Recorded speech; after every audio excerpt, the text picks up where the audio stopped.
The Well-Beloved. By Thomas Hardy. Preface. The peninsula carved by time out of a single stone, whereon most of the following scenes are laid, has been for centuries immemorial the home of a curious and well-nigh distinct people, cherishing strange beliefs and singular customs, now for the most part obsolescent. Fancies, like certain soft-wooded plants which cannot bear the silent inland frosts, but thrive by the sea in the roughest of weather, seem to grow up naturally here, in particular amongst those natives who have no active concern in the labors of the isle. Hence it is a spot apt to generate a type of personage like the character imperfectly sketched in these pages, a native of natives, whom some may choose to call a fantast, if they honor him with their consideration so far, but whom others may see only as one that gave objective continuity and a name to a delicate dream which in a vaguer form is more or less common to all men, and is by no means new to Platonic philosophers. To those who know the rocky coin of England here depicted, overlooking the great Channel highway with all its suggestiveness, and standing out so far into mid-sea that touches of the Gulf Stream soften the air till February, it is matter of surprise that the place has not been more frequently chosen as the retreat of artists and poets in search of inspiration, for at least a month or two in the year. The tempestuous rather than the fine seasons by preference. To be sure, one nook therein is the retreat, at their country's expense, of other geniuses from a distance, but their presence is hardly discoverable.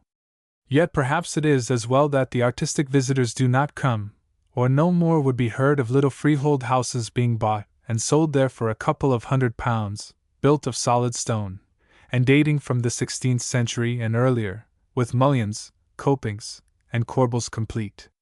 These transactions, by the way, are carried out and covenanted, or were till lately, in the parish church, in the face of the congregation, such being the ancient custom of the isle. As for the story itself, it may be worth while to remark that, differing from all or most others of the series in that the interest aimed at is of an ideal, or subjective nature, and frankly imaginative, verisimilitude in the sequence of events has been subordinated to the said aim. The first publication of this tale in an independent form was in 1897, but it had appeared in the periodical press in 1892, under the title of The Pursuit of the Well-Beloved. A few chapters of that experimental issue were rewritten for the present and final form of the narrative. Th. August 1912. Part First. A young man of 20. 1.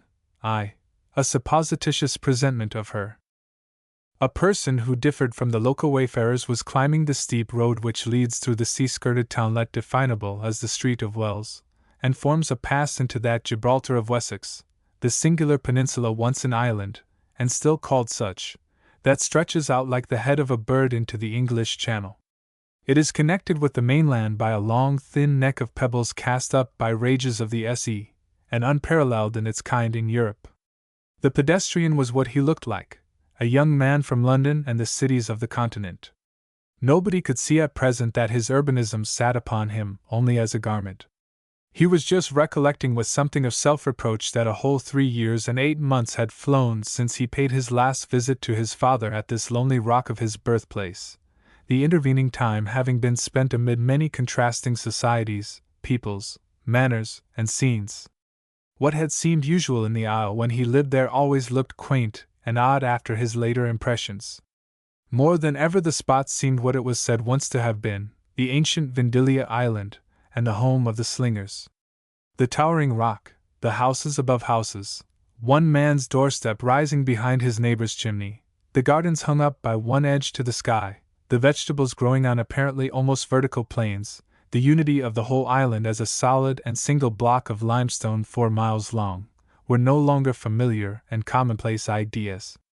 All now stood dazzlingly unique and white against the tinted sea, and the sun flashed on infinitely stratified walls of oolite, with a distinctiveness that called the eyes to it as strongly as any spectacle he had beheld afar. After a laborious clamber he reached the top, and walked along the plateau towards the eastern village. The time being about 2 o'clock, in the middle of the summer season, the road was glaring and dusty, and drawing near to his father's house he sat down in the sun. He stretched out his hand upon the rock beside him. It felt warm. That was the island's personal temperature when in its afternoon sleep as now. He listened, and heard sounds, whir, saw, saw. Those were the island's snores, the noises of the quarrymen and stone sawyers. Opposite to the spot on which he sat was a roomy cottage or homestead. Like the island, it was all of stone, not only in walls but in window frames, roof, chimneys, fence, stile, pigsty and stable, almost door. He remembered who had used to live there, and probably lived there now, the Caro family, the Ronmercaros, as they were called to distinguish them from other branches of the same pedigree, there being but half a dozen Christian and surnames in the whole island. He crossed the road and looked in at the open doorway. Yes, there they were still. Mrs. Caro, who had seen him from the window, met him in the entry, and an old-fashioned greeting took place between them. A moment after, a door leading from the back rooms was thrown open, and a young girl about 17 or 18 came bounding in.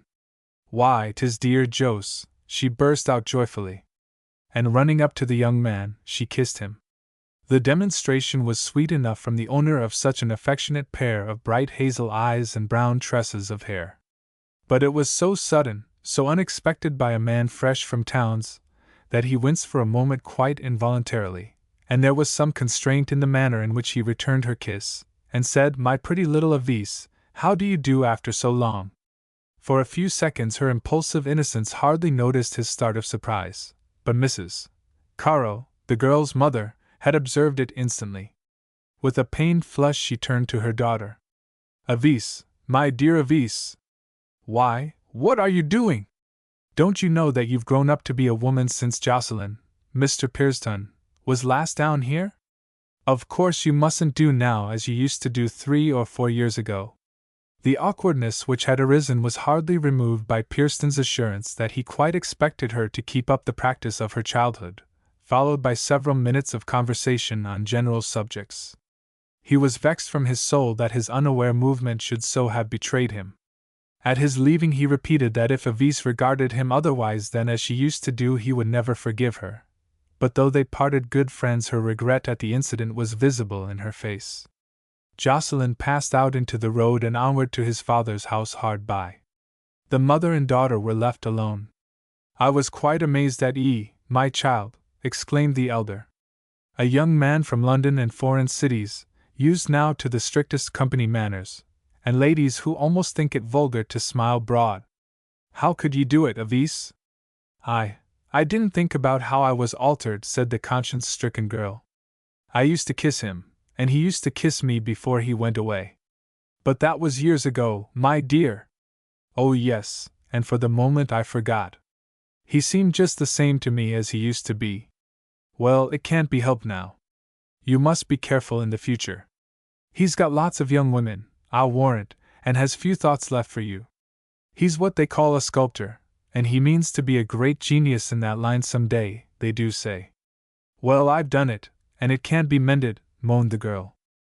Meanwhile Jocelyn Pierston, the sculptor of budding fame, had gone onward to the house of his father, an inartistic man of trade and commerce merely, from whom, nevertheless, Jocelyn condescended to accept a yearly allowance pending the famous days to come. But the elder, having received no warning of his son's intended visit, was not at home to receive him. Jocelyn looked round the familiar premises, glanced across the common at the great yards within which eternal saws were going to and fro upon eternal blocks of stone, the very same saws and the very same blocks that he had seen there when last in the island, so it seemed to him, and then passed through the dwelling into the back garden. Like all the gardens in the isle, it was surrounded by a wall of dry-jointed spalls, and at its further extremity it ran out into a corner, which adjoined the garden of the Caros. He had no sooner reached this spot than he became aware of a murmuring and sobbing on the other side of the wall. The voice he recognized in a moment as Avise's, and she seemed to be confiding her trouble to some young friend of her own sex. "Oh, what shall I do? What shall I do?" she was saying bitterly. "So bold as it was, so shameless. How could I think of such a thing? He will never forgive me, never, never like me again. He'll think me a forward hussy, and yet I quite forgot how much I had grown. But that he'll never believe." The accents were those of one who had for the first time become conscious of her womanhood, as an unwanted possession which shamed and frightened her. Did he seem angry at it? Inquired the friend. Oh no, not angry. Worse. Cold and haughty. Oh, he's such a fashionable person now, not at all an island man. But there's no use in talking of it. I wish I was dead. Pearson retreated as quickly as he could. He grieved at the incident which had brought such pain to this innocent soul, and yet it was beginning to be a source of vague pleasure to him.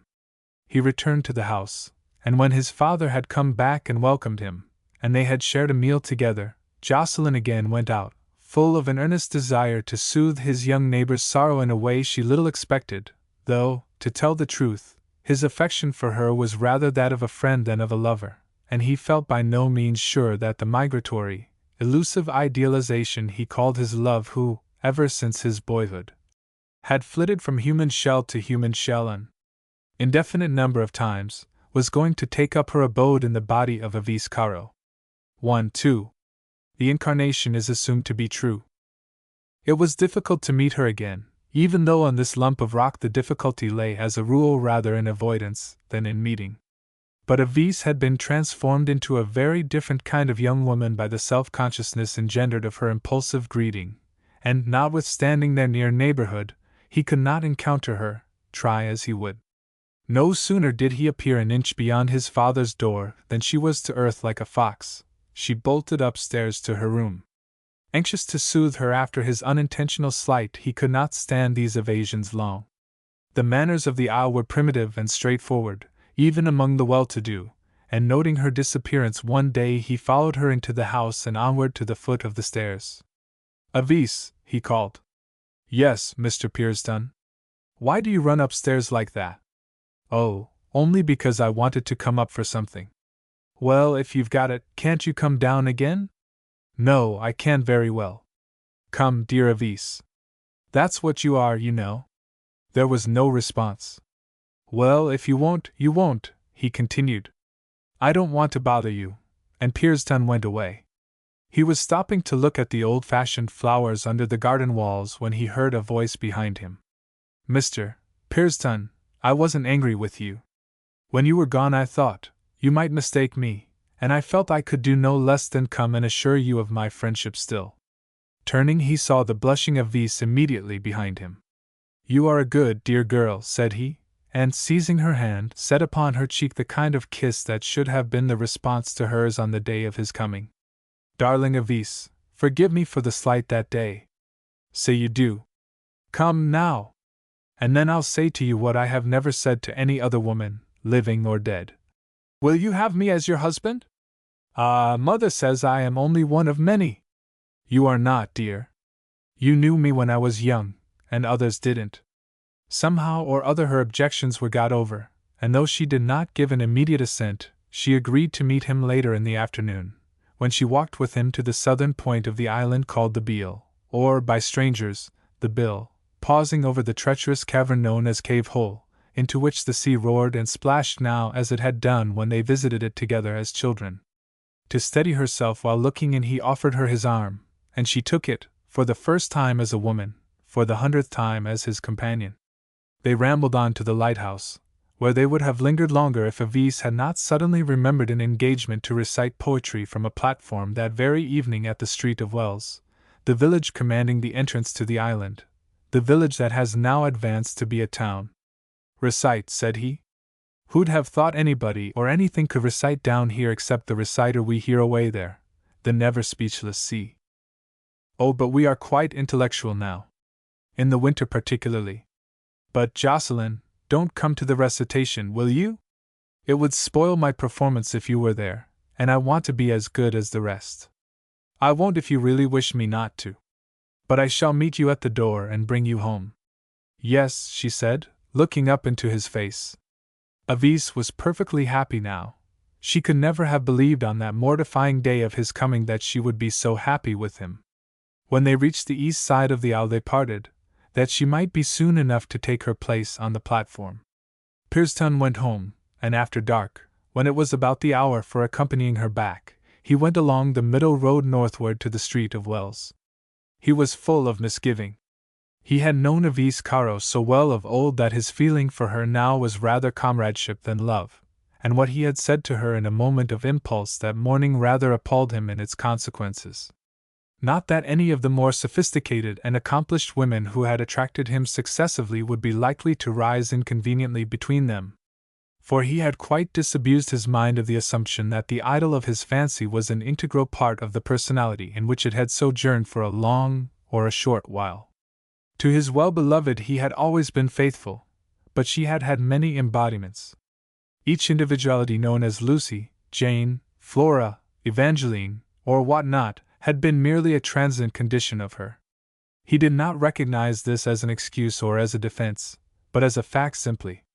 Essentially she was perhaps of no tangible substance, a spirit, a dream, a frenzy, a conception, an aroma, an epitomized sex, a light of the eye, a parting of the lips. God only knew what she really was, Pearsdon did not. She was indescribable.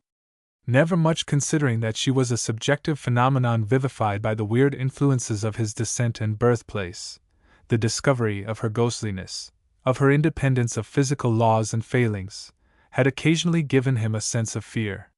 He never knew where she next would be, whither she would lead him, having herself instant access to all ranks and classes, to every abode of men. Sometimes at night he dreamt that she was the wile-weaving daughter of high Zeus in person, bent on tormenting him for his sins against her beauty and his art, the implacable Aphrodite herself indeed. He knew that he loved the masquerading creature wherever he found her, whether with blue eyes, black eyes, or brown, whether presenting herself as tall, fragile, or plump. She was never in two places at once, but hitherto she had never been in one place long. By making this clear to his mind some time before today, he had escaped a good deal of ugly self-reproach. It was simply that she who always attracted him, and led him whither she would as by a silken thread, had not remained the occupant of the same fleshly tabernacle in her career so far. Whether she would ultimately settle down to one he could not say. Had he felt that she was becoming manifest in Avis, he would have tried to believe that this was the terminal spot of her migrations, and have been content to abide by his words. But did he see the well-beloved in Avis at all? The question was somewhat disturbing. He had reached the brow of the hill, and descended towards the village, where in the long straight Roman street he soon found the lighted hall. The performance was not yet over, and by going round to the side of the building and standing on a mound he could see the interior as far down as the platform level. Avis's turn, or second turn, came on almost immediately. Her pretty embarrassment on facing the audience rather won him away from his doubts. She was, in truth, what is called a nice girl, attractive, certainly, but above all things nice, one of the class with whom the risks of matrimony approximate most nearly to zero. Her intelligent eyes, her broad forehead, her thoughtful carriage, ensured one thing, that of all the girls he had known he had never met one with more charming and solid qualities than Avis Caros. This was not a mere conjecture, he had known her long and thoroughly, her every mood and temper. A heavy wagon passing without drowned her small soft voice for him, but the audience were pleased, and she blushed at their applause. He now took his station at the door, and when the people had done pouring out he found her within awaiting him. They climbed homewards slowly by the old road, Pearsdon dragging himself up the steep by the wayside handrail and pulling Avis after him upon his arm. At the top they turned and stood still. To the left of them the sky was streaked like a fan with the lighthouse rays, and under their front, at periods of a quarter of a minute, there arose a deep, hollow stroke like the single beat of a drum, the intervals being filled with a long-drawn rattling, as of bones between huge canine jaws. It came from the vast concave of Dead Man's Bay, rising and falling against the pebbled dike. The evening and night winds here were, to Pearsdon's mind, charged with a something that did not burden them elsewhere. They brought it up from that sinister bay to the west, whose movement she and he were hearing now.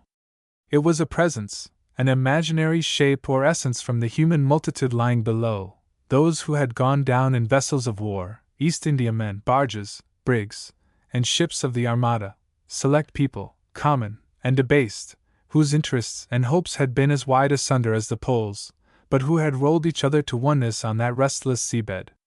There could almost be felt the brush of their huge composite ghost as it ran a shapeless figure over the isle, shrieking for some good god who would disunite it again. The twain wandered a long way that night amid these influences, so far as to the old Hope churchyard, which lay in a ravine formed by a landslip ages ago. The church had slipped down with the rest of the cliff, and had long been a ruin.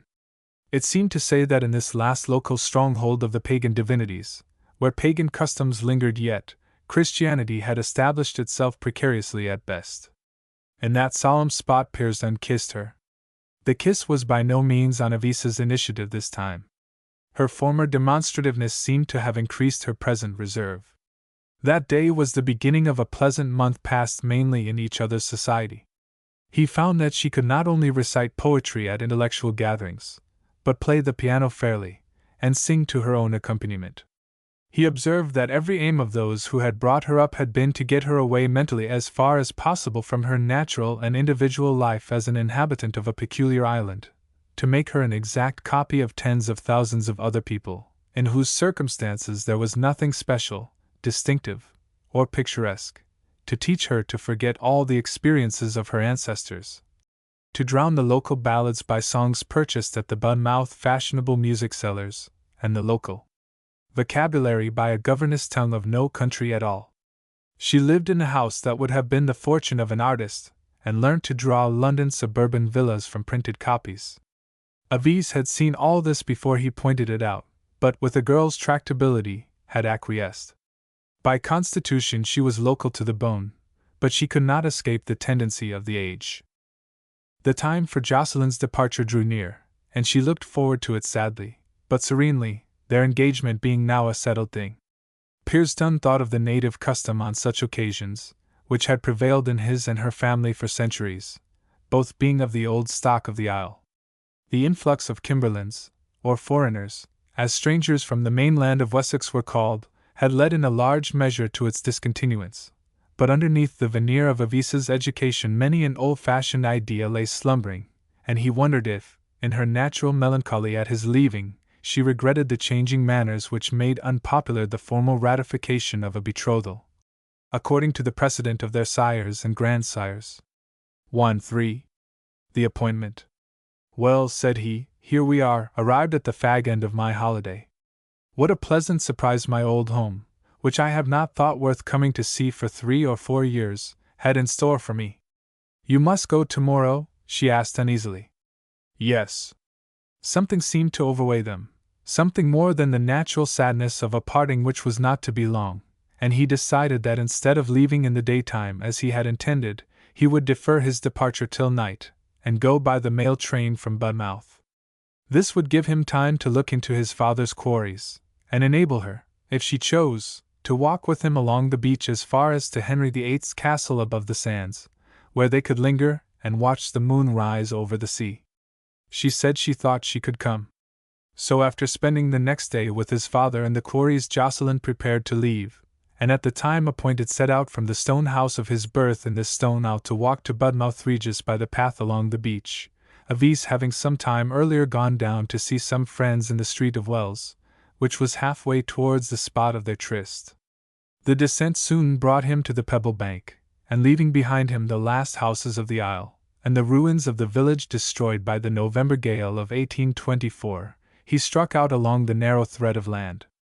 When he had walked 100 yards he stopped, turned aside to the pebble ridge which walled out the sea, and sat down to wait for her. Between him and the lights of the ships riding at anchor in the roadstead 2 men passed slowly in the direction he intended to pursue. One of them recognized Jocelyn, and bade him good night, adding, "Wish you joy, sir, of your choice, and hope the wedding will be soon." "Thank you, Seaborn. Well, we shall see what Christmas will do towards bringing it about. My wife opened upon it this morning. Please God, I'll up and see that they're weddin', says she, knowing 'em both from their crawling days."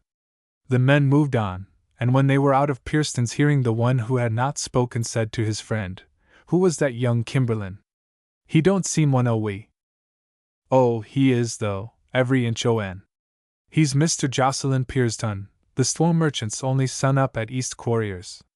He's to be married to a stylish young body.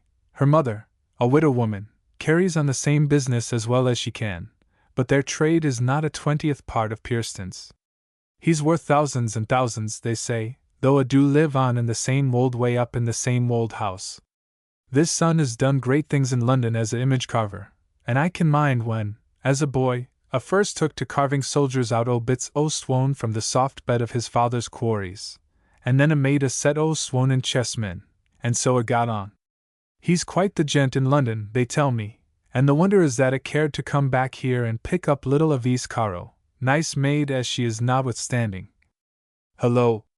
There's to be a change in the weather soon. Meanwhile the subject of their remarks waited at the appointed place till 7 o'clock, the hour named between himself and his affianced, had struck. Almost at the moment he saw a figure coming forward from the last lamp at the bottom of the hill. But the figure speedily resolved itself into that of a boy, who, advancing to Jocelyn, inquired if he were Mr. Pearson, and handed him a note. 1-4. A lonely pedestrian. When the boy had gone, Jocelyn retraced his steps to the last lamp, and read, in Avise's hand: My dearest, I shall be sorry if I grieve you at all in what I am going to say about our arrangement to meet tonight in the Sands Foot ruin. But I have fancied that my seeing you again and again lately is inclining your father to insist, and you as his heir to feel, that we ought to carry out island custom in our courting, your people being such old inhabitants in an unbroken line. Truth to say, Mother supposes that your father, for natural reasons, may have hinted to you that we ought. Now, the thing is contrary to my feelings, it is nearly left off, and I do not think it good, even where there is property, as in your case, to justify it, in a measure. I would rather trust in Providence. On the whole, therefore, it is best that I should not come, if only for appearances, and meet you at a time and place suggesting the custom, to others than ourselves, at least, if known. I am sure that this decision will not disturb you much, that you will understand my modern feelings, and think no worse of me for them. And dear, if it were to be done, and we were unfortunate in it, we might both have enough old family feeling to think, like our forefathers, and possibly your father, that we could not marry honorably, and hence we might be made unhappy. However, you will come again shortly, will you not, dear Jocelyn? And then the time will soon draw on when no more goodbyes will be required. Always and ever yours, Avise. Jocelyn, having read the letter, was surprised at the naivete it showed, and at Avise and her mother's antiquated simplicity in supposing that to be still a grave and operating principle which was a bygone barbarism to himself and other absentees from the island. His father, as a money-maker, might have practical wishes on the matter of descendants which lent plausibility to the conjecture of Avise and her mother, but to Jocelyn he had never expressed himself in favor of the ancient ways, old-fashioned as he was. Amused therefore at her regard of herself as modern, Jocelyn was disappointed, and a little vexed, that such an unforeseen reason should have deprived him of her company. How the old ideas survived under the new education! The reader is asked to remember that the date, though recent in the history of the Isle of Slingers, was more than 40 years ago. Finding that the evening seemed lowering, yet indisposed to go back and hire a vehicle, he went on quickly alone. In such an exposed spot the night wind was gusty, and the sea behind the pebbled barrier kicked and flounced in complex rhythms, which could be translated equally well as shocks of battle or shouts of thanksgiving. Presently on the pale road before him he discerned a figure, the figure of a woman. He remembered that a woman passed him while he was reading Avise's letter by the last lamp, and now he was overtaking her. He did hope for a moment that it might be Avise, with a changed mind. But it was not she, nor anybody like her. It was a taller, squarer form than that of his betrothed, and although the season was only autumn she was wrapped in furs, or in thick and heavy clothing of some kind. He soon advanced abreast of her, and could get glimpses of her profile against the roadstead lights. It was dignified, arresting, that of a very Juno. Nothing more classical had he ever seen. She walked at a swinging pace, yet with such ease and power that there was but little difference in their rate of speed for several minutes, and during this time he regarded and conjectured. However, he was about to pass her by when she suddenly turned and addressed him. Mr. Pearson, I think, of East Quarriers? He assented, and could just discern what a handsome, commanding, imperious face it was, quite of a piece with the proud tones of her voice. She was a new type altogether in his experience, and her accent was not so local as Avisa's. "Can you tell me the time, please?" He looked at his watch by the aid of a light, and in telling her that it was 7:15 observed, by the momentary gleam of his match, that her eyes looked a little red and chafed, as if with weeping. "Mr. Pearson, will you forgive what will appear very strange to you, I dare say? That is, may I ask you to lend me some money for a day or two? I have been so foolish as to leave my purse on the dressing table." It did appear strange, and yet there were features in the young lady's personality which assured him in a moment that she was not an impostor. He yielded to her request, and put his hand in his pocket. Here it remained for a moment. How much did she mean by the words "some money"? The Junonian quality of her form and manner made him throw himself by an impulse into harmony with her, and he responded regally. He scented a romance. He handed her £5. His munificence caused her no apparent surprise. "It is quite enough, thank you," she remarked quietly, as he announced the sum, lest she should be unable to see it for herself. While overtaking and conversing with her, he had not observed that the rising wind, which had proceeded from puffing to growling, and from growling to screeching, with the accustomed suddenness of its changes here, had at length brought what it promised by these vagaries: rain. The drops, which had at first hit their left cheeks like the pellets of a popgun, soon assumed the character of a raking fusillade from the bank adjoining, one shot of which was sufficiently smart to go through Jocelyn's sleeve. The tall girl turned, and seemed to be somewhat concerned at an onset which she had plainly not foreseen before her starting. "We must take shelter," said Jocelyn. "But where?" said she. To windward was the long, monotonous bank, too obtusely piled to afford a screen, over which they could hear the canine crunching of pebbles by the sea without. On their right stretched the inner bay or roadstead, the distant riding lights of the ships now dim and glimmering. Behind them a faint spark here and there in the lower sky showed where the island rose. Before there was nothing definite, and could be nothing, till they reached a precarious wood bridge. A mile further on, Henry the Eighth's castle being a little further still. But just within the summit of the bank, whither it had apparently been hauled to be out of the way of the waves, was one of the local boats called Larets, bottom upwards. As soon as they saw it, the pair ran up the pebbly slope towards it by a simultaneous impulse. They then perceived that it had lain there a long time, and were comforted to find it capable of affording more protection than anybody would have expected from a distant view. It formed a shelter or store for the fishermen, the bottom of the Laret being tarred as a roof. By creeping under the boughs, which overhung the bank on props to leeward, they made their way within, where, upon some thwarts, oars, and other fragmentary woodwork, lay a mass of dry netting, a whole seine. Upon this they scrambled and sat down, through inability to stand upright. 1. A charge. The rain fell upon the keel of the old Laret like corn thrown in handfuls by some colossal sower, and darkness set into its full shade. They crouched so close to each other that he could feel her furs against him. Neither had spoken since they left the roadway till she said, with attempted unconcern, "This is unfortunate." He admitted that it was, and found, after a few further remarks had passed, that she certainly had been weeping, there being a suppressed gasp of passionateness in her utterance now and then. "It is more unfortunate for you, perhaps, than for me," he said, "and I am very sorry that it should be so." She replied nothing to this, and he added that it was rather a desolate place for a woman, alone and afoot. He hoped nothing serious had happened to drag her out at such an untoward time. At first she seemed not at all disposed to show any candor on her own affairs, and he was left to conjecture as to her history and name, and how she could possibly have known him. But, as the rain gave not the least sign of cessation, he observed, "I think we shall have to go back." "Never," said she, and the firmness with which she closed her lips was audible in the word. "Why not?" he inquired. "There are good reasons. I cannot understand how you should know me, while I have no knowledge of you." "Oh, but you know me, about me at least." "Indeed I don't." "How should I? You are a Kimberlin. I am not. I am a real islander, or was, rather. Haven't you heard of the Best Bedstone Company? I should think so. They tried to ruin my father by getting away his trade, or, at least, the founder of the company did, old Bencombe. He's my father! Indeed. I am sorry I should have spoken so disrespectfully of him, for I never knew him personally. After making over his large business to the company, he retired, I believe, to London? Yes. Our house, or rather his, not mine, is at South Kensington. We have lived there for years. But we have been tenants of Sylvania Castle, on the island here, this season. We took it for a month or two of the owner, who is away.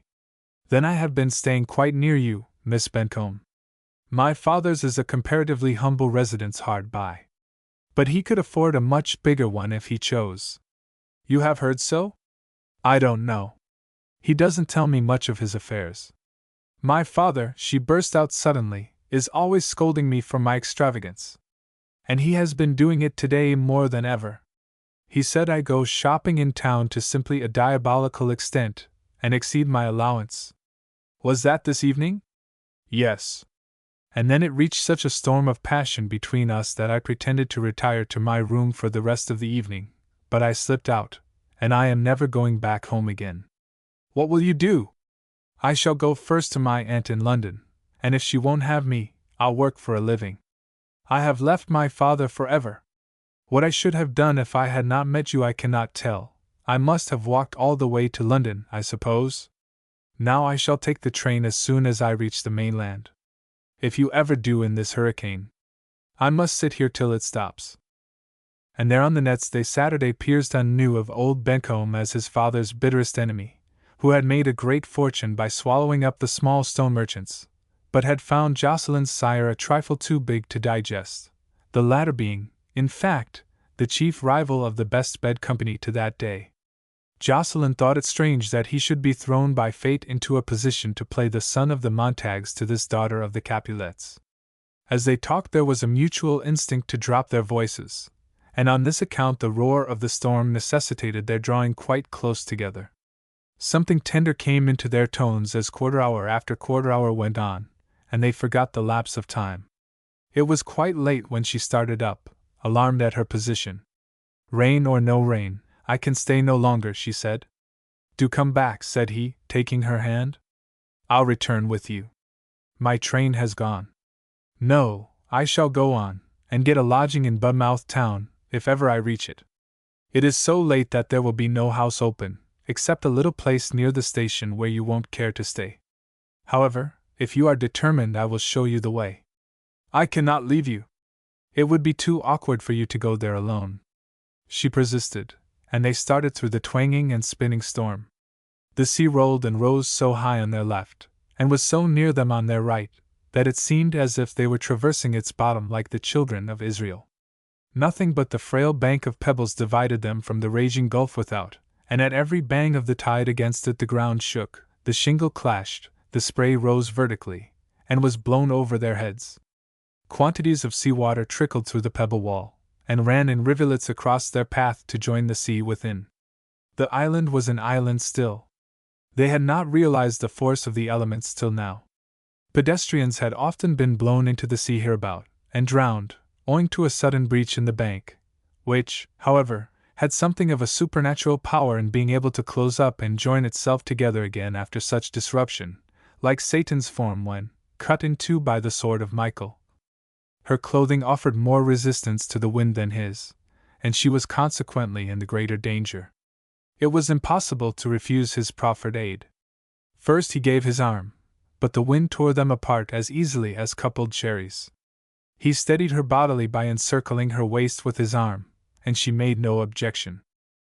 Somewhere about this time, it might have been sooner, it might have been later, he became conscious of a sensation which, in its incipient and unrecognized form, had lurked within him from some unnoticed moment when he was sitting close to his new friend under the lariat. Though a young man, he was too old a hand not to know what this was, and felt alarmed, even dismayed. It meant a possible migration of the well-beloved. The thing had not, however, taken place, and he went on thinking how soft and warm the lady was in her fur covering, as he held her so tightly, the only dry spots in the clothing of either being her left side and his right, where they excluded the rain by their mutual pressure. As soon as they had crossed the ferry bridge there was a little more shelter, but he did not relinquish his hold till she requested him. They passed the ruined castle, and having left the island far behind them trod mile after mile till they drew near to the outskirts of the neighboring watering place. Into it they plodded without pause, crossing the harbor bridge about midnight, wet to the skin. He pitied her, and while he wondered at it, admired her determination. The houses facing the bay now sheltered them completely, and they reached the vicinity of the new railway terminus, which the station was at this date, without difficulty. As he had said, there was only one house open hereabout, a little temperance inn, where the people stayed up for the arrival of the morning mail and passengers from the Channel boats. Their application for admission led to the withdrawal of a bolt, and they stood within the gaslight of the passage. He could see now that though she was such a fine figure, quite as tall as himself, she was but in the bloom of young womanhood. Her face was certainly striking, though rather by its imperiousness than its beauty, and the beating of the wind and rain and spray had inflamed her cheeks to peony hues. She persisted in the determination to go on to London by an early morning train, and he therefore offered advice on lesser matters only. In that case, he said, you must go up to your room and send down your things, that they may be dried by the fire immediately, or they will not be ready. I will tell the servant to do this, and send you up something to eat. She assented to his proposal, without, however, showing any marks of gratitude, and when she had gone Pearson dispatched her the light supper promised by the sleepy girl who was night porter at this establishment. He felt ravenously hungry himself, and set about drying his clothes as well as he could, and eating at the same time. At first he was in doubt what to do, but soon decided to stay where he was till the morrow. By the aid of some temporary wraps, and some slippers from the cupboard, he was contriving to make himself comfortable when the maid-servant came downstairs with a damp armful of woman's raiment. Pearson withdrew from the fire. The maid-servant knelt down before the blaze and held up with extended arms one of the habiliments of the Juno upstairs, from which a cloud of steam began to rise. As she knelt, the girl nodded forward, recovered herself, and nodded again. You are sleepy, my girl, said Pearson. Yes, sir, I have been up a long time. When nobody comes I lie down on the couch in the other room. Then I'll relieve you of that. Go and lie down in the other room, just as if we were not here. I'll dry the clothing and put the articles here in a heap, which you can take up to the young lady in the morning. The night porter thanked him and left the room, and he soon heard her snoring from the adjoining apartment. Then Jocelyn opened proceedings, overhauling the robes and extending them one by one. As the steam went up he fell into a reverie. He again became conscious of the change which had been initiated during the walk the well-beloved was moving house, had gone over to the wearer of this attire. In the course of 10 minutes he adored her. And how about little Avise Caro? He did not think of her as before. He was not sure that he had ever seen the real beloved in that friend of his youth, solicitous as he was for her welfare. But loving her or not, he perceived that the spirit, emanation, idealism, which called itself his love was flitting stealthily from some remoter figure to the near one in the chamber overhead. Avise had not kept her engagement to meet him in the lonely ruin, fearing her own imaginings. But he, in fact, more than she, had been educated out of the island innocence that had upheld old manners, and this was the strange consequence of Avise's misapprehension. 1-6. On the brink. Miss Bencomb was leaving the hotel for the railway, which was quite near at hand, and had only recently been opened, as if on purpose for this event.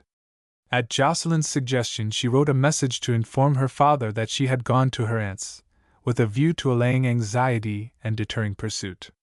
They walked together to the platform and bade each other goodbye. Each obtained a ticket independently, and Jocelyn got his luggage from the cloakroom. On the platform they encountered each other again, and there was a light in their glances at each other which said, as by a flash telegraph, "We are bound for the same town, why not enter the same compartment?" They did. She took a corner seat, with her back to the engine. He sat opposite. The guard looked in, thought they were lovers, and did not show other travelers into that compartment. They talked on strictly ordinary matters. What she thought he did not know, but at every stopping station he dreaded intrusion. Before they were halfway to London the event he had just begun to realize was a patent fact. The beloved was again embodied, She filled every fibre and curve of this woman's form. Drawing near the great London station was like drawing near doomsday. How should he leave her in the turmoil of a crowded city street? She seemed quite unprepared for the rattle of the scene. He asked her where her aunt lived. Bayswater, said Miss Bencomb. He called a cab, and proposed that she should share it till they arrived at her aunt's, whose residence lay not much out of the way to his own. Try as he would, he could not ascertain if she understood his feelings, but she assented to his offer and entered the vehicle. We are old friends, he said, as they drove onward. Indeed we are, she answered, without smiling. But hereditarily we are mortal enemies, dear Juliet.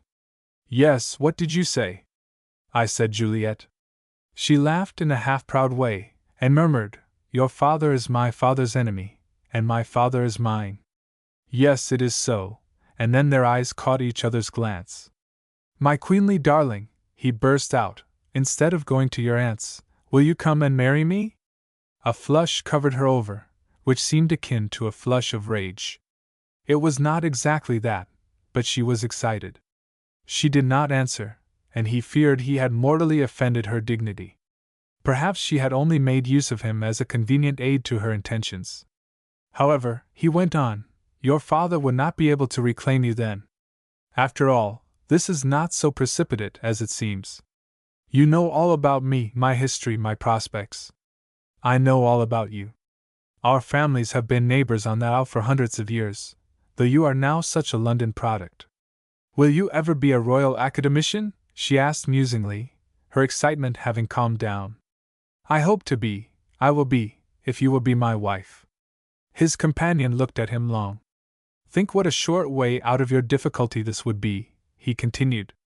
No bother about aunts, no fetching home by an angry father.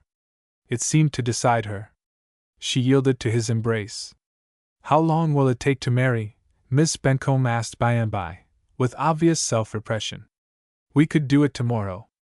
I could get to Doctors' Commons by noon today, and the license would be ready by tomorrow morning. I won't go to my aunt's. I will be an independent woman. I have been reprimanded as if I were a child of 6. I'll be your wife if it is as easy as you say. They stopped the cab while they held a consultation. Pierston had rooms and a studio in the neighborhood of Campden Hill, but it would be hardly desirable to take her thither till they were married. They decided to go to an hotel. Changing their direction, therefore, they went back to the Strand, and soon ensconced themselves in one of the venerable old taverns of Covent Garden, a precinct which in those days was frequented by West Country people. Jocelyn then left her and proceeded on his errand eastward. It was about 3 o'clock when, having arranged all preliminaries necessitated by this sudden change of front, he began strolling slowly back. He felt bewildered, and to walk was a relief. Gazing occasionally into this shop window and that, he called a hansom as by an inspiration, and directed the driver to Mellstock Gardens. Arrived here, he rang the bell of a studio, and in a minute or two it was answered by a young man in shirt-sleeves, about his own age, with a great smeared palette on his left thumb. Oh, you, Pierston! I thought you were in the country. Come in. I'm awfully glad of this. I am here in town finishing off a painting for an American, who wants to take it back with him. Pierston followed his friend into the painting room, where a pretty young woman was sitting sewing. At a signal from the painter she disappeared without speaking. I can see from your face you have something to say, so we'll have it all to ourselves. You are in some trouble? What'll you drink? Oh, it doesn't matter what, so that it is alcohol in some shape or form. Now, Summers, you must just listen to me, for I have something to tell. Pierston had sat down in an armchair, and Summers had resumed his painting. When a servant had brought in brandy to soothe Pierston's nerves, and soda to take off the injurious effects of the brandy, and milk to take off the depleting effects of the soda, Jocelyn began his narrative, addressing it rather to Summers's Gothic chimney-piece, and Summers's Gothic clock, and Summers's Gothic rugs, than to Summers himself, who stood at his picture a little behind his friend. Before I tell you what has happened to me, Pierston said, I want to let you know the manner of man I am. Lord, I know already? No, you don't. It is a sort of thing one doesn't like to talk of. I lie awake at night thinking about it. No, said Summers, with more sympathy, seeing that his friend was really troubled. I am under a curious curse, or influence. I am puzzled and perplexed by the legerdemain of a creature, a deity rather, by Aphrodite, as a poet would put it, as I should put it myself in marble. But I forget, this is not to be a deprecatory wail, but a defense, a sort of apologia pro vita mea. That's better. Fire away! 1-7. Her earlier incarnations. You, Summers, are not, I know, one of those who continue to indulge in the worldwide, fond superstition that the beloved one of any man always, or even usually, cares to remain in one corporeal nook or shelf for any great length of time, however much he may wish her to do so. If I am wrong, and you do still hold to that ancient error, well, my story will seem rather queer. Suppose you say the beloved of some men, not of any man. All right, I'll say one man, this man only, if you are so particular. We are a strange, visionary race down where I come from, and perhaps that accounts for it. The beloved of this one man, then, has had many incarnations, too many to describe in detail. Each shape, or embodiment, has been a temporary residence only, which she has entered, lived in a while, and made her exit from, leaving the substance, so far as I have been concerned, a corpse, worse luck.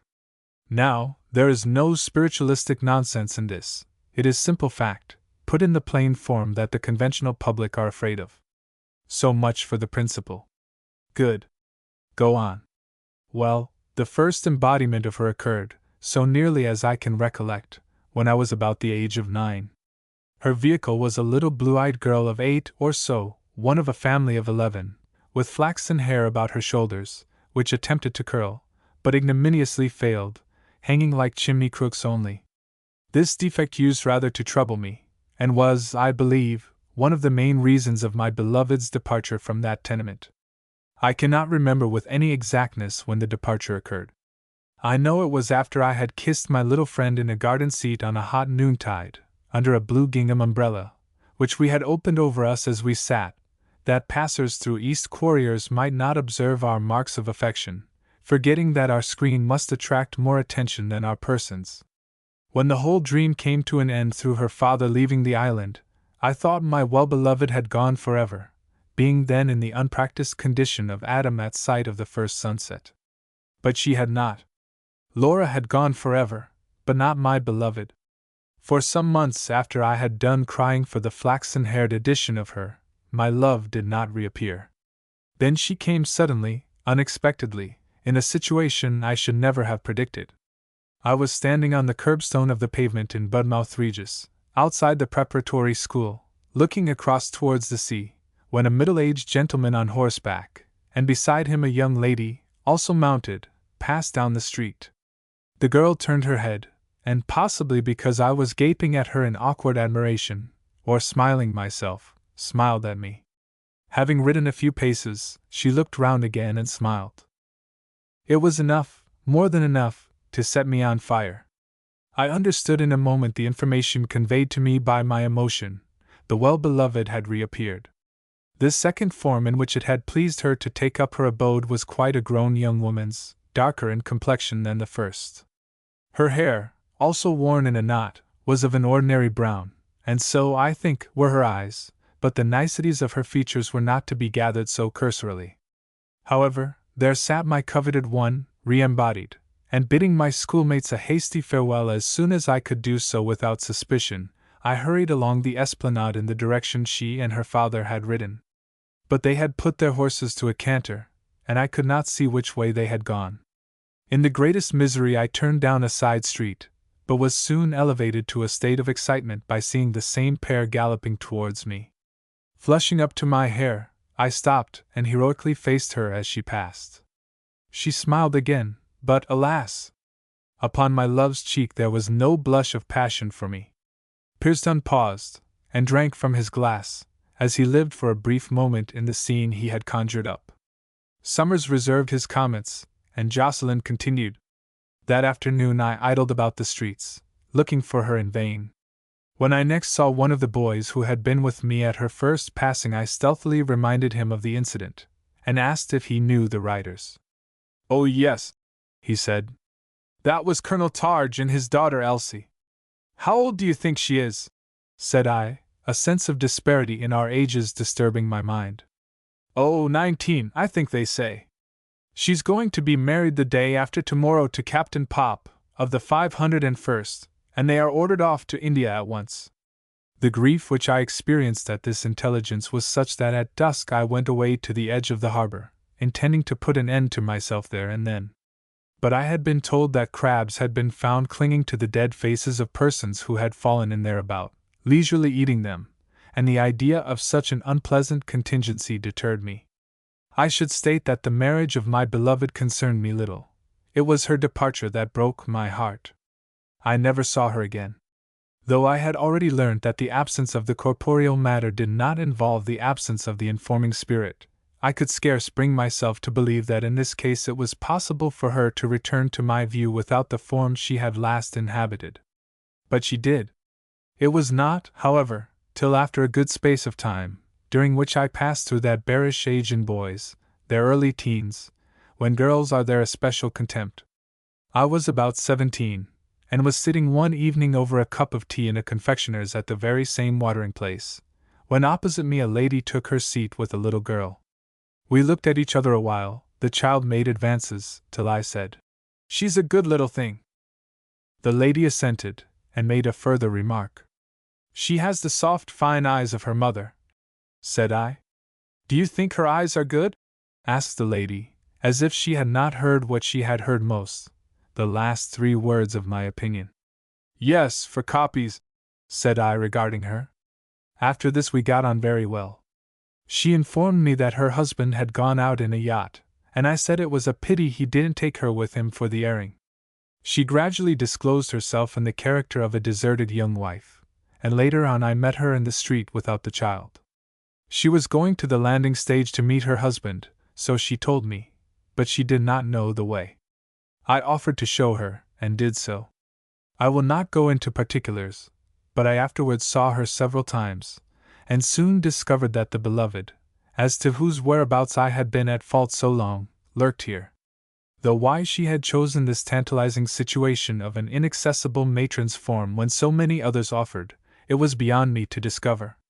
The whole affair ended innocently enough. When the lady left the town with her husband and child, she seemed to regard our acquaintance as a flirtation. Yet it was anything but a flirtation for me. Why should I tell the rest of the tantalizing tale? After this, the well-beloved put herself in evidence with greater and greater frequency, and it would be impossible for me to give you details of her various incarnations. She came 9 times in the course of the 2 or 3 ensuing years.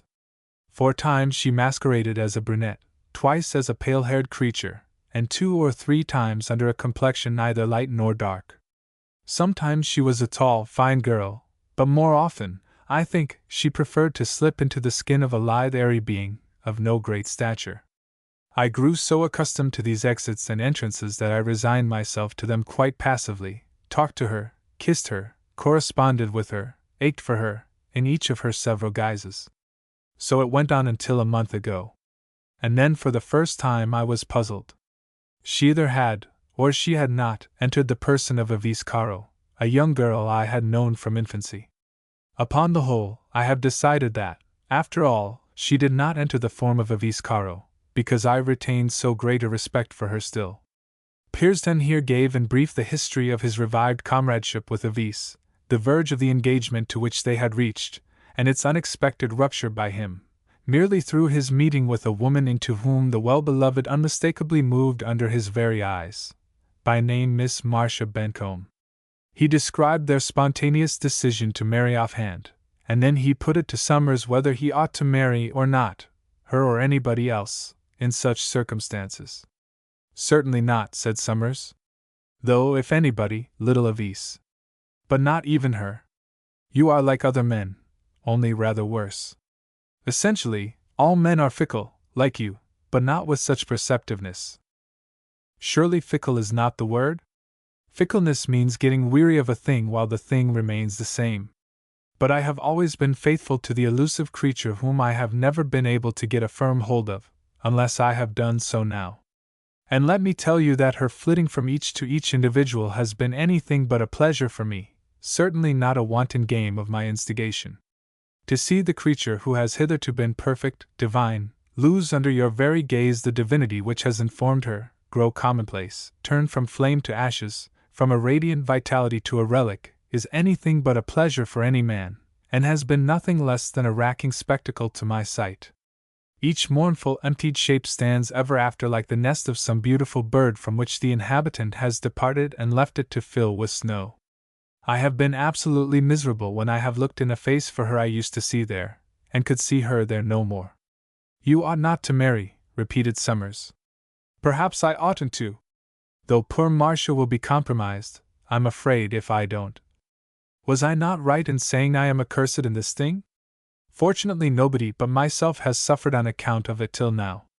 Knowing what to expect, I have seldom ventured on a close acquaintance with any woman, in fear of prematurely driving away the dear one in her, who, however, has in time gone off just the same.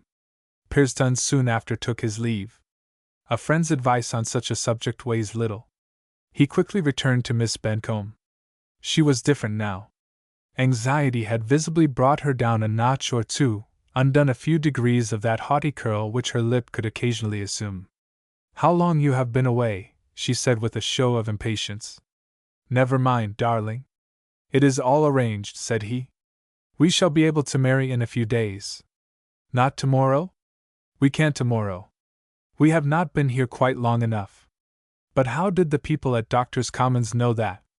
Well, I forgot that residence, real or assumed, was necessary, and unfortunately admitted that we had only just arrived.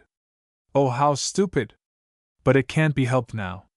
I think, dear, I should have known better, however. 1-8. 2 like the lightning. They lived on at the hotel some days longer, eyed curiously by the chambermaids, and burst in upon every now and then by the waiters as if accidentally. When they were walking together, mostly in back streets for fear of being recognized, Marcia was often silent, and her imperious face looked gloomy. Dummy, he said playfully, on one of these occasions. I am vexed that by your admissions at Doctors' Commons you prevented them giving you the license at once. It is not nice, my living on with you like this. But we are going to marry, dear. Yes, she murmured, and fell into reverie again. What a sudden resolve it was of ours, she continued. I wish I could get my father and mother's consent to our marriage. As we can't complete it for another day or two, a letter might be sent to them and their answer received. I have a mind to write. Pearson expressed his doubts of the wisdom of this course, which seemed to make her desire it the more, and the result was a tiff between them. Since we are obliged to delay it, I won't marry without their consent, she cried at last passionately. Very well then, dear. Right, he said. When they were again indoors, she sat down to a note, but after a while threw aside her pen despairingly. No, I cannot do it, she said. I can't bend my pride to such a job. Will you write for me, Jocelyn? I don't see why I should be the one, particularly as I think it premature. But you have not quarreled with my father as I have done. Well, no, but there is a long-standing antagonism, which would make it odd in me to be the writer. Wait till we are married, and then I will write. Not till then. Then I suppose I must. You don't know my father. He might forgive me marrying into any other family without his knowledge, but he thinks you're such a mean one, and so resents the trade rivalry, that he would never pardon till the day of his death my becoming a Pearson secretly. I didn't see it at first. This remark caused an unpleasant jar on the mind of Pearson. Despite his independent artistic position in London, he was staunch to the simple old parent who had stubbornly held out for so many years against Bencom's encroaching trade, and whose money had educated and maintained Jocelyn as an art student in the best schools. So he begged her to say no more about his mean family, and she silently resumed her letter, giving an address at a post office that their quarters might not be discovered, at least just yet. No reply came by return of post, but rather ominously some letters for Marcia that had arrived at her father's since her departure were sent on in silence to the address given. She opened them one by one, till on reading the last, she exclaimed, "Good gracious!" and burst into laughter. "What is it?" asked Pearson. Marcia began to read the letter aloud. It came from a faithful lover of hers, a youthful Jersey gentleman, who stated that he was soon going to start for England to claim his darling, according to her plighted word. She was half risible, half concerned. "What shall I do?" she said. "Do? My dear girl, it seems to me that there is only one thing to do, and that a very obvious thing. Tell him as soon as possible that you are just on the point of marriage." Marcia thereupon wrote out a reply to that effect, Jocelyn helping her to shape the phrases as gently as possible. "I repeat," her letter concluded, "that I had quite forgotten. I am deeply sorry, but that is the truth. I have told my intended husband everything, and he is looking over my shoulder as I write." Said Jocelyn when he saw this set down, "You might leave out the last few words. They are rather an extra stab for the poor boy." "Stab? It is not that, dear. Why does he want to come bothering me? Jocelyn, you ought to be very proud that I have put you in my letter at all. You said yesterday that I was conceited in declaring I might have married that science man I told you of. But now you see there was yet another available." He, gloomily, "Well, I don't care to hear about that. To my mind this sort of thing is decidedly unpleasant, though you treat it so lightly." "Well," she pouted, "I have only done half what you have done." "What's that?" "I have only proved false through forgetfulness, but you have while remembering." "Oh yes, of course you can use a vis caro as a retort. But don't vex me about her, and make me do such an unexpected thing as regret the falseness." She shut her mouth tight, and her face flushed. The next morning there did come an answer to the letter asking her parents' consent to her union with him. But to Marcia's amazement her father took a line quite other than the one she had expected him to take. Whether she had compromised herself or whether she had not seemed a question for the future rather than the present with him, a native islander, born when old island marriage views prevailed in families, he was fixed in his disapproval of her marriage with a hated Pearson. He did not consent. He would not say more till he could see her. If she had any sense at all she would, if still unmarried, return to the home from which she had evidently been enticed. He would then see what he could do for her in the desperate circumstances she had made for herself. Otherwise he would do nothing. Pearson could not help being sarcastic at her father's evidently low estimate of him and his belongings, and Marcia took umbrage at his sarcasms. "I am the one deserving of satire if anybody," she said. "I begin to feel I was a foolish girl to run away from a father for such a trumpery reason as a little scolding because I had exceeded my allowance. I advise you to go back, Marcy." "In a sort of way, not in the right tone. You spoke most contemptuously of my father's honesty as a merchant." "I couldn't speak otherwise of him than I did, I'm afraid, knowing what." "What have you to say against him?" "Nothing, to you, Marcy, beyond what is matter of common notoriety. Everybody knows that at one time he made it the business of his life to ruin my father, and the way he alludes to me in that letter shows that his enmity still continues." "That miser ruined by an open-handed man like my father," said she. "It is like your people's misrepresentations to say that." Marcia's eyes flashed, and her face burned with an angry heat, the enhanced beauty which this warmth might have brought being killed by the rectilinear sternness of countenance that came therewith. "Marcia, this temper is too exasperating. I could give you every step of the proceeding in detail, anybody could, the getting the quarries one by one, and everything, my father only holding his own by the most desperate courage. There is no blinking facts. Our parents' relations are an ugly fact in the circumstances of us two people who want to marry, and we are just beginning to perceive it, and how we are going to get over it I cannot tell," she said steadily. "I don't think we shall get over it at all." We may not, altogether," Pearson murmured, as he gazed at the fine picture of scorn presented by his Juno's classical face and dark eyes. "Unless you beg my pardon for having behaved so." Pearson could not quite bring himself to see that he had behaved badly to his too imperious lady, and declined to ask forgiveness for what he had not done. She thereupon left the room. Later in the day she re-entered and broke a silence by saying bitterly, "I showed temper just now, as you told me. But things have causes, and it is perhaps a mistake that you should have deserted Avis for me." Instead of wedding Rosalind, Romeo must needs go eloping with Juliet. It was a fortunate thing for the affections of those two Veronese lovers that they died when they did.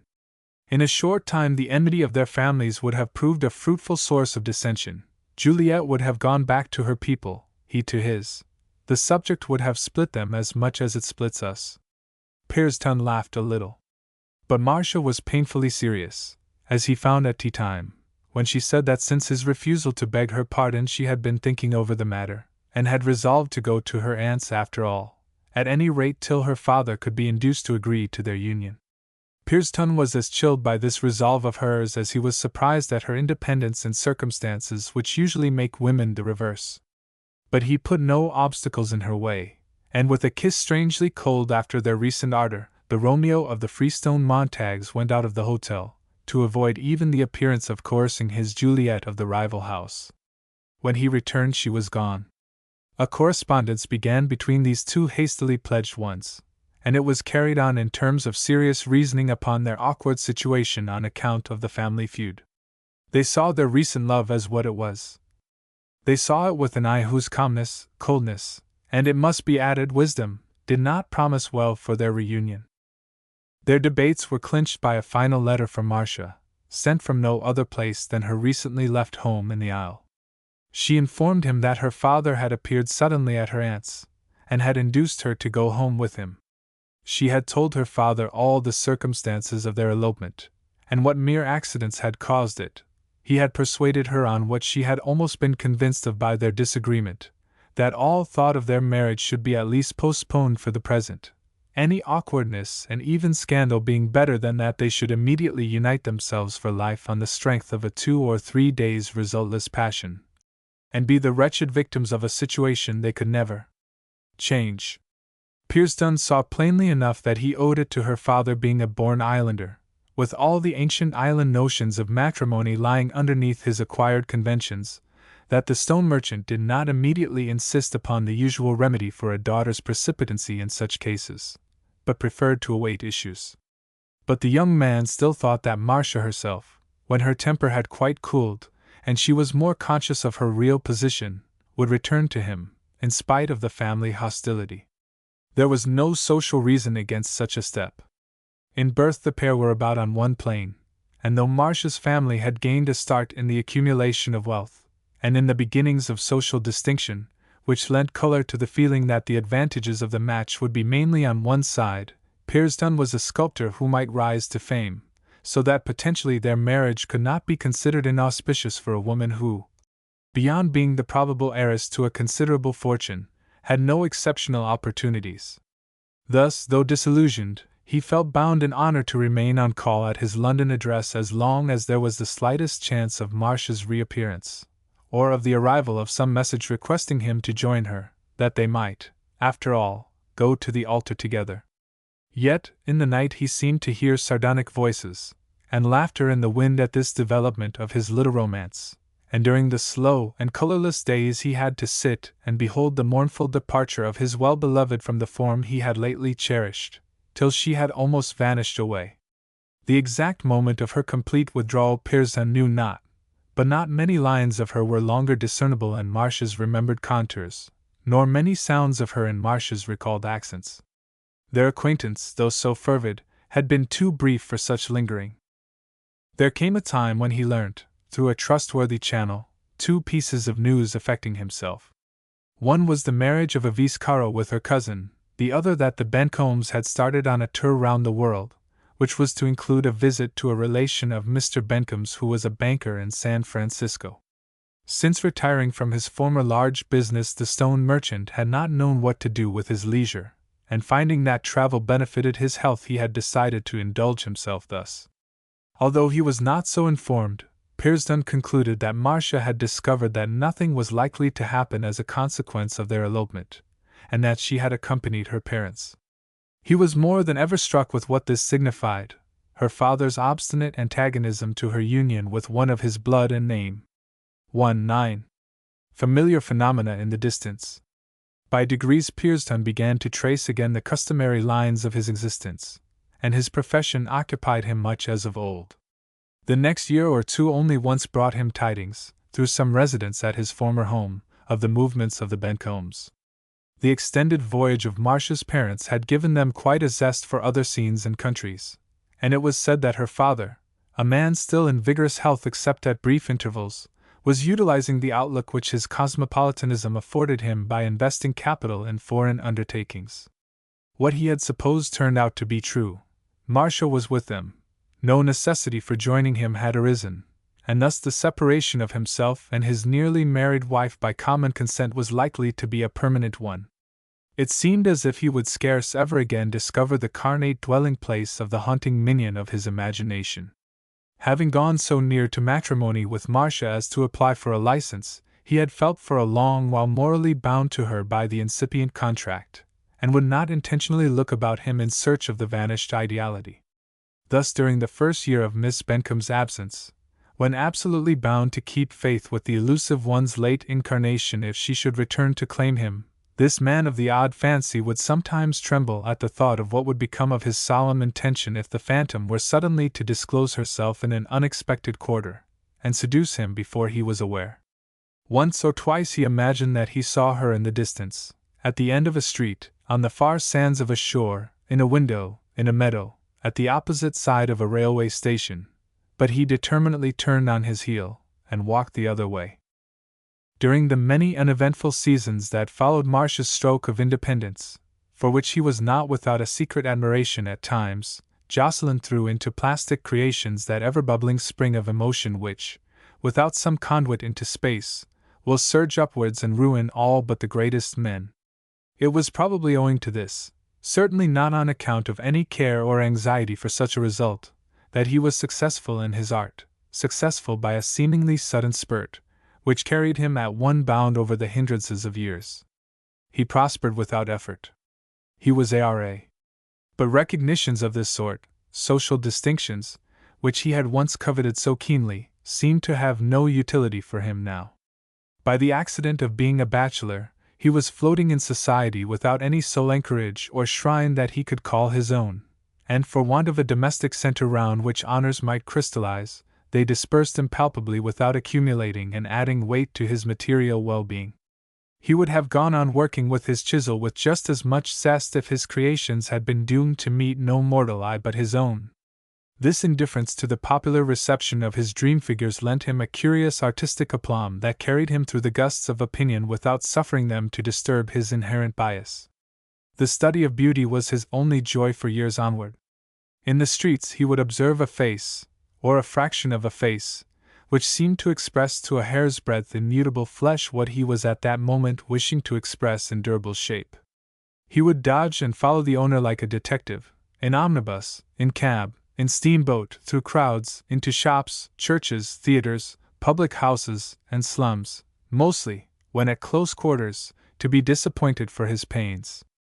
In these professional beauty chases he sometimes cast his eye across the Thames to the wharves on the south side, and to that particular one whereat his father's tons of freestone were daily landed from the ketches of the south coast. He could occasionally discern the white blocks lying there, vast cubes so persistently nibbled by his parent from his island rock in the English Channel, that it seemed as if in time it would be nibbled all away. One thing it passed him to understand: on what field of observation the poets and philosophers based their assumption that the passion of love was intensest in youth and burnt lower as maturity advanced. It was possibly because of his utter domestic loneliness that, during the productive interval which followed the first years of Marcia's departure, when he was drifting along from 25 to 28, Pearson occasionally loved with an ardor, though, it is true, also with a self-control, unknown to him when he was green in judgment. His whimsical ill-bred fancy had grown to be such an emotion that the well-beloved, now again visible, was always existing somewhere near him. For months he would find her on the stage of a theater, then she would flit away, leaving the poor, empty carcass that had lodged her to Mammon as best it could without her, a sorry lay figure to his eyes, heaped with imperfections and sullied with commonplace. She would reappear, it might be, in an at first unnoticed lady, met at some fashionable evening party, exhibition, bazaar, or dinner, to flit from her, in turn, after a few months, and stand as a graceful shopgirl at some large drapery warehouse into which he had strayed on an unaccustomed errand. Then she would forsake this figure and redisclose herself in the guise of some popular authoress, piano player, or fiddleress, at whose shrine he would worship for perhaps a 12-month. Once she was a dancing girl at the Royal Moorish Palace of Varieties, though during her whole continuance at that establishment he never once exchanged a word with her, nor did she first or last ever dream of his existence. He knew that a 10 minutes' conversation in the wings with the substance would send the elusive haunter scurrying fearfully away into some other even less accessible masked figure. She was a blonde, a brunette, tall, petite, svelte, straight-featured, full, curvilinear. Only one quality remained unalterable: her instability of tenure. In Bourne's phrase, nothing was permanent in her but change. It is odd, he said to himself, that this experience of mine, or idiosyncrasy, or whatever it is, which would be sheer waste of time for other men, creates sober business for me. For all these dreams he translated into plaster, and found that by them he was hitting a public taste he had never deliberately aimed at, and mostly despised. He was, in short, in danger of drifting away from a solid artistic reputation to a popularity which might possibly be as brief as it would be brilliant and exciting. "You will be caught some day, my friend," Summers would occasionally observe to him. "I don't mean to say entangled in anything discreditable, for I admit that you are in practice as ideal as in theory. I mean the process will be reversed. Some woman, whose well-beloved flits about as yours does now, will catch your eye, and you'll stick to her like a limpet, while she follows her phantom and leaves you to ache as you will. You may be right, but I think you are wrong," said Piers Dunn. "As flesh she dies daily, like the apostle's corporeal self, because when I grapple with the reality she's no longer in it, so that I cannot stick to one incarnation if I would." "Wait till you are older," said Summers. Part Second, a young man of 40. 2. The old phantom becomes distinct. In the course of these long years Pearson's artistic emotions were abruptly suspended by the news of his father's sudden death at Sandbourne, whither the stone merchant had gone for a change of air by the advice of his physician. Mr. Pearson, senior, it must be admitted, had been something miserly in his home life, as Marcia had so rashly reminded his son. But he had never stinted Jocelyn. He had been rather a hard taskmaster, though as a paymaster trustworthy, a ready money man, just and ungenerous. To everyone's surprise, the capital he had accumulated in the stone trade was of large amount for a business so unostentatiously carried on, much larger than Jocelyn had ever regarded as possible. While the son had been modeling and chipping his ephemeral fancies into perennial shapes, the father had been persistently chiseling for half a century at the crude original matter of those shapes, the stern, isolated rock in the channel, and by the aid of his cranes and pulleys, his trolleys and his boats, had sent off his spoil to all parts of Great Britain. When Jocelyn had wound up everything and disposed of the business, as recommended by his father's will, he found himself enabled to add about £80,000 to the £12,000 which he already possessed from professional and other sources. After arranging for the sale of some freehold properties in the island other than quarries, for he did not intend to reside there, he returned to town. He often wondered what had become of Marcia. He had promised never to trouble her, nor for a whole 20 years had he done so, though he had often sighed for her as a friend of sterling common sense in practical difficulties. Her parents were, he believed, dead, and she, he knew, had never gone back to the Isle. Possibly she had formed some new tie abroad, and had made it next to impossible to discover her by her old name. A reposeful time ensued. Almost his first entry into society after his father's death occurred one evening, when, for want of knowing what better to do, he responded to an invitation sent by one of the few ladies of rank whom he numbered among his friends, and set out in a cab for the square wherein she lived during 3 or 4 months of the year. The hansom turned the corner, and he obtained a raking view of the houses along the north side, of which hers was one, with the familiar linkman at the door. There were Chinese lanterns, too, on the balcony. He perceived in a moment that the customary small and early reception had resolved itself on this occasion into something very like great and late. He remembered that there had just been a political crisis, which accounted for the enlargement of the Countess of Channelcliffe's assembly, for hers was one of the neutral, or non-political houses at which party politics are more freely agitated than at the professedly party gatherings. There was such a string of carriages that Pearson did not wait to take his turn at the door, but unobtrusively alighted some yards off and walked forward. He had to pause a moment behind the wall of spectators which barred his way, and as he paused some ladies in white cloaks crossed from their carriages to the door on the carpet laid for the purpose. He had not seen their faces, nothing of them but vague forms, and yet he was suddenly seized with a presentiment.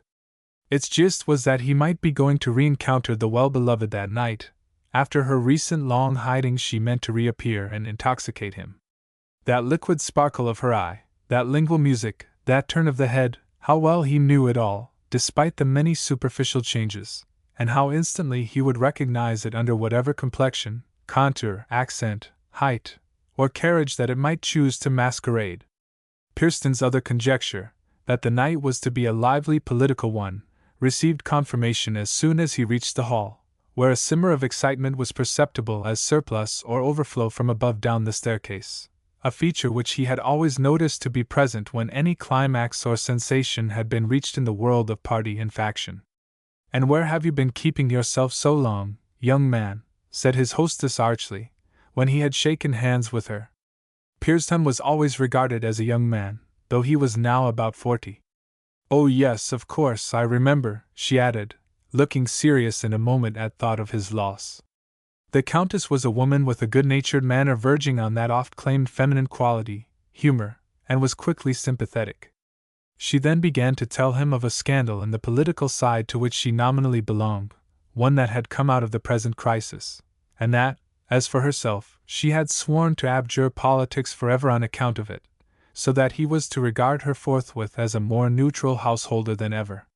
By this time some more people had surged upstairs, and Pearson prepared to move on. "You are looking for somebody, I can see that," said she. "Yes, a lady," said Pearson. "Tell me her name, and I'll try to think if she's here."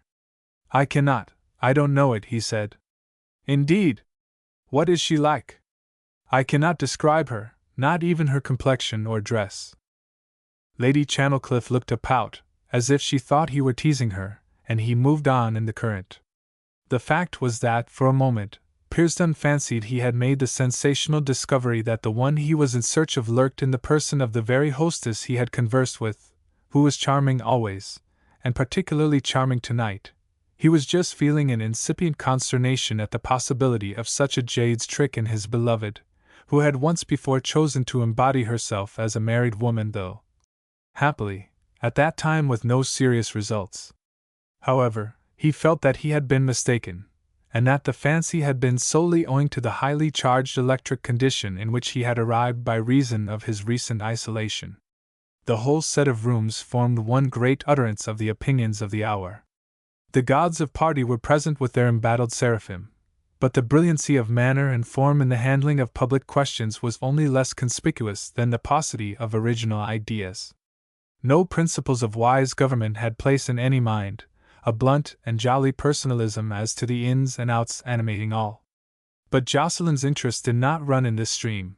He was like a stone in a purling brook, waiting for some peculiar floating object to be brought towards him and to stick upon his mental surface.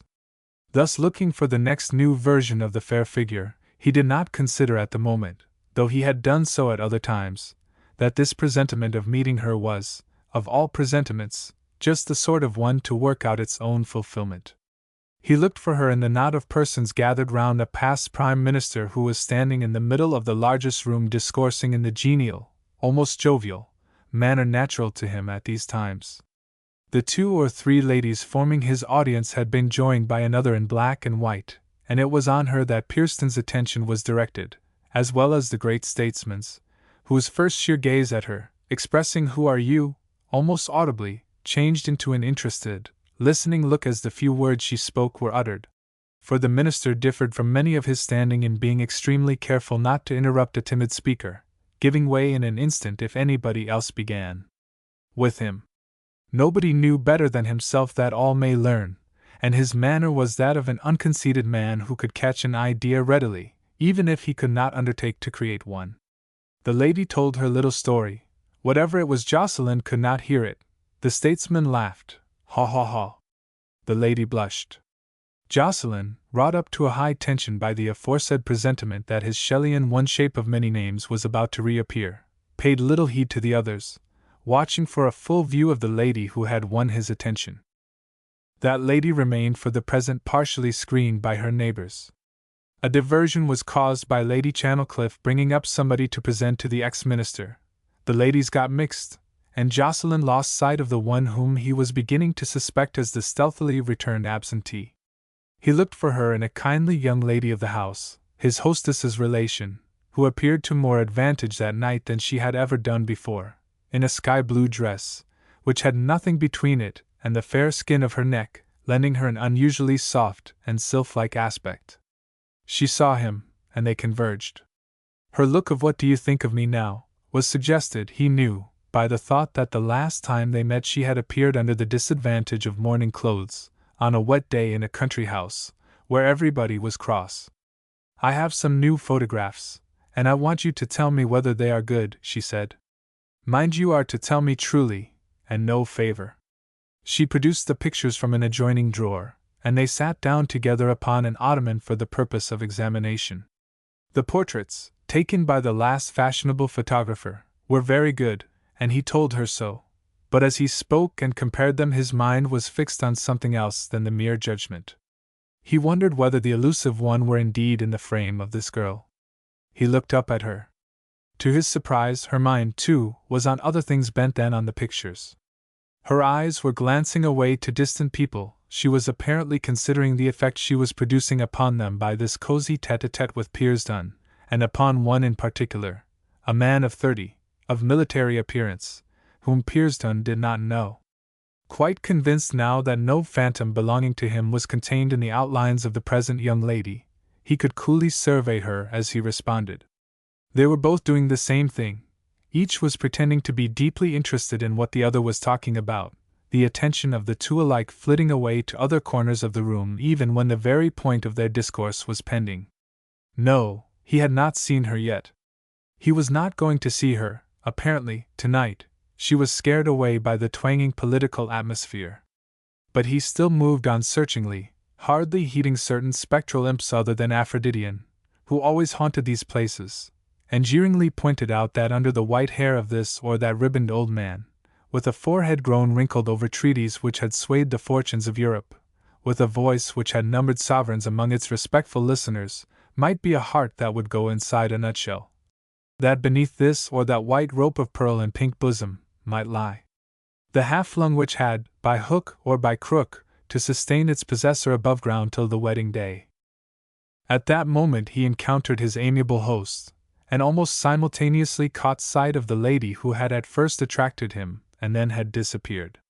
Their eyes met, far off as they were from each other. Pearsdon laughed inwardly.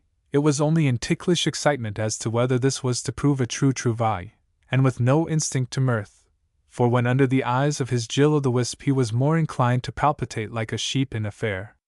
However, for the minute he had to converse with his host, Lord Channelcliffe, and almost the first thing that friend said to him was, "Who is that pretty woman in the black dress with the white fluff about it and the pearl necklace?"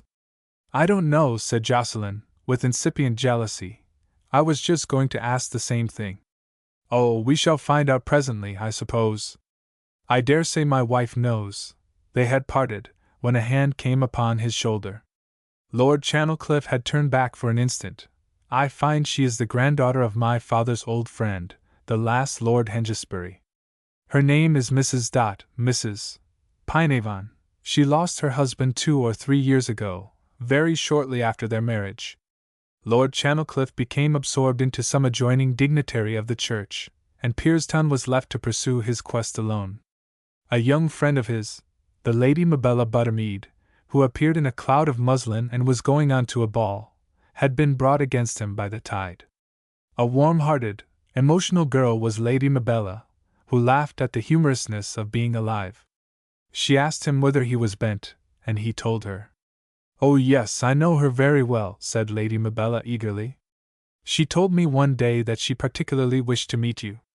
Poor thing, so sad, she lost her husband. Well, it was a long time ago now, certainly. Women ought not to marry and lay themselves open to such catastrophes, ought they, Mr. Pearsdon?" I never shall. I am determined never to run such a risk. Now, do you think I shall? Marry? Oh no, never, said Pearson drily.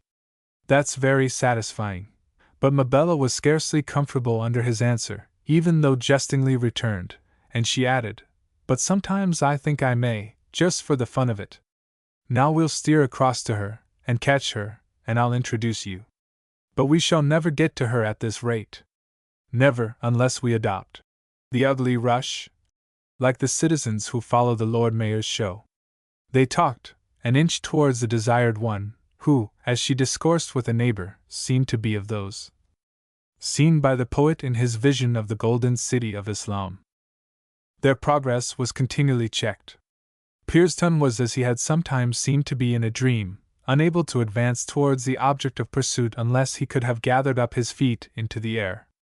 After 10 minutes given to a preoccupied regard of shoulder blades, back hair, glittering headgear, neck napes, moles, hairpins, pearl powder, pimples, minerals cut into facets of many-colored rays, necklace clasps, fans, stays, the 7 styles of elbow and arm, the 13 varieties of ear, and by using the toes of his dress boots as coulters with which he plowed his way and that of Lady Mabella in the direction they were aiming at, he drew near to Mrs. Pynavon, who was drinking a cup of tea in the back drawing-room. My dear Nicola, we thought we should never get to you, because it is worse tonight, owing to these dreadful politics. But we've done it, and she proceeded to tell her friend of Pearson's existence hard by. It seemed that the widow really did wish to know him, and that Lady Mabella Buttermead had not indulged in one of the too frequent inventions in that kind. When the youngest of the trio had made the pair acquainted with each other, she left them to talk to a younger man than the sculptor. Mrs. Pynavon's black velvets and silks, with their white accompaniments, finally set off the exceeding fairness of her neck and shoulders, which, though unwhitened artificially, were without a speck or blemish of the least degree.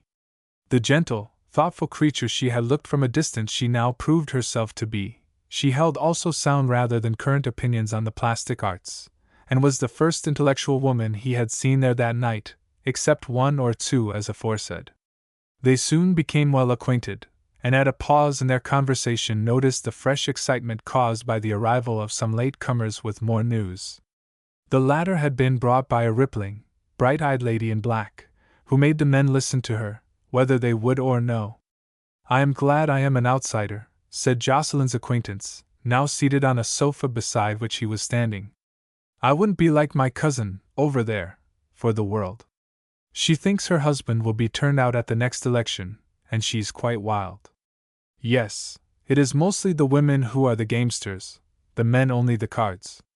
The pity is that politics are looked on as being a game for politicians, just as cricket is a game for cricketers, not as the serious duties of political trustees. How few of us ever think or feel that the nation of every country dwells in the cottage, as somebody says. Yes. Though I wonder to hear you quote that. Oh, I am of no party, though my relations are. There can be only one best course at all times, and the wisdom of the nation should be directed to finding it, instead of zigzagging in 2 courses, according to the will of the party which happens to have the upper hand.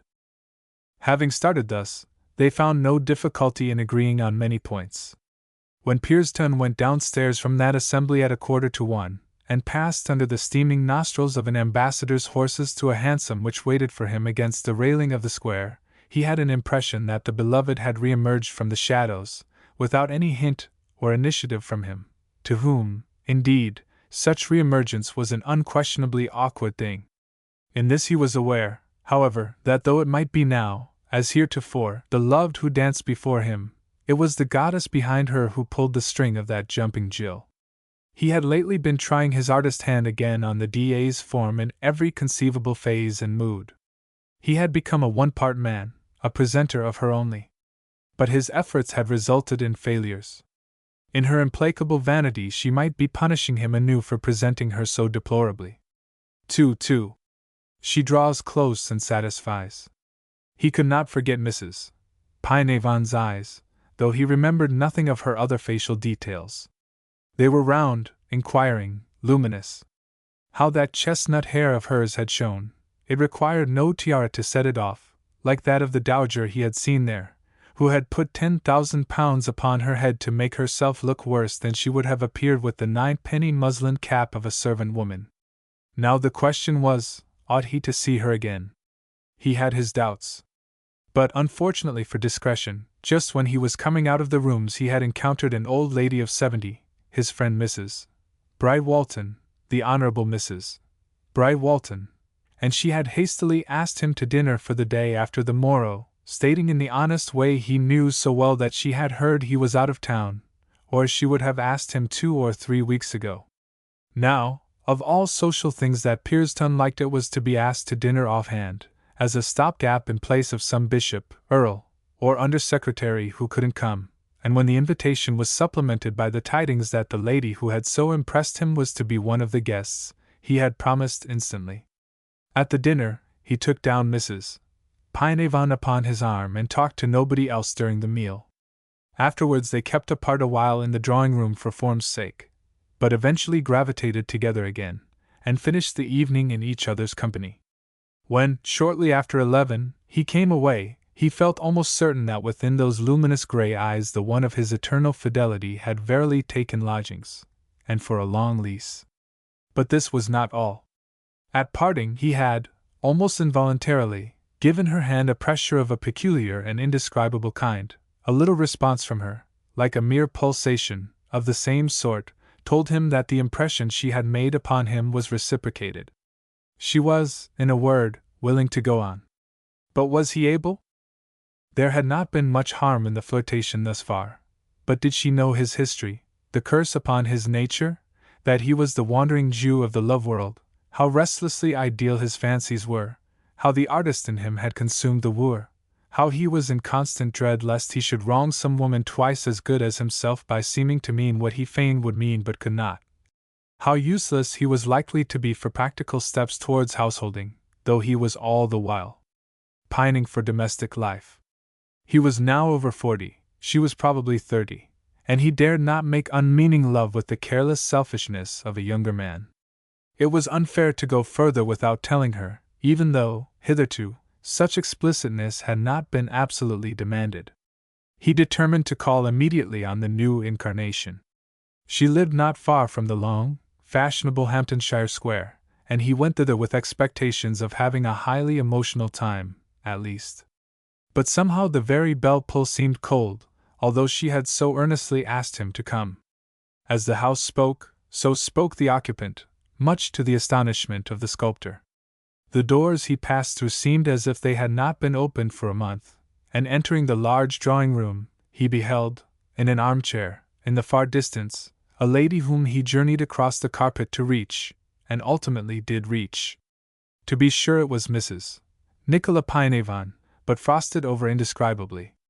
Raising her eyes in a slightly inquiring manner from the book she was reading, she leant back in the chair, as if soaking herself in luxurious sensations which had nothing to do with him, and replied to his greeting with a few commonplace words. The unfortunate Jocelyn, though recuperative to a degree, was at first terribly upset by this reception.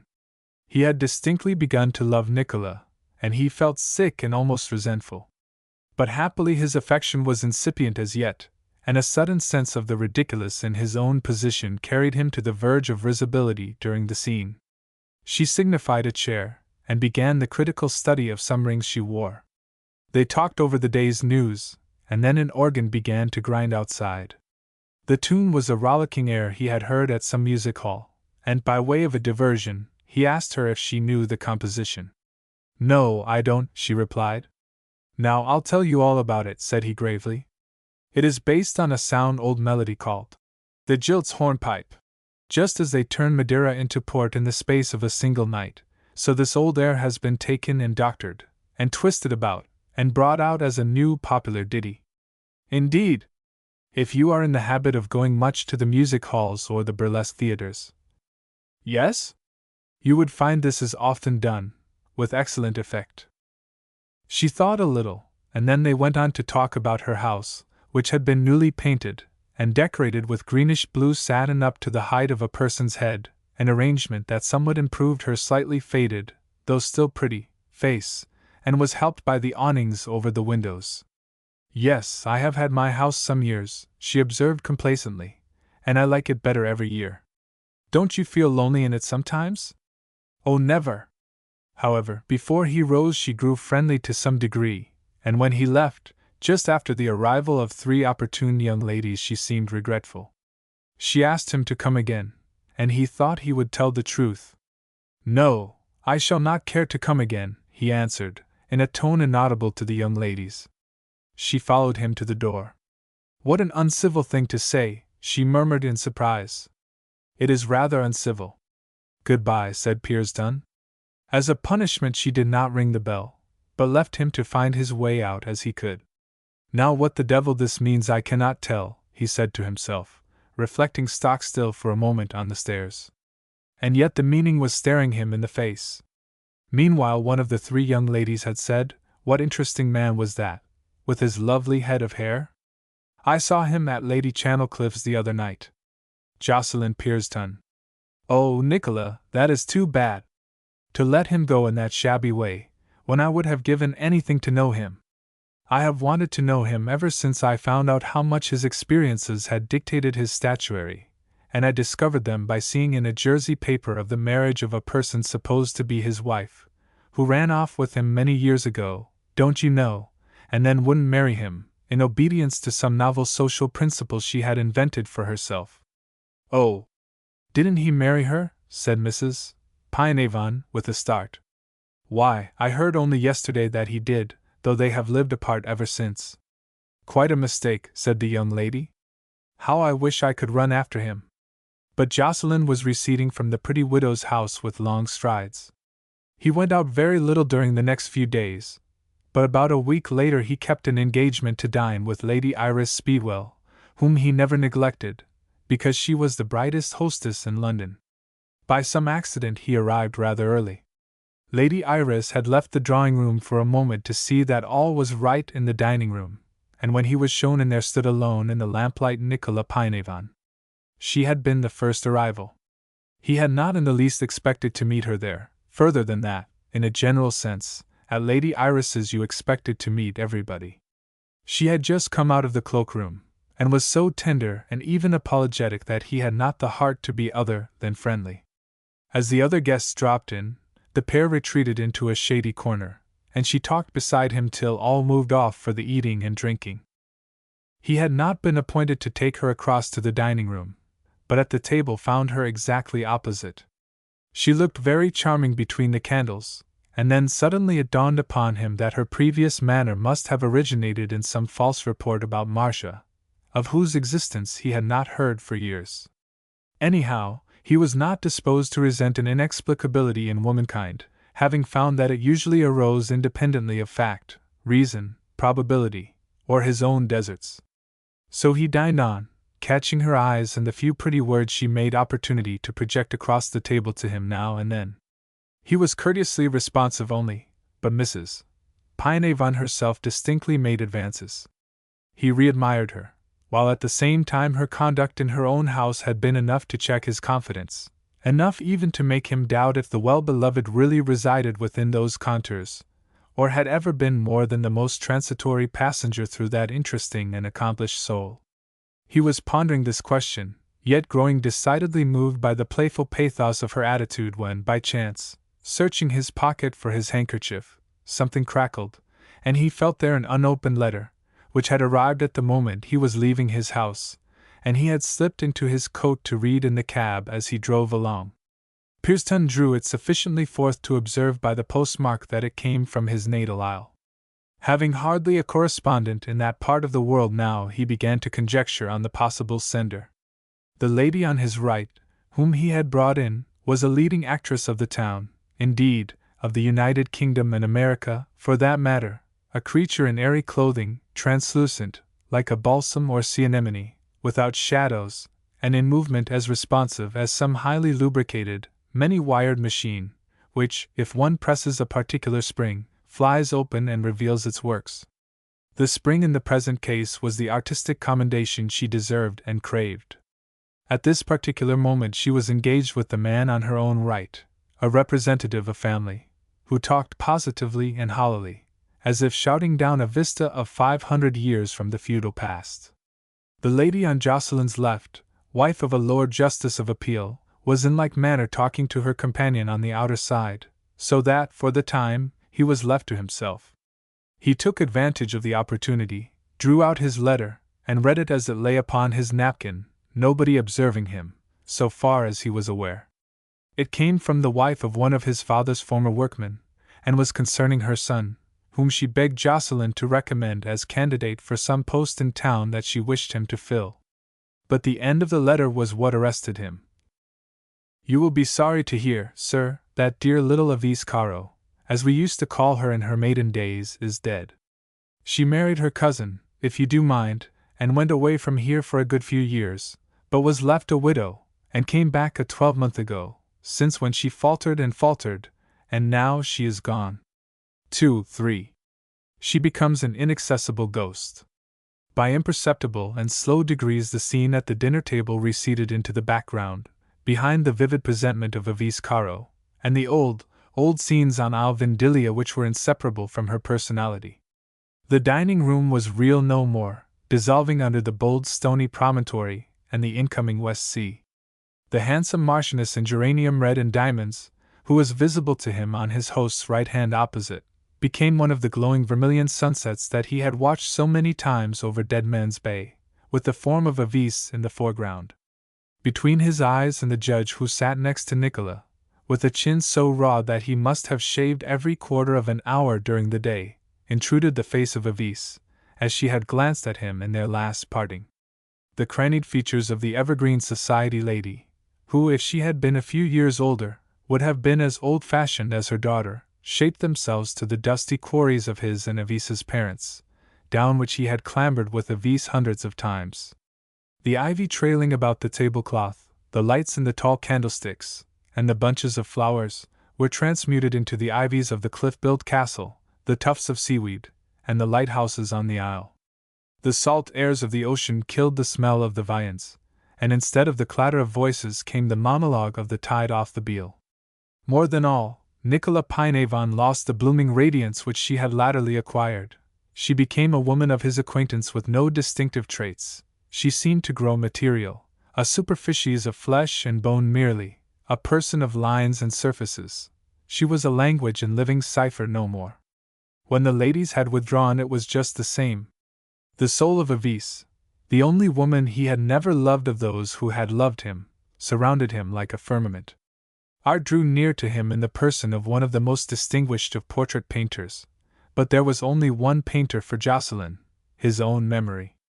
All that was eminent in European surgery addressed him in the person of that harmless and unassuming fogey whose hands had been inside the bodies of hundreds of living men. But the lily-white corpse of an obscure country girl chilled the interest of discourse with such a king of operators. Reaching the drawing-room he talked to his hostess. Though she had entertained 23 guests at her table that night, she had known not only what every one of them was saying and doing throughout the repast, but what every one was thinking. "So, being an old friend," she said quietly, "what has been troubling you? Something has, I know. I have been traveling over your face and have seen it there." Nothing could less express the meaning his recent news had for him than a statement of its facts. He told of the opening of the letter, and the discovery of the death of an old acquaintance. "The only woman whom I never rightly valued, I may almost say," he added, "and therefore the only one I shall ever regret." Whether she considered it a sufficient explanation or not, the woman of experiences accepted it as such. She was the single lady of his circle whom nothing erratic in his doings could surprise, and he often gave her stray ends of his confidence thus with perfect safety. He did not go near Mrs. Pynavon again. He could not, and on leaving the house walked abstractedly along the streets till he found himself at his own door. In his room he sat down, and placing his hands behind his head thought his thoughts anew. At one side of the room stood an escritoire, and from a lower drawer therein he took out a small box tightly nailed down. He forced the cover with the poker. The box contained a variety of odds and ends, which Pierston had thrown into it from time to time in past years for future sorting, an intention that he had never carried out.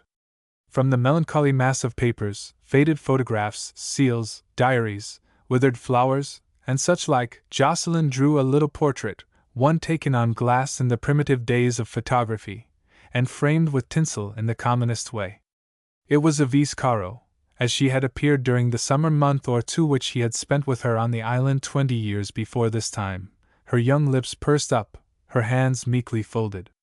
The effect of the glass was to lend to the picture much of the softness characteristic of the original.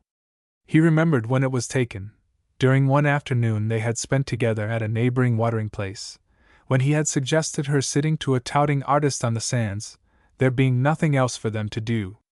A long contemplation of the likeness completed in his emotions what the letter had begun. He loved the woman dead and inaccessible as he had never loved her in life. He had thought of her but at distant intervals during the 20 years since that parting occurred, and only as somebody he could have wedded. Yet now the times of youthful friendship with her, in which he had learnt every note of her innocent nature, flamed up into a yearning and passionate attachment, embittered by regret beyond words. That kiss which had offended his dignity, which she had so childishly given him before her consciousness of womanhood had been awakened, what he would have offered to have a quarter of it now. Pierston was almost angry with himself for his feelings of this night, so unreasonably, motivelessly strong were they towards the lost young playmate. "How senseless of me," he said, as he lay in his lonely bed. She had been another man's wife almost the whole time since he was estranged from her, and now she was a corpse.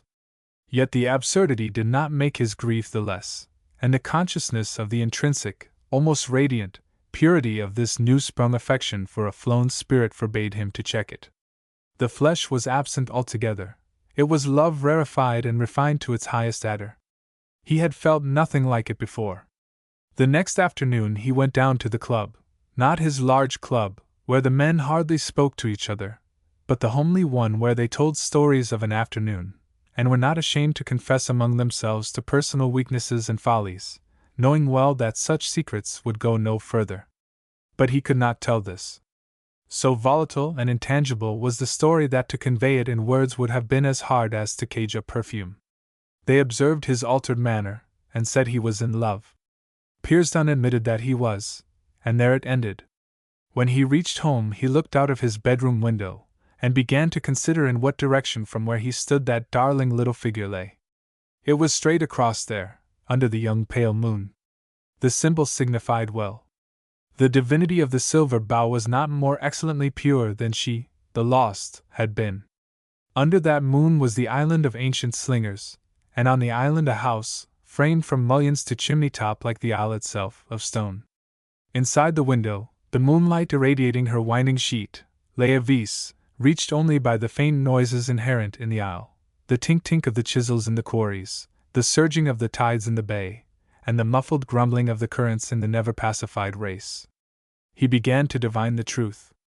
Evie, the departed one, though she had come short of inspiring a passion, had yet possessed a ground quality absent from her rivals, without which it seemed that a fixed and full-rounded constancy to a woman could not flourish in him.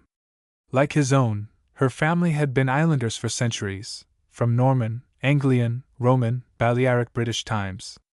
Hence in her nature, as in his, was some mysterious ingredient sucked from the isle, otherwise a racial instinct necessary to the absolute unison of a pair.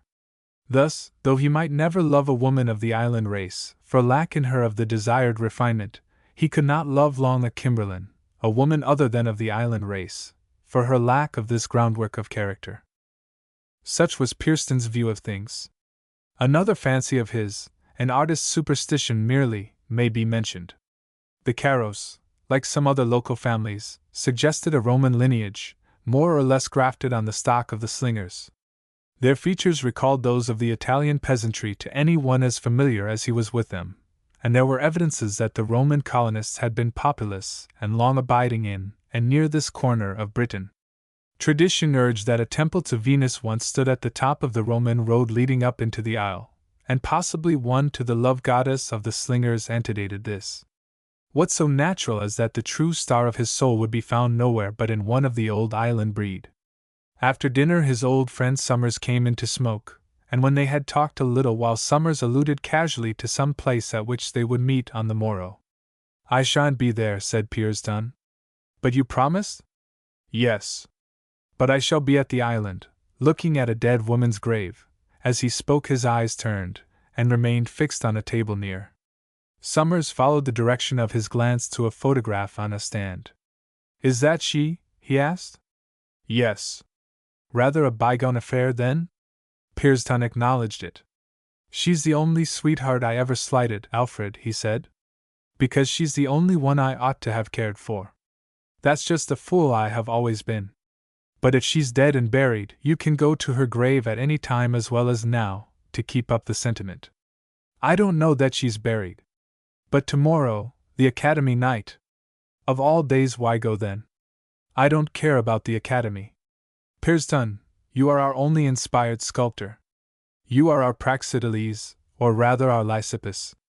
You are almost the only man of this generation who has been able to mold and chisel forms living enough to draw the idle public away from the popular paintings into the usually deserted lecture room, and people who have seen your last pieces of stuff say there has been nothing like them since 1600 and since the sculptors of the great race lived and died, whenever that was. Well then, for the sake of others you ought not to rush off to that God-forgotten Siroc just when you are wanted in town, all for a woman you last saw 100 years ago." "No, it was only 19 3/4, replied his friend, with abstracted literalness. He went the next morning. Since the days of his youth a railway had been constructed along the pebble bank, so that, except when the rails were washed away by the tides, which was rather often, the peninsula was quickly accessible. At 2 o'clock in the afternoon he was rattled along by this new means of locomotion, under the familiar monotonous line of bran-colored stones, and he soon emerged from the station, which stood as a strange exotic among the black layarets, the ruins of the washed-away village, and the white cubes of oolite, just come to view after burial through unreckonable geologic years. In entering upon the pebble beach the train had passed close to the ruins of Henry VIII's or Sandsfoot Castle, whither Avise was to have accompanied him on the night of his departure. Had she appeared, the primitive betrothal, with its natural result, would probably have taken place, and, as no islander had ever been known to break that compact, she would have become his wife. Ascending the steep incline to where the quarrymen were chipping just as they had formerly done, and within sound of the great stone saws, he looked southward towards the Beale. The level line of the sea horizon rose above the surface of the isle, a ruffled patch in mid-distance as usual marking the race, whence many a Lycidas had gone, but had not been blessed with a poet as a friend. Against the stretch of water, where a school of mackerel twinkled in the afternoon light, was defined, in addition to the distant lighthouse, a church with its tower, standing about 1/4 of a mile off, near the edge of the cliff. The churchyard gravestones could be seen in profile against the same vast spread of watery babble and unrest. Among the graves moved the form of a man clothed in a white sheet, which the wind blew and flapped coldly every now and then. Near him moved 6 men bearing a long box, and 2 or 3 persons in black followed. The coffin, with its 12 legs, crawled across the aisle, while around and beneath it the flashing lights from the sea and the school of mackerel were reflected, a fishing boat, far out in the channel, being momentarily discernible under the coffin also. The procession wandered round to a particular corner, and halted, and paused there a long while in the wind, the sea behind them, the surplice of the priest still blowing. Jocelyn stood with his hat off. He was present, though he was 1/4 of a mile off, and he seemed to hear the words that were being said, though nothing but the wind was audible. He instinctively knew that it was none other than Avise whom he was seeing interred, his Avise, as he now began presumptuously to call her. Presently the little group withdrew from before the sea shine, and disappeared.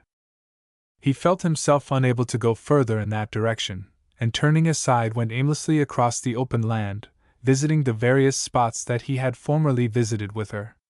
But as if tethered to the churchyard by a cord, he was still conscious of being at the end of a radius whose pivot was the grave of Avise Caro, and as the dusk thickened he closed upon his center and entered the churchyard gate. Not a soul was now within the precincts. The grave, newly shaped, was easily discoverable behind the church, and when the same young moon arose which he had observed the previous evening from his window in London he could see the yet fresh footmarks of the mourners and bearers. The breeze had fallen to a calm with the setting of the sun, the lighthouse had opened its glaring eye, and disinclined to leave a spot sublimed both by early association and present regret, he moved back to the church wall, warm from the afternoon sun, and sat down upon a windowsill facing the grave. 2:4.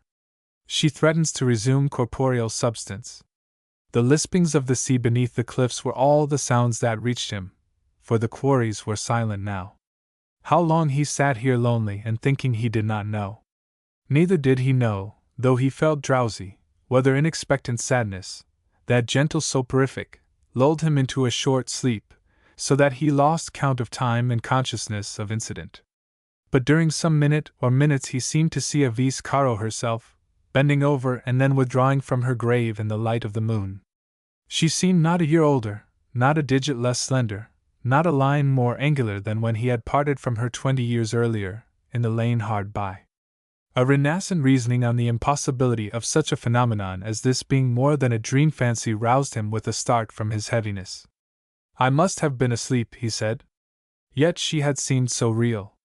Pearson, however, dismissed the strange impression, arguing that even if the information sent him of Avis's death should be false, a thing incredible, that sweet friend of his youth, despite the transfiguring effects of moonlight, would not now look the same as she had appeared 19 or 20 years ago.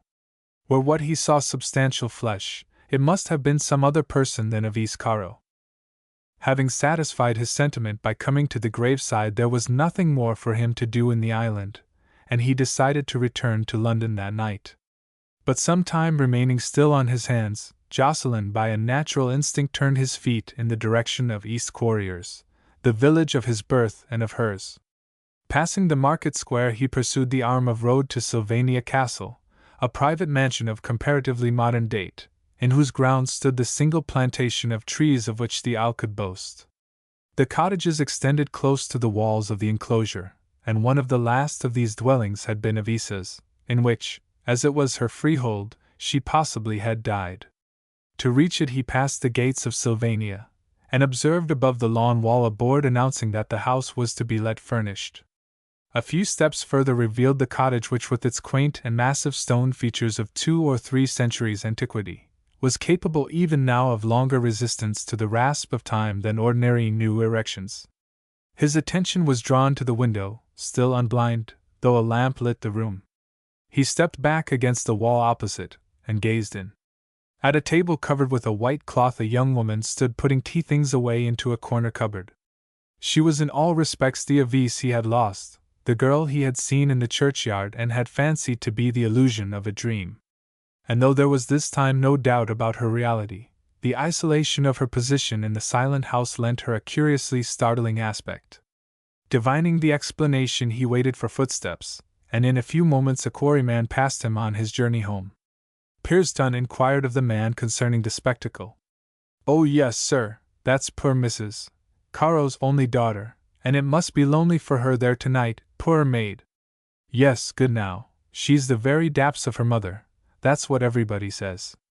"But how does she come to be so lonely?" "One of her brothers went to sea and was drowned, and t'other is in America."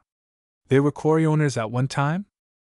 The quarryman pitched his niche, and explained to the seeming stranger that there had been 3 families thereabouts in the stone trade, who had got much involved with each other in the last generation. They were the Bencombes, the Pearsons, and the Caros. The Bencombes strained their utmost to outlift the other 2, and partially succeeded. They grew enormously rich, sold out, and disappeared altogether from the island which had been their making. The Pearsons kept a dogged middle course, throve without show or noise, and also retired in their turn. The Caros were pulled completely down in the competition with the other 2, and when Widow Caro's daughter married her cousin Jim Caro, he tried to regain for the family its original place in the 3-cornered struggle. He took contracts at less than he could profit by, speculated more and more, till at last the crash came.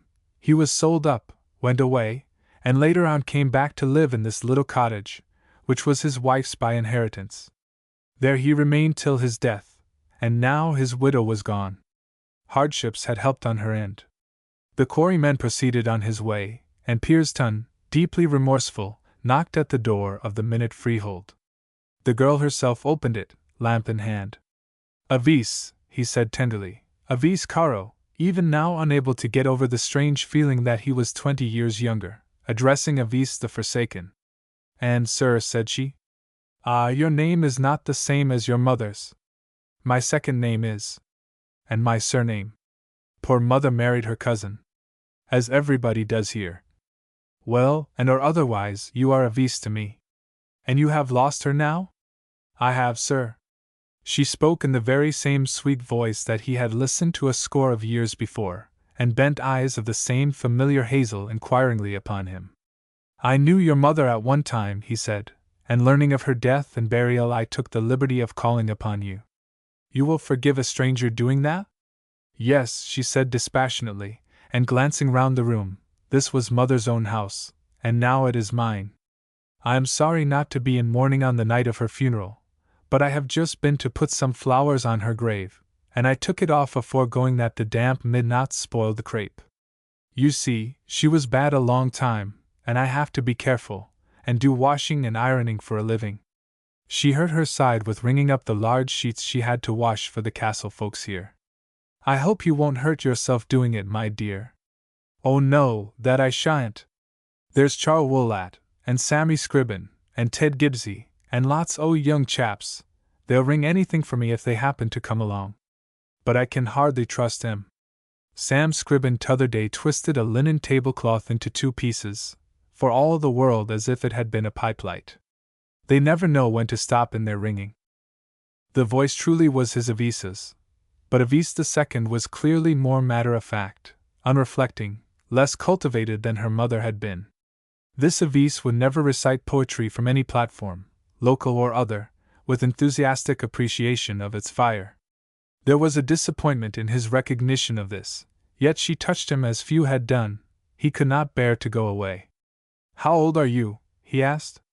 "Going in 19. It was about the age of her double, Avis I, when he and she had strolled together over the cliffs during the engagement. But he was now 40, if a day. She before him was an uneducated laundress, and he was a sculptor and a royal academician, with a fortune and a reputation. Yet why was it an unpleasant sensation to him just then to recollect that he was 20?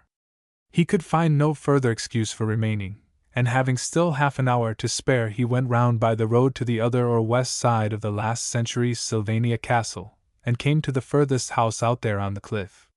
It was his early home. Used in the summer as a lodging-house for visitors, it now stood empty and silent, the evening wind swaying the euonymus and tamarisk boughs in the front, the only evergreen shrubs that could weather the whipping salt gales which sped past the walls. Opposite the house, far out at sea, the familiar lightship winked from the sandbank, and all at once there came to him a wild wish that, instead of having an artist's reputation, he could be living here an illiterate and unknown man, wooing, and in a fair way of winning, the pretty laundress in the cottage hard by. 2. The resumption takes place. Having returned to London, he mechanically resumed his customary life, but he was not really living there. The phantom of Avis, now grown to be warm flesh and blood, held his mind afar. He thought of nothing but the isle, and Avis II dwelling therein, inhaling its salt breath, stroked by its singing rains and by the haunted atmosphere of Roman Venus about and around the site of her parish temple there. The very defects in the country girl became charms as viewed from town. Nothing now pleased him so much as to spend that portion of the afternoon which he devoted to outdoor exercise, in haunting the purlieus of the wharves along the Thames, where the stone of his native rock was unshipped from the coasting craft that had brought it thither. He would pass inside the great gates of these landing places on the right or left bank, contemplate the white cubes and oblongs, imbibe their associations, call up the genius loci whence they came, and almost forget that he was in London.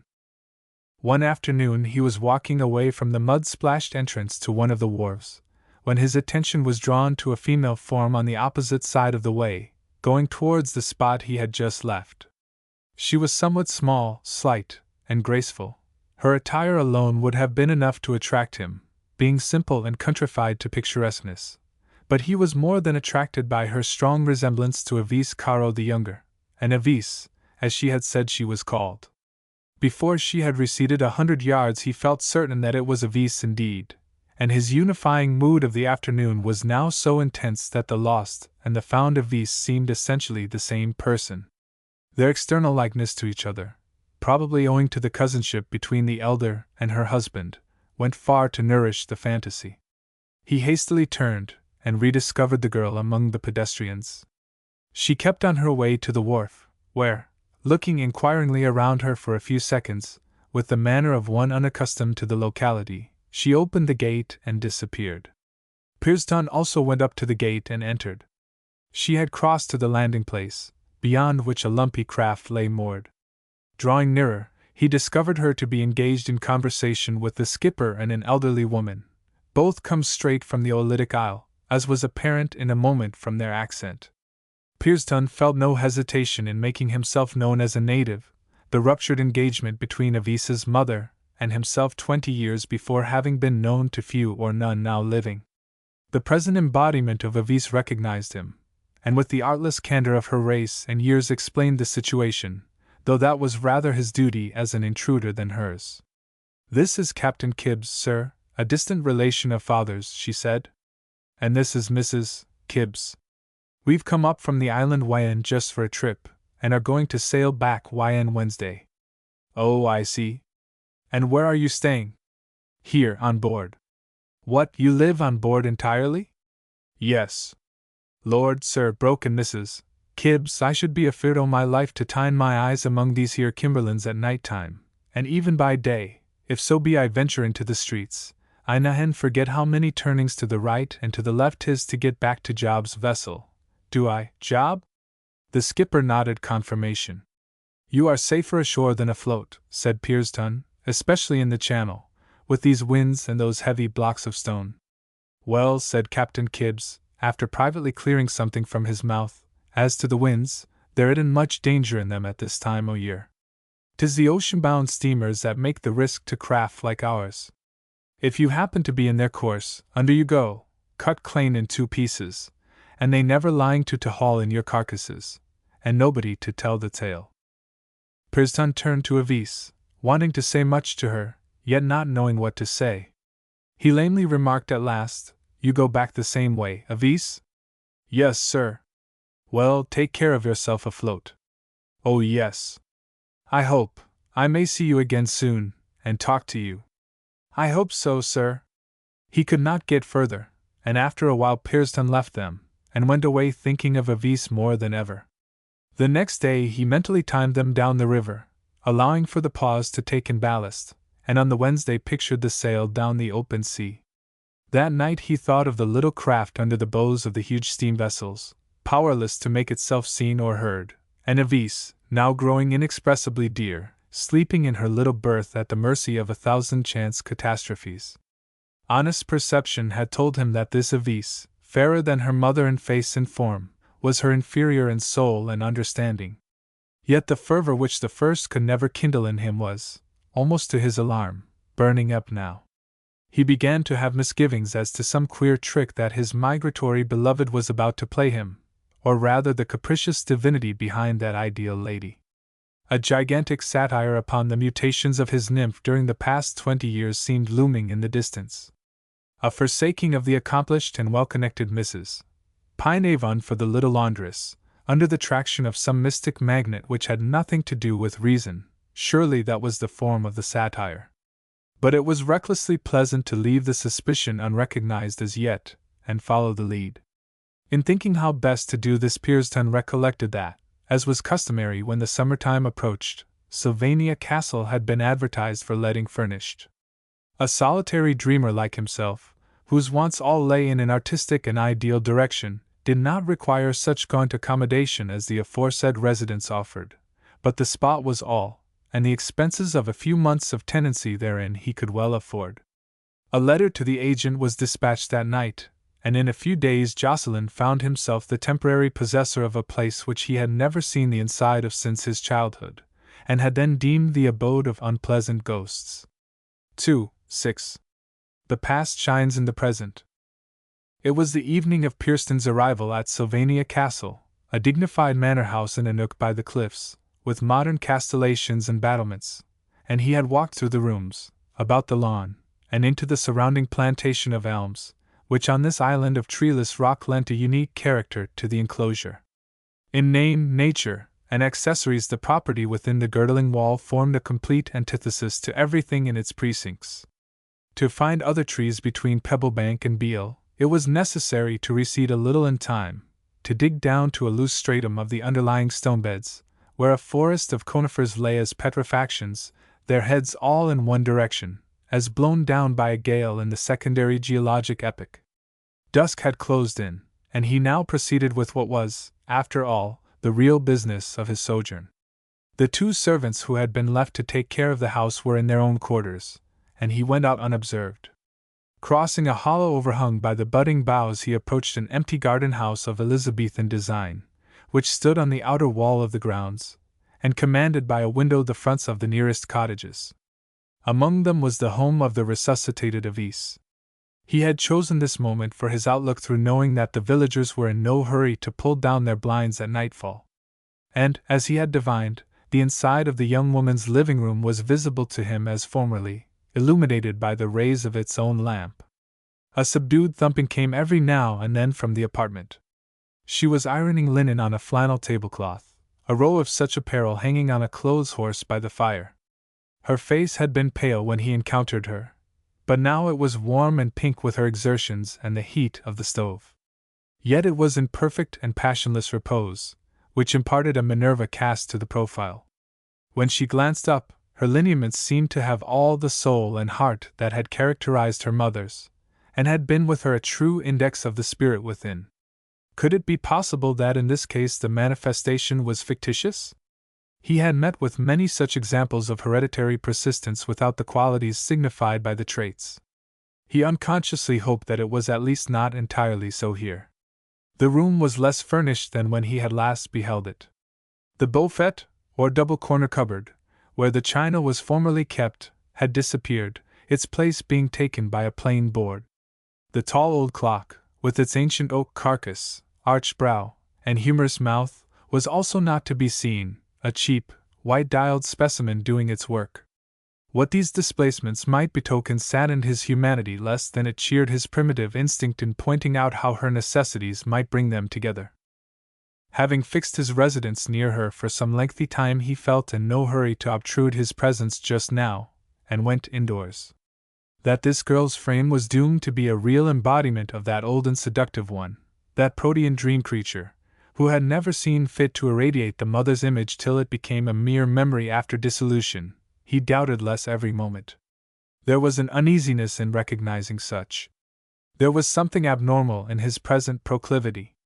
A certain sanity had, after all, accompanied his former idealizing passions.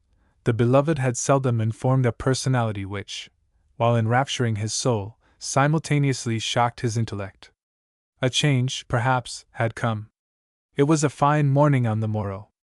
Walking in the grounds towards the gate, he saw Avis entering his hired castle with a broad oval wicker basket covered with a white cloth, which burden she bore round to the back door.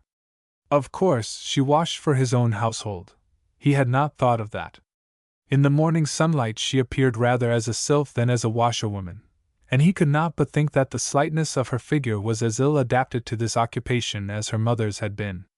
But, after all, it was not the washerwoman that he saw now.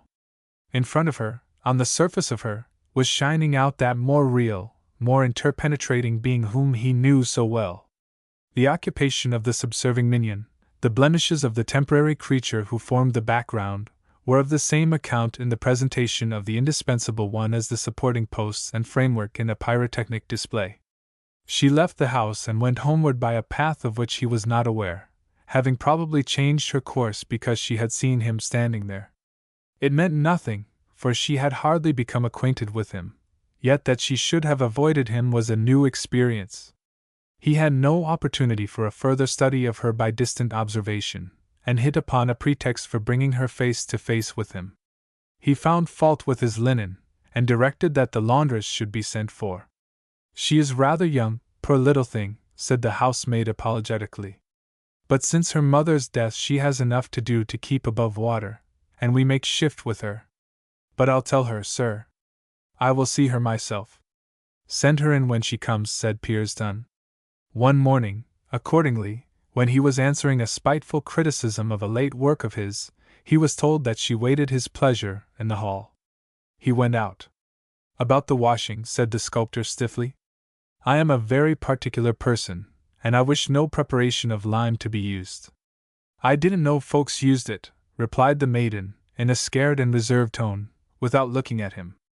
That's all right. And then, the mangling smashes the buttons. I haven't got a mangle, sir, she murmured. Ah, that's satisfactory. And I object to so much borax in the starch. I don't put any, Avis returned in the same close way. Never heard the name eau de four. Oh, I see. All this time Piers Dunn was thinking of the girl. Or as the scientific might say, nature was working her plans for the next generation under the cloak of a dialogue on linen. He could not read her individual character, owing to the confusing effect of her likeness to a woman whom he had valued too late. He could not help seeing in her all that he knew of another, and veiling in her all that did not harmonize with his sense of metempsychosis. The girl seemed to think of nothing but the business in hand. She had answered to the point, and was hardly aware of his sex or of his shape.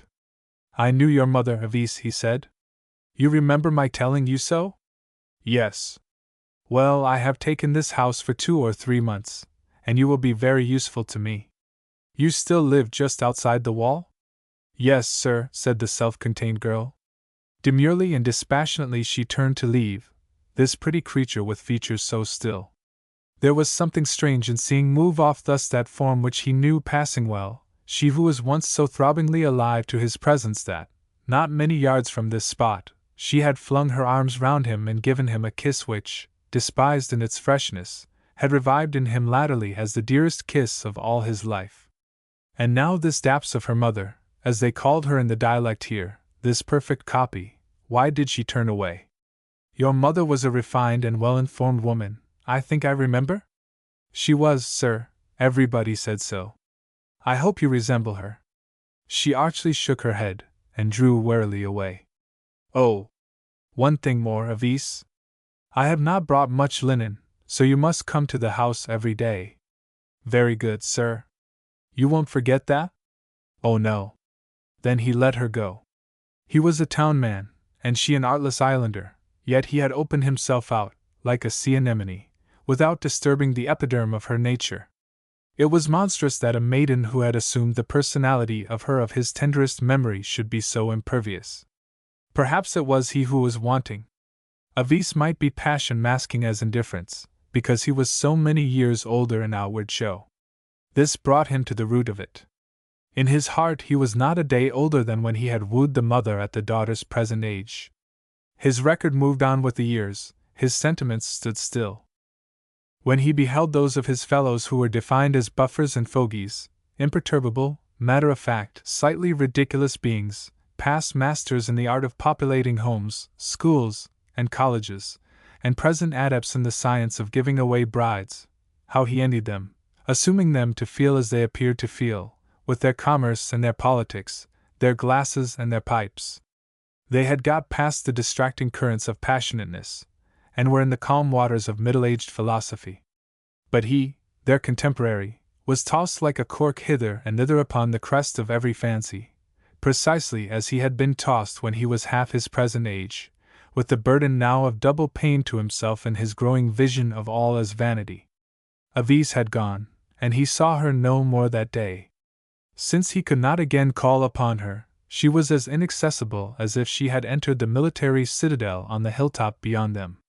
In the evening he went out and paced down the lane to the Red King's castle overhanging the cliff, beside whose age the castle he occupied was but a thing of yesterday.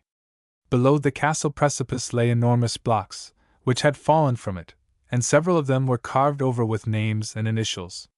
He knew the spot and the old trick well, and by searching in the faint moonrays he found a pair of names which, as a boy, he himself had cut. They were Avis and Jocelyn, Avis Caro's and his own. The letters were now nearly worn away by the weather and the brine. But close by, in quite fresh letters, stood an Avis, coupled with the name Isaac. They could not have been there more than 2 or 3 years, and then Avis was probably Avis II. Who was Isaac? Some boy admirer of her child time, doubtless. He retraced his steps, and passed the Caro's house towards his own. The revivified Avise animated the dwelling, and the light within the room fell upon the window. She was just inside that blind. Whenever she unexpectedly came to the castle he started, and lost placidity. It was not at her presence as such, but at the new condition, which seemed to have something sinister in it. On the other hand, the most abrupt encounter with him moved her to no emotion as it had moved her prototype in the old days. She was indifferent to, almost unconscious of, his propinquity. He was no more than a statue to her, she was a growing fire to him. A sudden sapphic terror of love would ever and anon come upon the sculptor, when his matured reflecting powers would insist upon informing him of the fearful lapse from reasonableness that lay in this infatuation. It threw him into a sweat.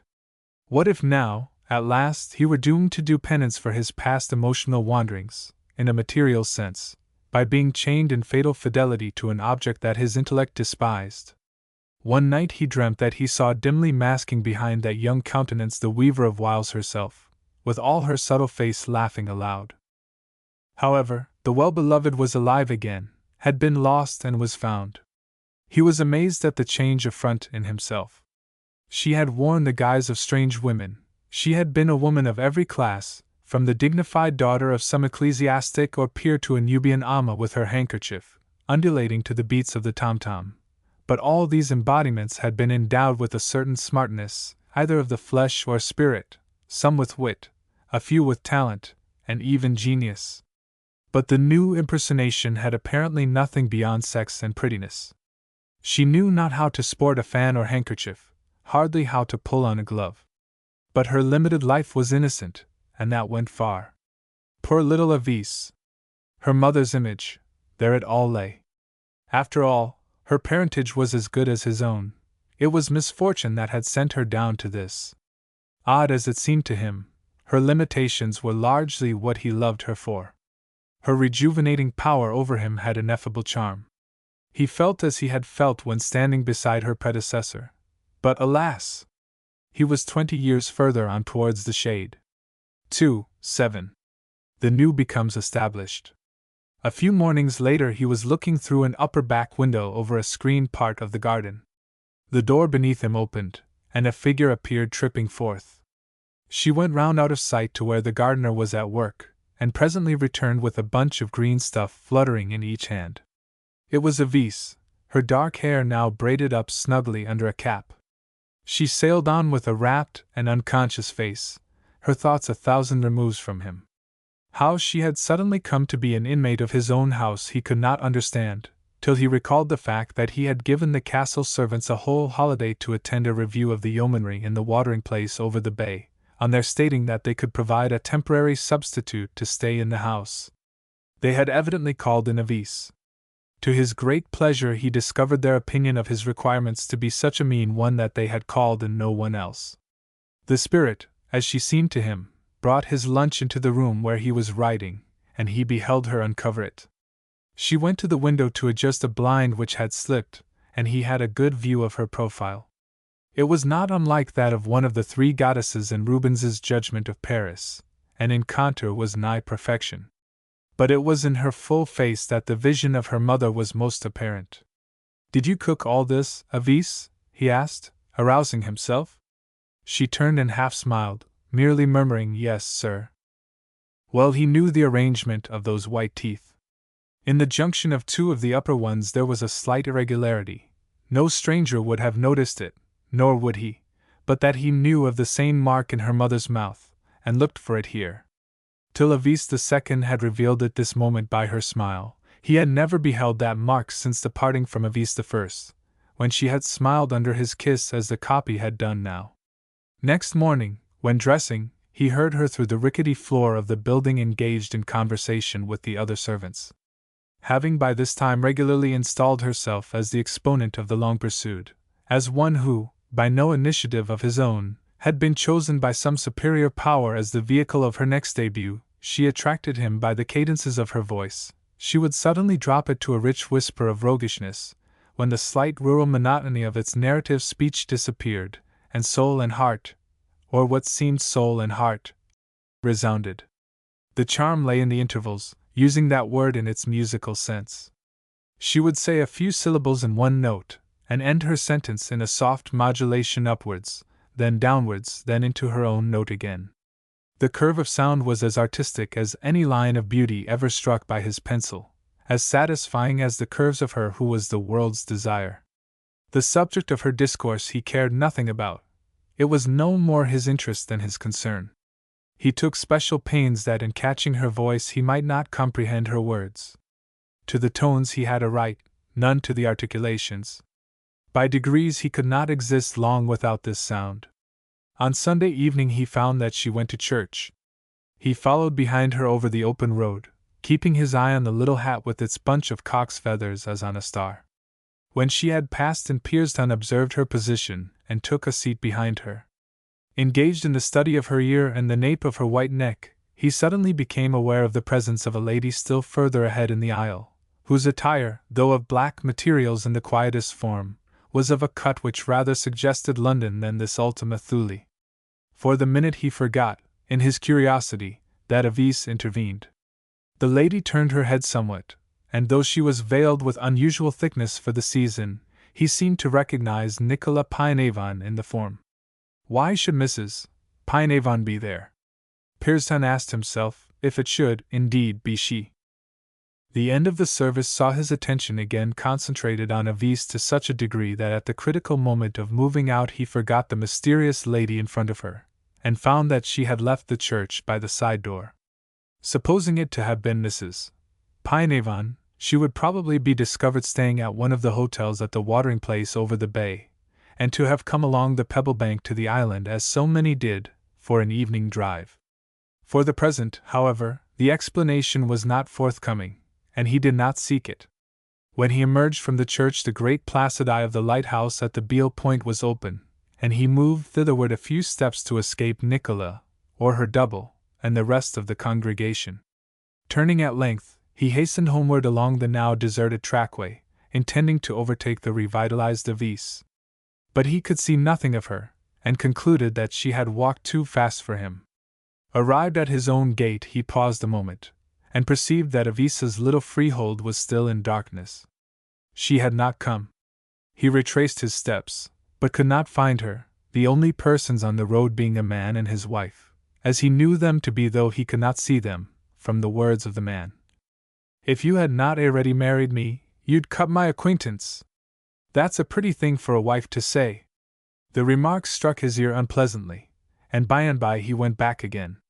Avise's cottage was now lighted. She must have come round by the other road.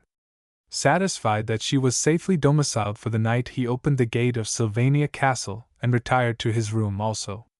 Eastward from the grounds the cliffs were rugged and the view of the opposite coast picturesque in the extreme. A little door from the lawn gave him immediate access to the rocks and shore on this side. Without the door was a dip well of pure water, which possibly had supplied the inmates of the adjoining and now ruinous Red King's Castle at the time of its erection. On a sunny morning he was meditating here when he discerned a figure on the shore below spreading white linen upon the pebbly strand. Jocelyn descended. Avise, as he had supposed, had now returned to her own occupation.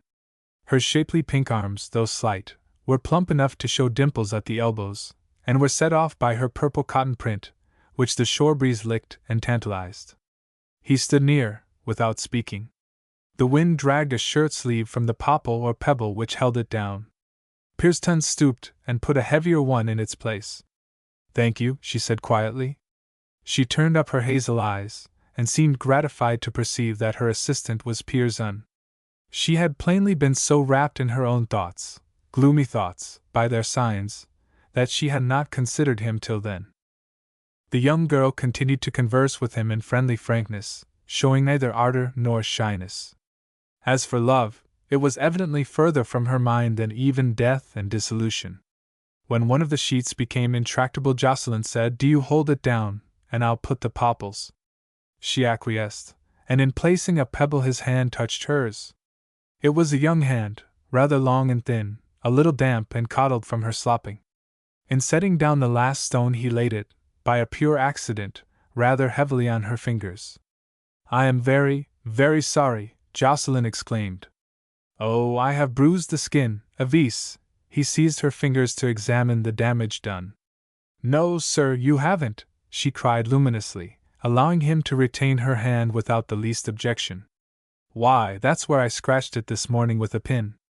You didn't hurt me a bit with the popple stone. Although her gown was purple, there was a little black crape bow upon each arm. He knew what it meant, and it saddened him. Do you ever visit your mother's grave? He asked. Yes, sir, sometimes. I am going there tonight to water the daisies. She had now finished here, and they parted. That evening, when the sky was red, he emerged by the garden door and passed her house. The blinds were not down, and he could see her sewing within. While he paused, she sprang up as if she had forgotten the hour, and tossed on her hat. Jocelyn strode ahead and round the corner, and was halfway up the straggling street before he discerned her little figure behind him. He hastened past the lads and young women with clinking buckets who were drawing water from the fountains by the wayside, and took the direction of the church. With the disappearance of the sun, the lighthouse had again set up its flame against the sky, the dark church rising in the foreground. Here he allowed her to overtake him. You loved your mother much? Said Jocelyn. I did, sir. Of course I did, said the girl, who tripped so lightly that it seemed he might have carried her on his hand. Pearson wished to say, so did I, but did not like to disclose events which she, apparently, never guessed. Avise fell into thought, and continued. Mother had a very sad life for some time when she was about as old as I. I should not like mine to be as hers. Her young man proved false to her because she wouldn't agree to meet him one night, and it grieved Mother almost all her life. I wouldn't have fretted about him, if I'd been she. She would never name his name, but I know he was a wicked, cruel man, and I hate to think of him. After this he could not go into the churchyard with her, and walked onward alone to the south of the aisle. He was wretched for hours. Yet he would not have stood where he did stand in the ranks of an imaginative profession if he had not been at the mercy of every haunting of the fancy that can beset man. It was in his weaknesses as a citizen and a national unit that his strength lay as an artist, and he felt it childish to complain of susceptibilities not only innate but cultivated. But he was paying dearly enough for his Liliths. He saw a terrible vengeance ahead. What had he done to be tormented like this? The beloved, after flitting from Nicola Pineavon to the phantom of a dead woman whom he never adored in her lifetime, had taken up her abode in the living representative of the dead, with a permanence of hold which the absolute indifference of that little brown-eyed representative only seemed to intensify. Did he really wish to proceed to marriage with this chit of a girl? He did. The wish had come at last. It was true that as he studied her he saw defects in addition to her social insufficiencies. Judgment, hoodwinked as it was, told him that she was colder in nature, commoner in character, than that well-read, bright little woman of East the First. But 20 years make a difference in ideals, and the added demands of middle age in physical form are more than balanced by its concessions as to the spiritual content. He looked at himself in the glass, and felt glad at those inner deficiencies in Avise which formerly would have impelled him to reject her. There was a strange difference in his regard of his present folly and of his love in his youthful time. Now he could be mad with method, knowing it to be madness. Then he was compelled to make believe his madness wisdom. In those days any flash of reason upon his loved one's imperfections was blurred over hastily, and with fear. Such penetrative vision now did not cool him. He knew he was the creature of a tendency, and passively acquiesced. To use a practical eye, it appeared that, as he had once thought, this Caro family, though it might not for centuries, or ever, furbish up an individual nature which would exactly, ideally, supplement his own imperfect one and round with it the perfect whole, was yet the only family he had ever met, or was likely to meet, which possessed the materials for her making. It was as if the Caros had found the clay but not the potter, while other families whose daughters might attract him had found the potter but not the clay. 2:8. His own soul confronts him. From his roomy castle and its grounds and the cliffs hard by he could command every move and aspect of her who was the rejuvenated spirit of the past to him, in the effulgence of whom all sordid details were disregarded. Among other things, he observed that she was often anxious when it rained. If, after a wet day, a golden streak appeared in the sky over Dead Man's Bay, under a lid of cloud, her manner was joyous and her tread light. This puzzled him, and he found that if he endeavored to encounter her at these times, she shunned him, stealthily and subtly, but unmistakably. One evening, when she had left her cottage and tripped off in the direction of the Underhill townlet, he set out by the same route, resolved to await her return along the high roadway which stretched between that place and East Quarriers. He reached the top of the old road where it makes a sudden descent to the townlet, but she did not appear. Turning back, he sauntered along till he had nearly reached his own house again. Then he retraced his steps, and in the dim night he walked backwards and forwards on the bare and lofty convex of the isle, the stars above and around him, the lighthouse on duty at the distant point, the lightship winking from the sandbank, the combing of the pebble beach by the tide beneath, the church away southwestward, where the island fathers lay. He walked the wild summit till his legs ached, and his heart ached, till he seemed to hear on the upper wind the stones of the slingers whizzing past, and the voices of the invaders who annihilated them, and married their wives and daughters, and produced a Vis as the ultimate flower of the combined stocks. Still she did not come. It was more than foolish to wait, yet he could not help waiting. At length he discerned a dot of a figure, which he knew to be hers rather by its motion than by its shape. How incomparably the immaterial dream dwarfed the grandest of substantial things, when here, between those three sublimities, the sky, the rock, and the ocean, the minute personality of this washergirl filled his consciousness to its extremest boundary, and the stupendous inanimate scene shrank to a corner therein. But all at once the approaching figure had disappeared. He looked about; she had certainly vanished. At one side of the road was a low wall, but she could not have gone behind that without considerable trouble and singular conduct. He looked behind him; she had reappeared further on the road. Jocelyn Pearson hurried after, and discerning his movement, Avis stood still. When he came up, she was slyly shaking with restrained laughter. "Well, what does this mean, my dear girl?" he asked. Her inner mirth escaping in spite of her, she turned askance and said, "When you was following me to Street O'Wells, 2 hours ago, I looked round and saw you, and huddied behind a stone. You passed and brushed my frock without seeing me.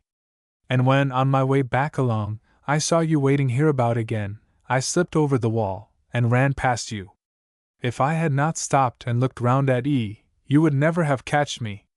What did you do that for, you elf? That you shouldn't find me." "That's not exactly a reason. Give another, dear Avis," he said, as he turned and walked beside her homeward. She hesitated. "Come," he urged again. "'Twas because I thought you wanted to be my young man," she answered. "What a wild thought of yours! Supposing I did, wouldn't you have me?" "Not now. And not for long, even if it had been sooner than now." "Why? If I tell you, you won't laugh at me or let anybody else know?" "Never." "Then I will tell you," she said quite seriously. "'Tis because I get tired o' my lovers as soon as I get to know them well. What I see in one young man for a while soon leaves him and goes into another yonder, and I follow, and then what I admire fades out of him and springs up somewhere else, and so I follow on, and never fix to one. I have loved 15 already." "Yes, 15, I am almost ashamed to say," she repeated, laughing. "I can't help it, sir, I assure you. Of course it is really, to me, the same one all through, only I can't catch him," she added anxiously. "You won't tell anybody o' this in me, will you, sir? Because if it were known I am afraid no man would like me." Pearson was surprised into stillness. Here was this obscure and almost illiterate girl engaged in the pursuit of the impossible ideal, just as he had been himself doing for the last 20 years.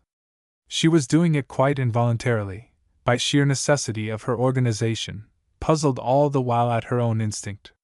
He suddenly thought of its bearing upon himself, and said, with a sinking heart, "Am I one of them?" She pondered critically. "You was, for a week, when I first saw you." "Only a week?" "About that." "What made the being of your fancy forsake my form and go elsewhere?" "Well, though you seemed handsome and gentlemanly at first." "Yes?" "I found you too old soon after." You are a candid young person. But you asked me, sir, she expostulated. I did, and having been answered, I won't intrude upon you longer. So cut along home as fast as you can. It is getting late. When she had passed out of earshot, he also followed homewards. This seeking of the well-beloved was, then, of the nature of a knife which could cut two ways.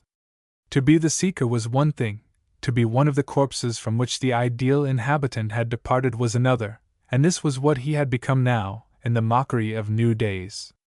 The startling parallel in the idiosyncrasies of Avise and himself, evinced by the elusiveness of the beloved with her as with him, meant probably that there had been some remote ancestor common to both families, from whom the trait had latently descended and recrudesced.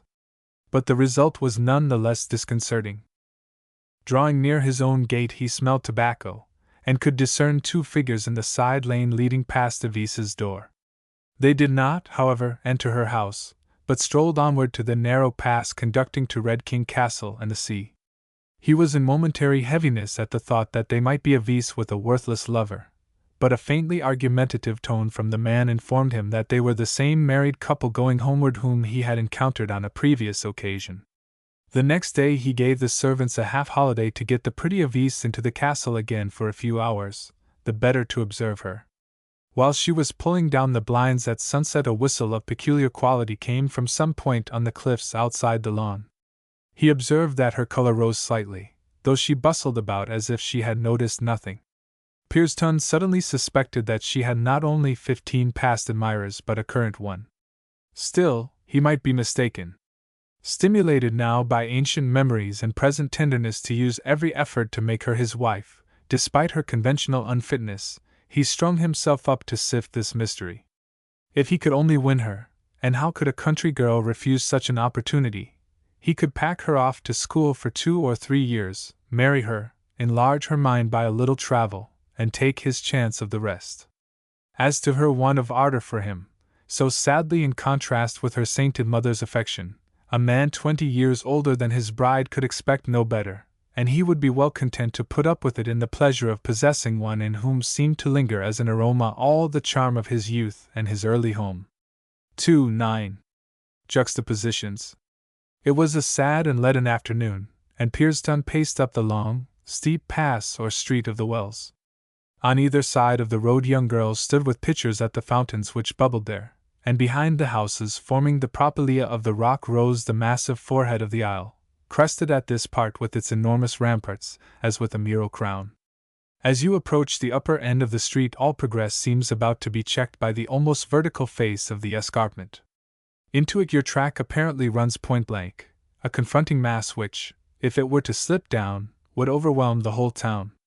But in a moment you find that the road, the old Roman highway into the peninsula, turns at a sharp angle when it reaches the base of the scarp, and ascends in the stiffest of inclines to the right. To the left there is also another ascending road, modern, almost as steep as the first, and perfectly straight. This is the road to the forts. Pierston arrived at the forking of the ways, and paused for breath. Before turning to the right, his proper and picturesque course, he looked up the uninteresting left road to the fortifications. It was new, long, white, regular, tapering to a vanishing point, like a lesson in perspective.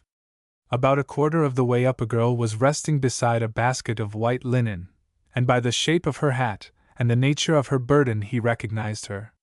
She did not see him, and abandoning the right-hand course he slowly ascended the incline she had taken.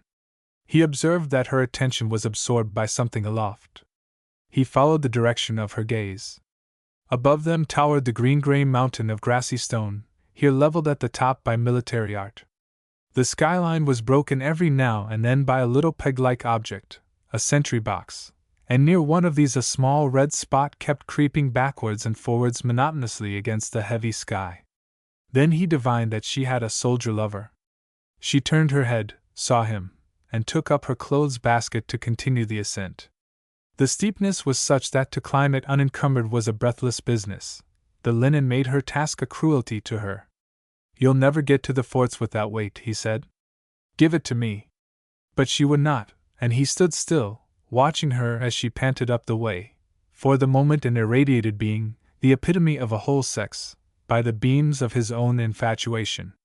Beheld her not as she really was, as she was even to himself sometimes. But to the soldier what was she? Smaller and smaller she waned up the rigid mathematical road, still gazing at the soldier aloft, as Pearson gazed at her. He could just discern sentinels springing up at the different coigns of vantage that she passed, but seeing who she was they did not intercept her, and presently she crossed the drawbridge over the enormous chasm surrounding the forts, passed the sentries there also, and disappeared through the arch into the interior. Pearson could not see the sentry now, and there occurred to him the hateful idea that this scarlet rival was meeting and talking freely to her, the unprotected orphan girl of his sweet original Avis, perhaps, relieved of duty, escorting her across the interior, carrying her basket, her tender body encircled by his arm. What the devil are you staring at, as if you were in a trance? Pearson turned his head, and there stood his old friend Summers, still looking the long-leased bachelor that he was. I might say, what the devil do you do here? If I weren't so glad to see you. Summers said that he had come to see what was detaining his friend in such an out-of-the-way place at that time of year, and incidentally to get some fresh air into his own lungs. Pearson made him welcome, and they went towards Sylvania Castle. You were staring, as far as I could see, at a pretty little washerwoman with a basket of clothes, resumed the painter. Yes, it was that to you, but not to me.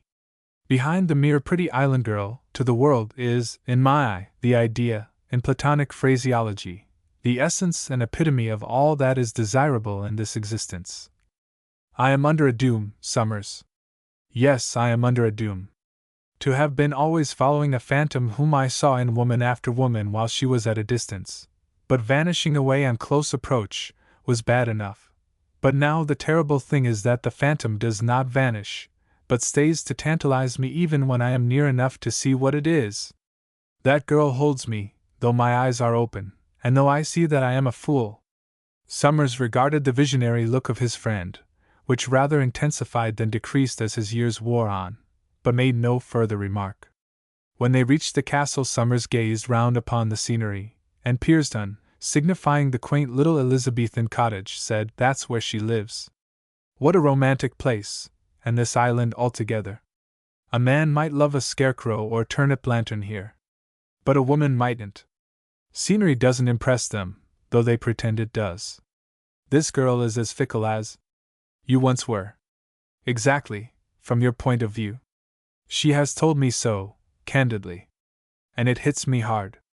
Summers stood still in sudden thought. Well, that is a strange turning of the tables, he said. But you wouldn't really marry her, Pearson? I would, tomorrow. Why shouldn't I? What are fame and name and society to me, a descendant of wreckers and smugglers like her?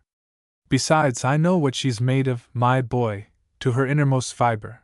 I know the perfect and pure quarry she was dug from, and that gives a man confidence. Then you'll win. While they were sitting after dinner that evening, their quiet discourse was interrupted by the long low whistle from the cliffs without. Summers took no notice, but Pearson marked it. That whistle always occurred at the same time in the evening when Avis was helping in the house. He excused himself for a moment to his visitor, and went out upon the dark lawn. A crunching of feet upon the gravel mixed in with the articulation of the sea, steps light as if they were winged. And he supposed 2 minutes later that the mouth of some hulking fellow was upon hers, which he himself hardly ventured to look at, so touching was its young beauty. Hearing people about, among others the before-mentioned married couple quarreling, the woman's tones having a kinship to Avis's own, he returned to the house. Next day Summers roamed abroad to look for scenery for a marine painting, and going out to seek him, Pearson met Avis. So you have a lover, my lady, he said severely. She admitted that it was the fact. You won't stick to him, he continued. I think I may to this one, said she, in a meaning tone that he failed to fathom then. He deserted me once, but he won't again. I suppose he's a wonderful sort of fellow? He's good enough for me. So handsome, no doubt. Handsome enough for me. So refined and respectable. Refined and respectable enough for me. He could not disturb her equanimity, and let her pass. The next day was Sunday, and Summers, having chosen his view at the other end of the island, Pearson determined in the afternoon to see Avisa's lover. He found that she had left her cottage stronghold, and went on towards the lighthouses at the Beale.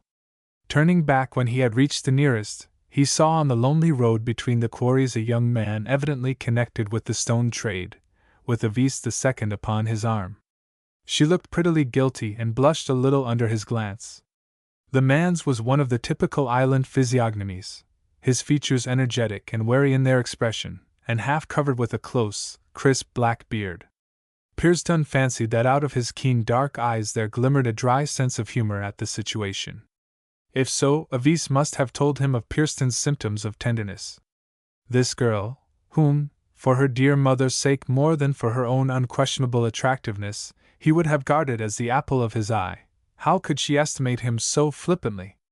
The mortification of having brought himself to this position with the antitype, by his early slight of the type, blinded him for the moment to what struck him a short time after.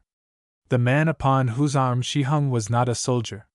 What, then, became of her entranced gaze at the sentinel? She could hardly have transferred her affections so promptly, or, to give her the benefit of his own theory, her beloved could scarcely have flitted from frame to frame in so very brief an interval. And which of them had been he who whistled softly in the dusk to her? Without further attempt to find Alfred Somers, Pearson walked homeward, moodily thinking that the desire to make reparation to the original woman by wedding and enriching the copy, which lent such an unprecedented permanence to his new love, was thwarted, as if by set intention of his destiny. At the door of the grounds about the castle there stood a carriage. He observed that it was not one of the homely flies from the Underhill town, but apparently from the popular resort across the bay. Wondering why the visitor had not driven in, he entered, to find in the drawing-room Nicola Pynavon. At his first glance upon her, fashionably dressed and graceful in movement, she seemed beautiful. At the second, when he observed that her face was pale and agitated, she seemed pathetic likewise. Altogether, she was now a very different figure from her who, sitting in her chair with such finished composure, had snubbed him in her drawing-room in Hamptonshire Square. "You are surprised at this?" "Of course you are," she said, in a low, pleading voice, languidly lifting her heavy eyelids, while he was holding her hand. "But I couldn't help it. I know I have done something to offend you, have I not? Oh! What can it be, that you have come away to this outlandish rock, to live with barbarians in the midst of the London season?" "You have not offended me, dear Mrs. Pynavon," he said. "How sorry I am that you should have supposed it.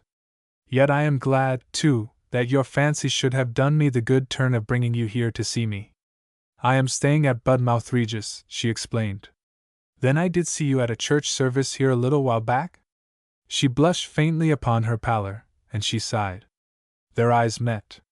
"Well," she said at last, "I don't know why I shouldn't show the virtue of candor. You know what it means. I was the stronger once, now I am the weaker. Whatever pain I may have given you in the ups and downs of our acquaintance I am sorry for, and would willingly repair all errors of the past by being amenable to reason in the future."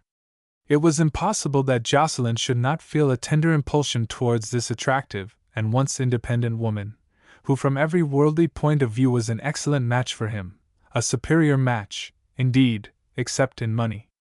He took her hand again and held it a while, and a faint wave of gladness seemed to flow through her. But no, he could go no further. That island girl, in her coquettish Sunday frock and little hat with its bunch of cock's feathers, held him as by strands of manila rope. He dropped Nicola's hand. "I am leaving Budmouth tomorrow," she said. "That was why I felt I must call. You did not know I had been there all through the Whitsun holidays?" "I did not, indeed, or I should have come to see you. I didn't like to write. I wish I had, now. I wish you had, too, dear Mrs. Pynavon." But it was Nicola that she wanted to be. As they reached the landau, he told her that he should be back in town himself again soon, and would call immediately. At the moment of his words, Avise Caro, now alone, passed close along by the carriage on the other side, towards her house hard at hand. She did not turn head or eye to the pair; they seemed to be in her view objects of indifference. Pearson became cold as a stone. The chill towards Nicola that the presence of the girl, sprite, witch, troll that she was, brought with it came like a doom. He knew what a fool he was, as he had said. But he was powerless in the grasp of the idealizing passion. He cared more for Avisa's fingertips than for Mrs. Pynavon's whole personality. Perhaps Nicola saw it, for she said mournfully, "Now I have done all I could. I felt that the only counterpoise to my cruelty to you in my drawing-room would be to come as a suppliant to yours." "It is most handsome and noble of you, my very dear friend," said he, with an emotion of courtesy rather than of enthusiasm. Then adieus were spoken, and she drove away. But Pearsdon saw only the retreating Avise, and knew that he was helpless in her hands. The church of the island had risen near the foundations of the pagan temple, and a Christian emanation from the former might be wrathfully torturing him through the very false gods to whom he had devoted himself both in his craft, like Demetrius of Ephesus, and in his heart. Perhaps divine punishment for his idolatries had come. 2x. She fails to vanish still. Pearsdon had not turned far back towards the castle when he was overtaken by Summers and the man who carried his painting lumber. They paced together to the door. The man deposited the articles and went away, and the two walked up and down before entering. "I met an extremely interesting woman in the road out there," said the painter. "Ah, she is a sprite, a sylph, Psyche indeed. I was struck with her. It shows how beauty will out through the homeliest guise." "Yes, it will, though not always. And this case doesn't prove it, for the lady's attire was in the latest and most approved taste." "Oh, you mean the lady who was driving?" "Of course. What, were you thinking of the pretty little cottage girl outside here?" "I did meet her, but what's she?" "Very well for one's picture, though hardly for one's fireside." "This lady is Mrs. Pynavon. A kind, proud woman, who'll do what people with no pride would not condescend to think of. She is leaving Budmouth tomorrow, and she drove across to see me. You know how things seemed to be going with us at one time? But I am no good to any woman. She's been very generous towards me, which I've not been to her. She'll ultimately throw herself away upon some wretch unworthy of her, no doubt." "Do you think so?" murmured Summers. After a while he said abruptly, "I'll marry her myself, if she'll have me. I like the look of her." "I wish you would, Alfred, or rather could. She has long had an idea of slipping out of the world of fashion into the world of art. She is a woman of individuality and earnest instincts. I am in real trouble about her. I won't say she can be one, it would be ungenerous of me to say that. But try. I can bring you together easily. I'll marry her, if she's willing," with the phlegmatic dogmatism that was part of him. Summers added, "When you have decided to marry, take the first nice woman you meet. They are all alike." "Well, you don't know her yet," replied Jocelyn, who could give praise where he could not give love. "But you do, and I'll take her on the strength of your judgment." "Is she really handsome? I had but the merest glance. But I know she is, or she wouldn't have caught your discriminating eye. You may take my word for it, she looks as well at hand as afar." "What color are her eyes?" "Her eyes? I don't go much in for color, being professionally sworn to form. But let me see, gray, and her hair rather light than dark brown." "I wanted something darker," said Summers airily. "There are so many fair models among native English women. Still, blondes are useful property." "Well, well, this is flippancy. But I like the look of her." Summers had gone back to town. It was a wet day on the little peninsula, but Pearsdon walked out as far as the garden house of his hired castle, where he sat down and smoked. This erection being on the boundary wall of his property, his ear could now and then catch the tones of Avisa's voice from her open-doored cottage in the lane which skirted his fence, and he noticed that there were no modulations in it. He knew why that was. She wished to go out, and could not. He had observed before that when she was planning an outing a particular note would come into her voice during the preceding hours, a dove's roundness of sound, no doubt the effect upon her voice of her thoughts of her lover, or lovers. Yet the latter it could not be. She was pure and single-hearted, half an eye could see that. Whence, then, the two men? Possibly the courier was a relation. There seemed reason in this when, going out into the lane, he encountered one of the red jackets he had been thinking of. Soldiers were seldom seen in this outer part of the isle. Their beat from the forts, when on pleasure, was in the opposite direction, and this man must have had a special reason for coming hither. Pierston surveyed him. He was a round-faced, good-humored fellow to look at, having 2 little pieces of mustache on his upper lip, like a pair of minnows rampant, and small black eyes, over which the Glengarry cap straddled flat. It was a hateful idea that her tender cheek should be kissed by the lips of this heavy young man, who had never been sublimed by a single battle, even with defenseless savages. The soldier went before her house, looked at the door, and moved on down the crooked way to the cliffs, where there was a path back to the forts. But he did not adopt it, returning by the way he had come. This showed his wish to pass the house again. She gave no sign, however, and the soldier disappeared. Pierston could not be satisfied that Avis was in the house, and he crossed over to the front of her little freehold and tapped at the door, which stood ajar. Nobody came. Hearing a slight movement within, he crossed the threshold. Avis was there alone, sitting on a low stool in a dark corner, as though she wished to be unobserved by any casual passer-by. She looked up at him without emotion or apparent surprise, but he could then see that she was crying. The view, for the first time, of distress in an unprotected young girl towards whom he felt drawn by ties of extraordinary delicacy and tenderness, moved Pierston beyond measure. He entered without ceremony. "Avis, my dear girl," he said. "Something is the matter." She looked assent, and he went on, "Now tell me all about it. Perhaps I can help you. Come, tell me." "I can't," she murmured. "Grammar Stockwell is upstairs, and she'll hear. Mrs. Stockwell was the old woman who had come to live with the girl for company since her mother's death. Then come into my garden opposite. There we shall be quite private." She rose, put on her hat, and accompanied him to the door. Here she asked him if the lane were empty, and on his assuring her that it was, she crossed over and entered with him through the garden wall. The place was a shady and secluded one, though through the boughs the sea could be seen quite near at hand, its moanings being distinctly audible.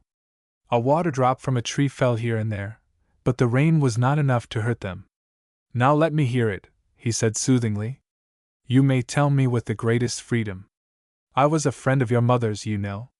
That is, I knew her, and I'll be a friend of yours." The statement was risky, if he wished her not to suspect him of being her mother's false one. But that lover's name appeared to be unknown to the present Avis. "I can't tell you, sir," she replied unwillingly, "except that it has to do with my own changeableness. The rest is the secret of somebody else." "I am sorry for that," said he.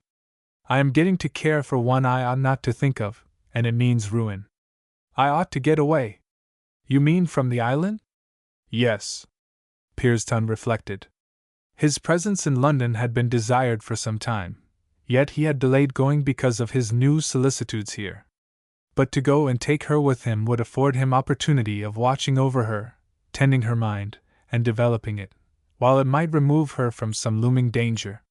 It was a somewhat awkward guardianship for him, as a lonely man, to carry out. Still, it could be done. He asked her abruptly if she would really like to go away for a while.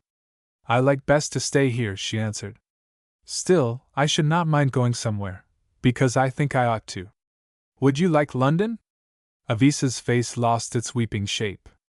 "How could that be?" she said. "I have been thinking that you could come to my house and make yourself useful in some way. I rent just now one of those new places called flats, which you may have heard of, and I have a studio at the back." "I haven't heard of them," she said without interest. "Well, I have 2 servants there, and as my man has a holiday you can help them for a month or 2. Would polishing furniture be any good?" "I can do that. I haven't much furniture that requires polishing. But you can clear away plaster and clay messes in the studio, and chippings of stone, and help me in modeling, and dust all my Venus failures, and hands and heads and feet and bones, and other objects." She was startled, yet attracted by the novelty of the proposal. "Only for a time?" she said. "Only for a time. As short as you like, and as long." The deliberate manner in which, after the first surprise, Avis discussed the arrangements that he suggested, might have told him how far was any feeling for himself beyond friendship, and possibly gratitude, from agitating her breast. Yet there was nothing extravagant in the discrepancy between their ages, and he hoped, after shaping her to himself, to win her. What had grieved her to tears she would not more particularly tell. She had naturally not much need of preparation, but she made even less preparation than he would have expected her to require. She seemed eager to be off immediately, and not a soul was to know of her departure. Why, if she were in love and at first averse to leave the island, she should be so precipitate now, he failed to understand. But he took great care to compromise in no way a girl in whom his interest was as protective as it was passionate. He accordingly left her to get out of the island alone, awaiting her at a station a few miles up the railway, where, discovering himself to her through the carriage window, he entered the next compartment, his frame pervaded by a glow which was almost joy at having for the first time in his charge one who inherited the flesh and bore the name so early associated with his own, and at the prospect of putting things right which had been wrong through many years. 2:11. The image persists. It was dark when the four-wheeled cab wherein he had brought Avis from the station stood at the entrance to the pile of flats of which Pierstown occupied one floor, rarer then as residences in London than they are now. Leaving Avis to alight and get the luggage taken in by the porter, Pierstown went upstairs. To his surprise his floor was silent, and on entering with a latchkey the rooms were all in darkness. He descended to the hall, where Avis was standing helpless beside the luggage, while the porter was outside with the cabman. "Do you know what has become of my servants?" asked Jocelyn. "What, and ain't they there, sir?" "Ah, then my belief is that what I suspected is through. You didn't leave your wine cellar unlocked, did you, sir, by no mistake?" Pierstown considered. He thought he might have left the key with his elder servant, whom he had believed he could trust, especially as the cellar was not well stocked. "Ah, then it was so. She's been very queer, sir, this last week or two. Oh yes, sending messages down the Spaken tube which were like madness itself, and ordering us this and that, till we would take no notice at all. I see them both go out last night, and possibly they went for a holiday not expecting ye, or maybe for good. Sure, if ye'd written, sir, I'd ha' got the place ready, ye being out of a man, too, though it's not me duty at all." When Pierstown got to his floor again he found that the cellar door was open, some bottles were standing empty that had been full, and many abstracted altogether. All other articles in the house, however, appeared to be intact. His letter to his housekeeper lay in the box as the postman had left it. By this time the luggage had been sent up in the lift, and Avis, like so much more luggage, stood at the door, the hall porter behind offering his assistance. "Come here, Avis," said the sculptor. "What shall we do now? Here's a pretty state of affairs." Avis could suggest nothing, till she was struck with the bright thought that she should light a fire. Light a fire? Ah, yes. I wonder if we could manage. This is an odd coincidence, and awkward, he murmured. Very well, light a fire. Is this the kitchen, sir, all mixed up with the parlors? Yes. Then I think I can do all that's wanted here for a bit, at any rate till you can get help, sir. At least, I could if I could find the fuel house. 'Tis no such big place as I thought. That's right, take courage, said he with a tender smile. Now, I'll dine out this evening, and leave the place for you to arrange as best you can with the help of the porter's wife downstairs. This Pierstown accordingly did, and so their common residence began. Feeling more and more strongly that some danger awaited her in her native island, he determined not to send her back till the lover or lovers who seemed to trouble her should have cooled off. He was quite willing to take the risk of his action thus far in his solicitous regard for her. It was a dual solitude, indeed, for, though Pierstown and Avis were the only two people in the flat, they did not keep each other company, the former being as scrupulously fearful of going near her now that he had the opportunity as he had been prompt to seek her when he had none. They lived in silence, his messages to her being frequently written on scraps of paper deposited where she could see them. It was not without a pang that he noted her unconsciousness of their isolated position, a position to which, had she experienced any reciprocity of sentiment, she would readily have been alive.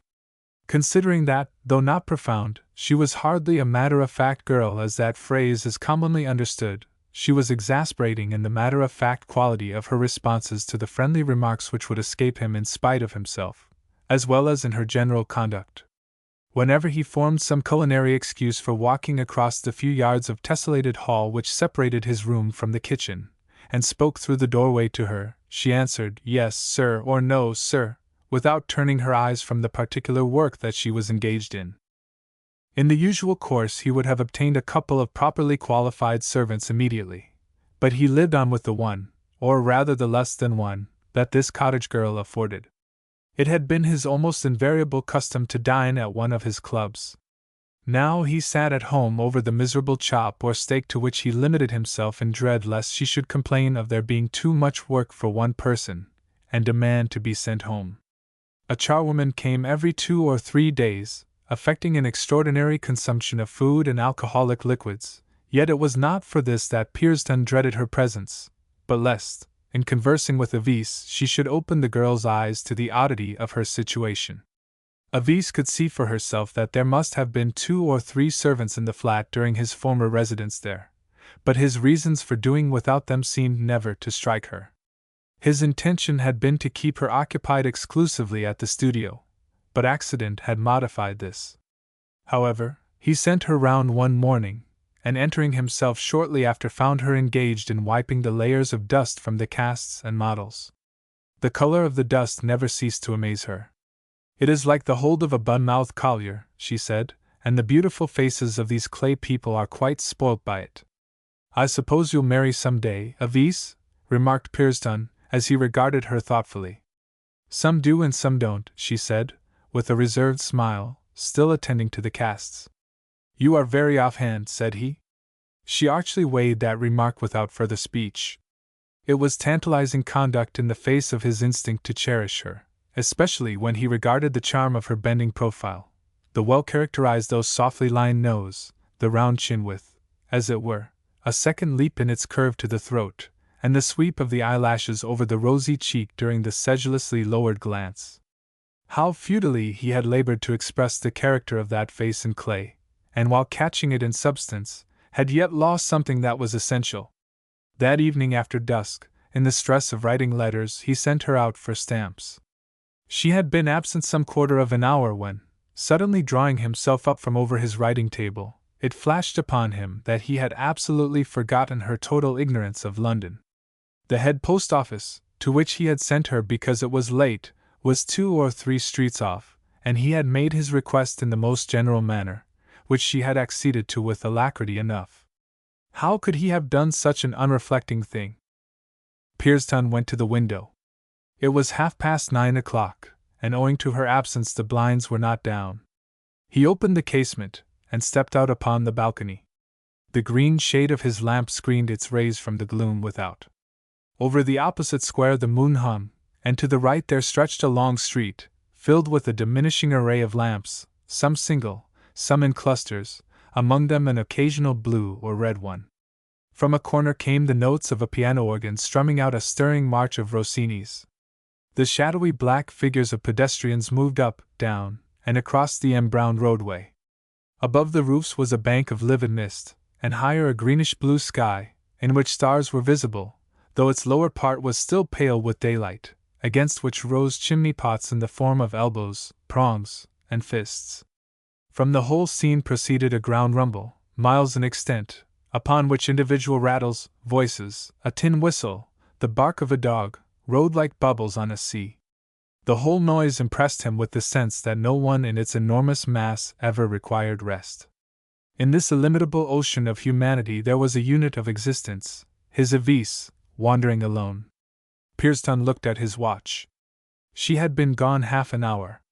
It was impossible to distinguish her at this distance, even if she approached. He came inside, and putting on his hat determined to go out and seek her. He reached the end of the street, and there was nothing of her to be seen. She had the option of 2 or 3 routes from this point to the post office, yet he plunged at random into one, till he reached the office to find it quite deserted. Almost distracted now by his anxiety for her, he retreated as rapidly as he had come, regaining home only to find that she had not returned. He recollected telling her that if she should ever lose her way she must call a cab and drive home. It occurred to him that this was what she would do now. He again went out upon the balcony. The dignified street in which he lived was almost vacant, and the lamps stood like placed sentinels awaiting some procession which tarried long. At a point under him where the road was torn up there stood a red light, and at the corner 2 men were talking in leisurely repose, as if sunning themselves at noonday. Lovers of a feline disposition, who were never seen by daylight, joked and darted at each other in and out of area gates.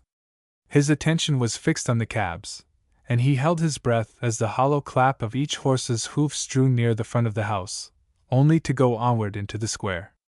The 2 lamps of each vehicle afar dilated with its near approach, and seemed to swerve towards him. It was a vis surely? No, it passed by. Almost frantic, he again descended and let himself out of the house, moving towards a more central part, where the roar still continued. Before emerging into the noisy thoroughfare he observed a small figure approaching leisurely along the opposite side, and hastened across to find it was she. 2:12. A grille descends between. "Oh, Avis!" he cried, with the tenderly subdued scolding of a mother. "What is this you have done to alarm me so?" She seemed unconscious of having done anything, and was altogether surprised at his anxiety. In his relief he did not speak further till he asked her suddenly if she would take his arm since she must be tired. "Oh no, sir," she assured him, "I am not a bit tired, and I don't require any help at all, thank you." They went upstairs without using the lift, and he let her and himself in with his latchkey. She entered the kitchen, and he, following, sat down in a chair there. "Where have you been?" he said, with almost angered concern on his face. "You ought not to have been absent more than 10 minutes. I knew there was nothing for me to do, and thought I should like to see a little of London," she replied naively. "So when I had got the stamps I went on into the fashionable streets, where ladies are all walking about just as if it were daytime. 'Twas for all the world like coming home by night from Martinmas Fair at the Street o' Wells, only more genteel. Oh, Avis, Avis, you must not go out like this. Don't you know that I am responsible for your safety? I am your, well, guardian, in fact, and am bound by law and morals, and I don't know what all, to deliver you up to your native island without a scratch or blemish.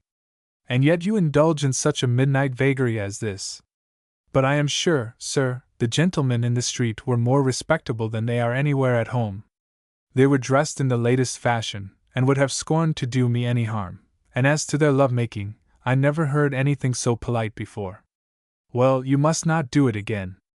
I'll tell you some day why. What's that you have in your hand?" "A mouse trap. There are lots of mice in this kitchen, sooty mice, not clean like ours, and I thought I'd try to catch them. That was what I went so far to buy, as there were no shops open just about here. I'll set it now." She proceeded at once to do so, and Pearson remained in his seat regarding the operation, which seemed entirely to engross her. It was extraordinary, indeed, to observe how she wilfully limited her interests, with what content she received the ordinary things that life offered, and persistently refused to behold what an infinitely extended life lay open to her through him.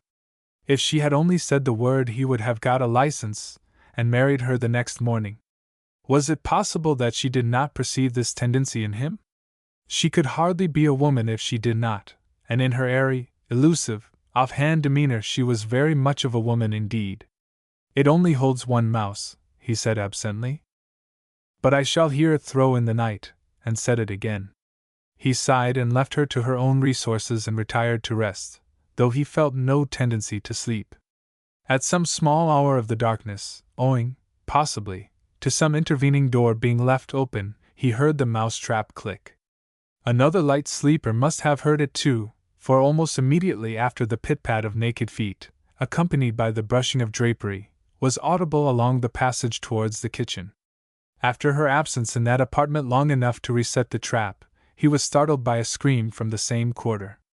Pearson sprang out of bed, jumped into his dressing-gown, and hastened in the direction of the cry. Avis, barefooted and wrapped in a shawl, was standing in a chair. The mouse-trap lay on the floor, the mouse running round and round in its neighborhood. I was trying to take N out, said she excitedly, and he got away from me. Pearson secured the mouse while she remained standing on the chair. Then, having set the trap anew, his feeling burst out petulantly. A girl like you to throw yourself away upon such a commonplace fellow as that quarryman! Why do you do it? Her mind was so intently fixed upon the matter in hand that it was some moments before she caught his irrelevant subject. Because I am a foolish girl, she said quietly. What? Don't you love him? Said Jocelyn, with a surprised stare up at her as she stood, in her concern appearing the very Avise who had kissed him 20 years earlier. It is not much use to talk about that, said she. Then is it the soldier? Yes, though I have never spoken to him. Never spoken to the soldier? Never. Has either one treated you badly, deceived you? No, certainly not. Well, I can't make you out, and I don't wish to know more than you choose to tell me. Come, Avise, why not tell me exactly how things are? Not now, sir, she said, her pretty pink face and brown eyes turned in simple appeal to him from her pedestal. I will tell you all tomorrow, and that I will. He retreated to his own room and lay down meditating. Some quarter of an hour after she had retreated to hers, the mouse-trap clicked again, and Pearson raised himself on his elbow to listen.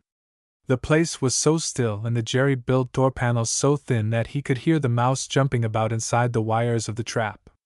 But he heard no footstep this time. As he was wakeful and restless, he again arose, proceeded to the kitchen with a light, and removing the mouse reset the trap.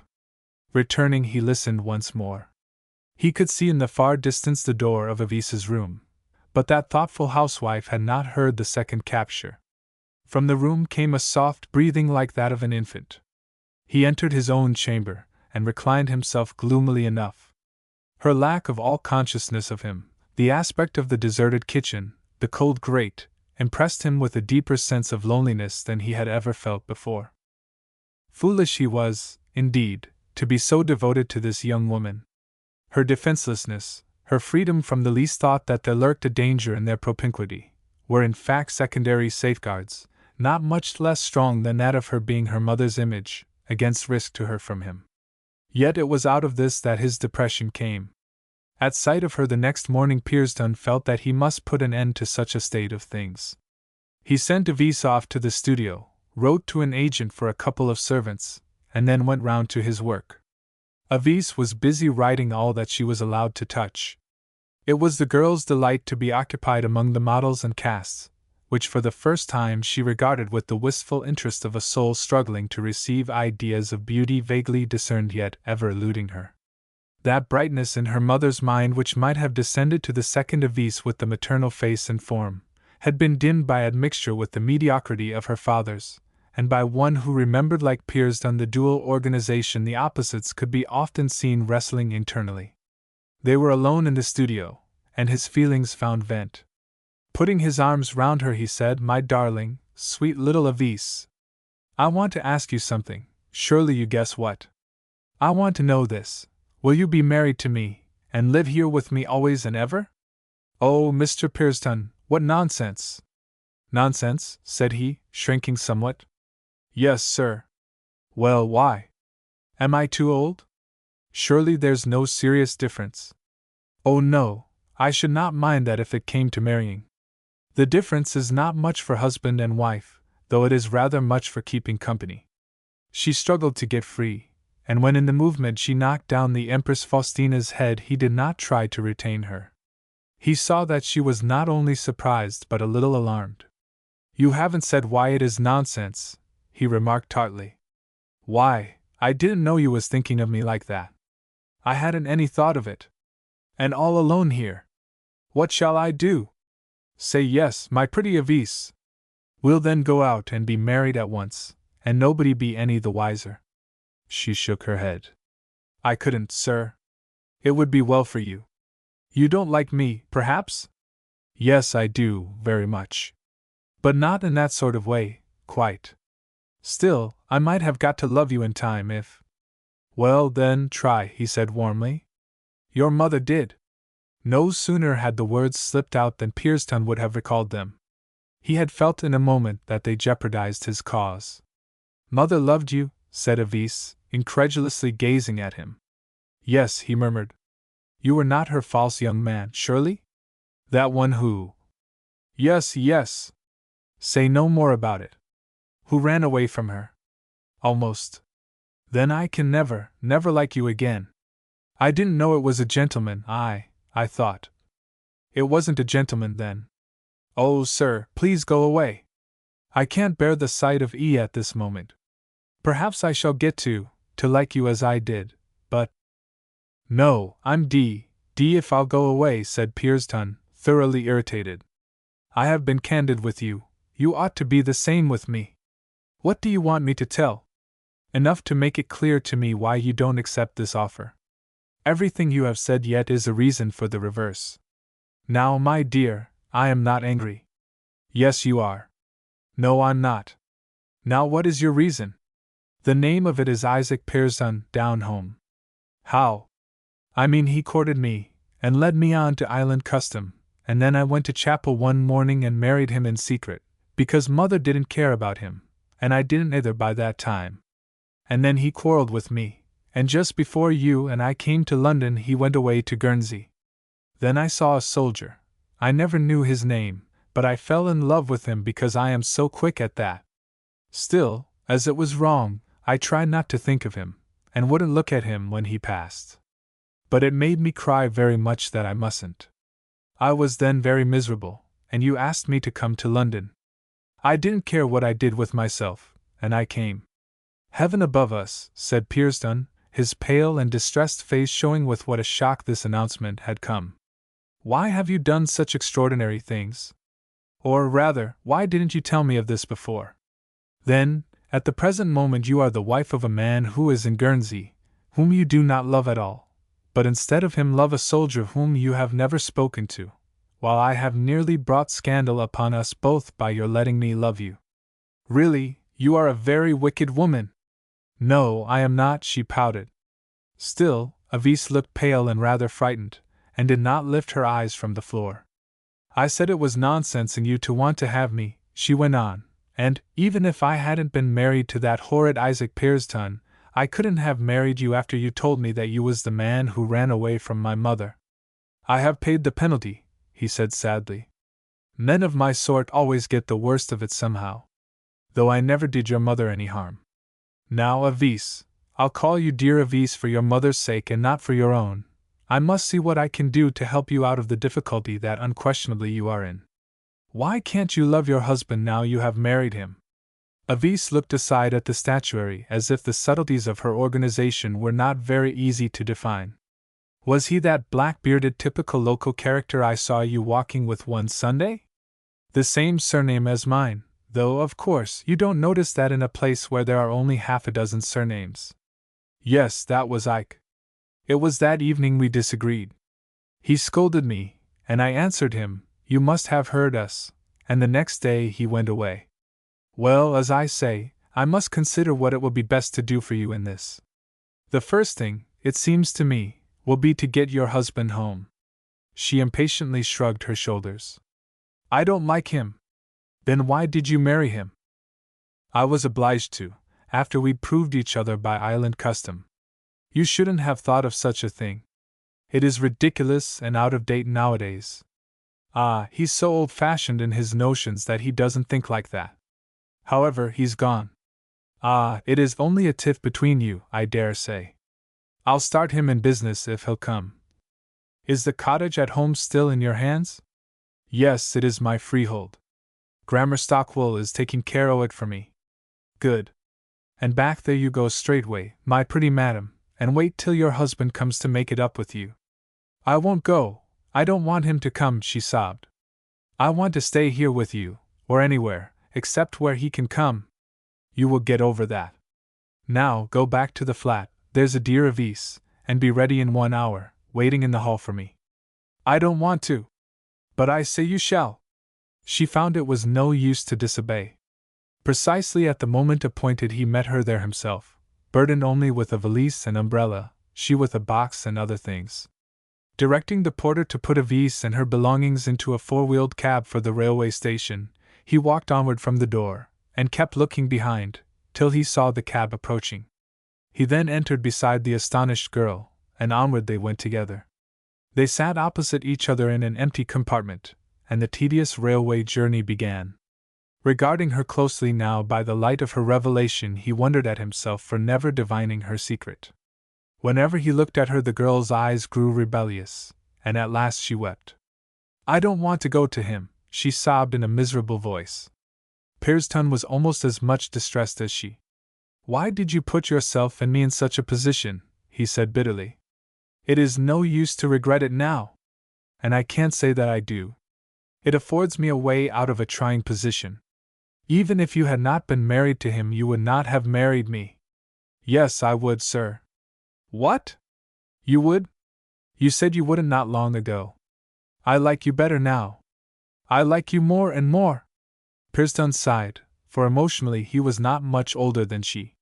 That hitch in his development, rendering him the most lopsided of God's creatures, was his standing misfortune. A proposal to her which crossed his mind was dismissed as disloyalty, particularly to an inexperienced fellow islander, and one who was by race and traditions almost a kinswoman. Little more passed between the twain on that wretched, never-to-be-forgotten day. Aphrodite, Ashtaroth, Freya, or whoever the love-queen of his isle might have been, was punishing him sharply, as she knew but too well how to punish her votaries when they reverted from the ephemeral to the stable mood. When was it to end, this curse of his heart not aging while his frame moved naturally onward? Perhaps only with life. His first act the day after depositing her in her own house was to go to the chapel where, by her statement, the marriage had been solemnized, and make sure of the fact. Perhaps he felt an illogical hope that she might be free, even then, in the tarnished condition which such freedom would have involved. However, there stood the words distinctly: Isaac Pierston, and Evise Caro, son and daughter of so-and-so, married on such a day, signed by the contracting parties, the officiating minister, and the 2 witnesses. 2:13. She is enshrouded from sight. One evening in early winter, when the air was dry and gusty, the dark little lane which divided the grounds of Sylvania Castle from the cottage of Evise, and led down to the adjoining ruin of Red King Castle, was paced by a solitary man. The cottage was the center of his beat, its western limit being the gates of the former residence, its eastern the drawbridge of the ruin. The few other cottages thereabout, all as if carved from the solid rock, were in darkness, but from the upper window of Evise's tiny freehold glimmered a light. Its rays were repeated from the far distant sea by the lightship lying moored over the mysterious shambles quicksand, which brought tamelessness and domesticity into due position as balanced opposites. The sea moaned, more than moaned, among the boulders below the ruins, a throe of its tide being timed to regular intervals. These sounds were accompanied by an equally periodic moan from the interior of the cottage chamber, so that the articulate heave of water and the articulate heave of life seemed but differing utterances of the self-same troubled terrestrial being, which in one sense they were. Pierston, for the man in the lane was he, would look from lightship to cottage window, then back again, as he waited there between the travail of the sea without and the travail of the woman within. Soon an infant's wail of the very feeblest was also audible in the house. He started from his easy pacing, and went again westward, standing at the elbow of the lane a long time. Then the peace of the sleeping village which lay that way was broken by light wheels and the trot of a horse. Pierston went back to the cottage gate and awaited the arrival of the vehicle. It was a light cart, and a man jumped down as it stopped. He was in a broad-brimmed hat, under which no more of him could be perceived than that he wore a black beard clipped like a yew fence, a typical aspect in the island. "You are Evise's husband?" asked the sculptor quickly. The man replied that he was, in the local accent. "I've just come in by today's boat," he added. "I couldn't get here avore. I had contracted for the job at Peterport, and had to see to the end."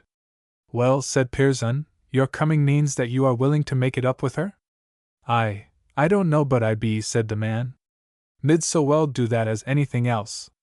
If you do thoroughly, a good business in your old line awaits you here in the island." "Why, all my heart, then," said the man. His voice was energetic, and though slightly touchy, it showed, on the whole, a disposition to set things right. The driver of the trap was paid off, and Jocelyn and Isaac Pearson, undoubtedly scions of a common stock in this isle of intermarriages, though they had no proof of it, entered the house. Nobody was in the ground floor room, in the center of which stood a square table, in the center of the table a little wool mat, and in the center of the mat a lamp, the apartment having the appearance of being rigidly swept and set in order for an event of interest. The woman who lived in the house with the vis now came downstairs, and to the inquiry of the comers she replied that matters were progressing favorably, but that nobody could be allowed to go upstairs just then.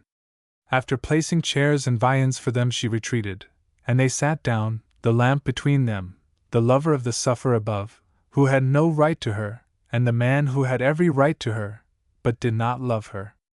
Engaging in desultory and fragmentary conversation, they listened to the trampling of feet on the floorboards overhead, Pearson full of anxiety and attentiveness, Ike awaiting the course of nature calmly. Soon they heard the feeble bleats repeated, and then the local practitioner descended and entered the room. "How is she now?" said Pearson, the more taciturn Ike looking up with him for the answer that he felt would serve for two as well as for one.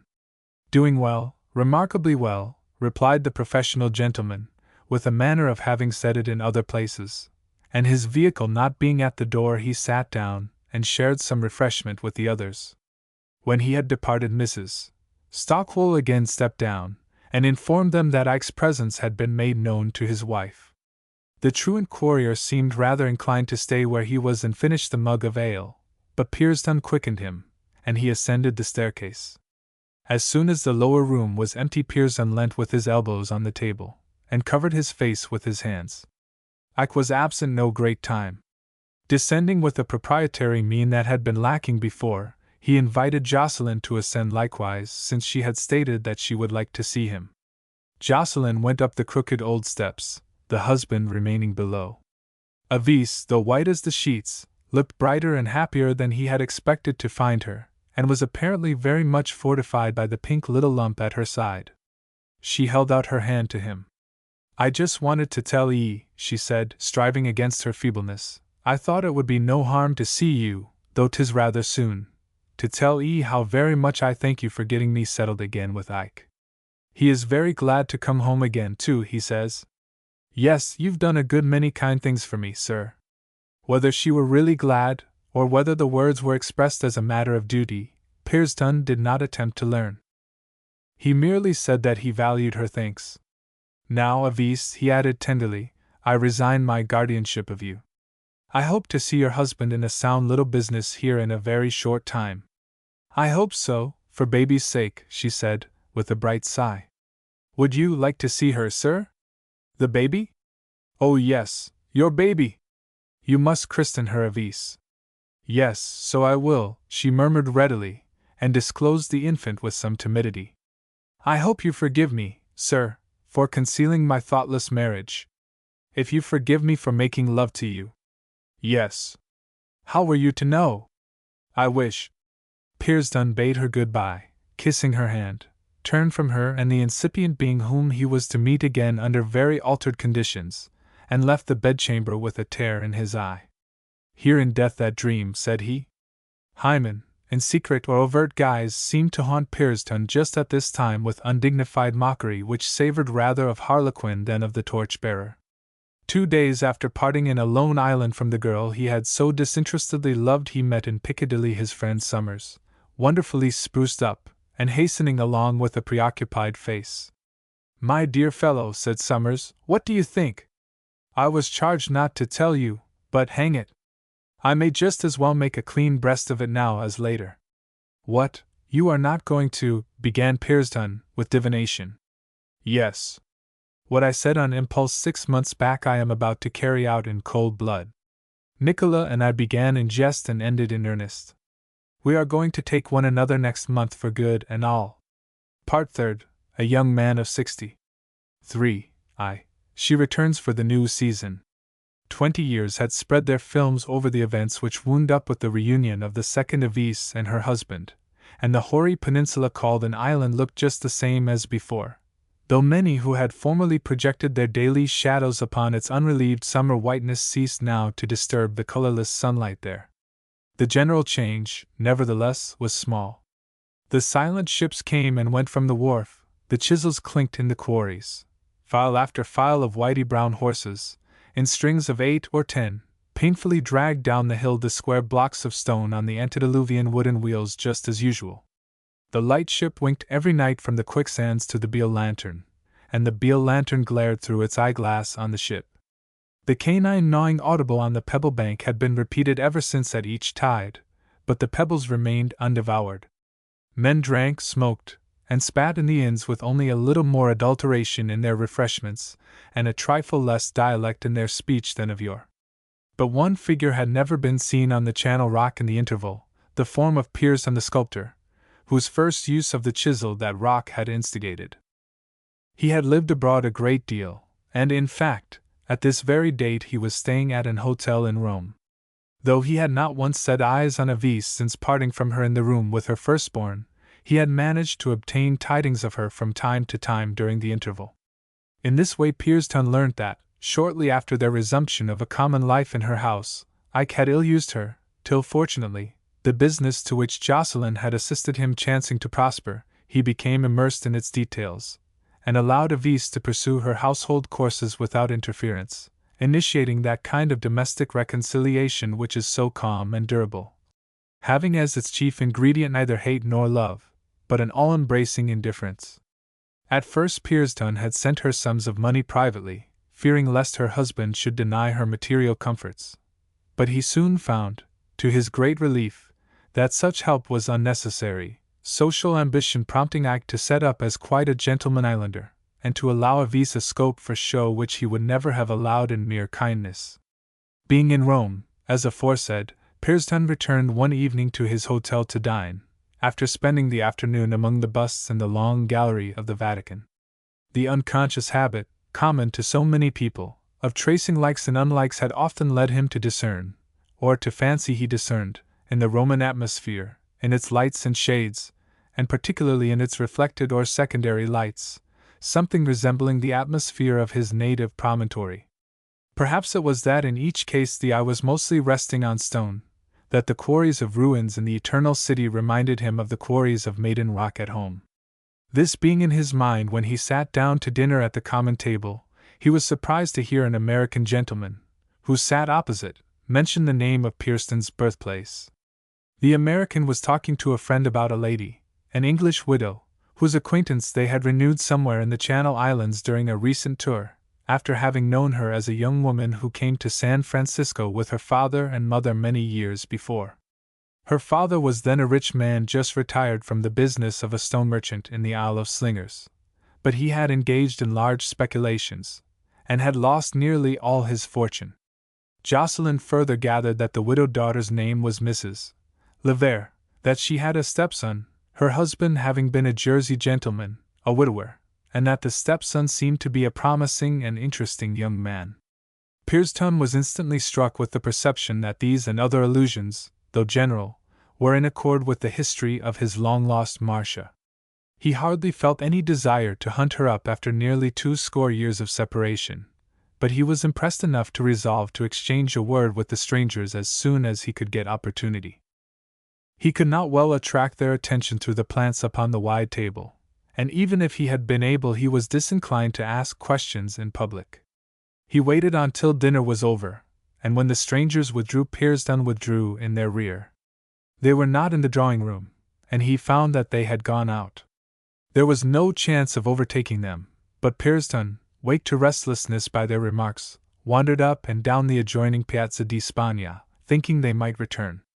The streets below were immersed in shade, the front of the church of the Trinita de Monte at the top was flooded with orange light, the gloom of evening gradually intensifying upon the broad, long flight of steps, which foot passengers incessantly ascended and descended with the insignificance of ants. The dusk wrapped up the house to the left, in which Shelley had lived, and that to the right, in which Keats had died. Getting back to the hotel he learnt that the Americans had only dropped in to dine, and were staying elsewhere. He saw no more of them, and on reflection he was not deeply concerned, for what earthly woman, going off in a freak as Marcia had done, and keeping silence so long, would care for a belated friendship with him now in the seer, even if he were to take the trouble to discover her. Thus much Marcia. The other thread of his connection with the ancient Isle of Slingers was stirred by a letter he received from Avis a little after this date, in which she stated that her husband Ike had been killed in his own quarry by an accident within the past year, that she herself had been ill, and though well again, and left amply provided for, she would like to see him if he ever came that way. As she had not communicated for several long years, her expressed wish to see him now was likely to be prompted by something more, something newer, than memories of him. Yet the manner of her writing precluded all suspicion that she was thinking of him as an old lover whose suit events had now made practicable. He told her he was sorry to hear that she had been ill, and that he would certainly take an early opportunity of going down to her home on his next visit to England. He did more. Her request had revived thoughts of his old home and its associations, and instead of awaiting other reasons for a return, he made her the operating one. About a week later he stood once again at the foot of the familiar steep whereon the houses at the entrance to the Isle were perched like grey pigeons on a roof side. At Topo Hill, as the summit of the rock was mostly called, he stood looking at the busy doings in the quarries beyond, where the numerous black hoisting cranes scattered over the central plateau had the appearance of a swarm of craneflies resting there. He went a little further, made some general inquiries about the accident which had carried off Avisa's husband in the previous year, and learnt that though now a widow, she had plenty of friends and sympathizers about her, which rendered any immediate attention to her on his part unnecessary. Considering, therefore, that there was no great reason why he should call on her so soon, and without warning, he turned back. Perhaps after all her request had been dictated by a momentary feeling only, and a considerable strangeness to each other must naturally be the result of a score of dividing years.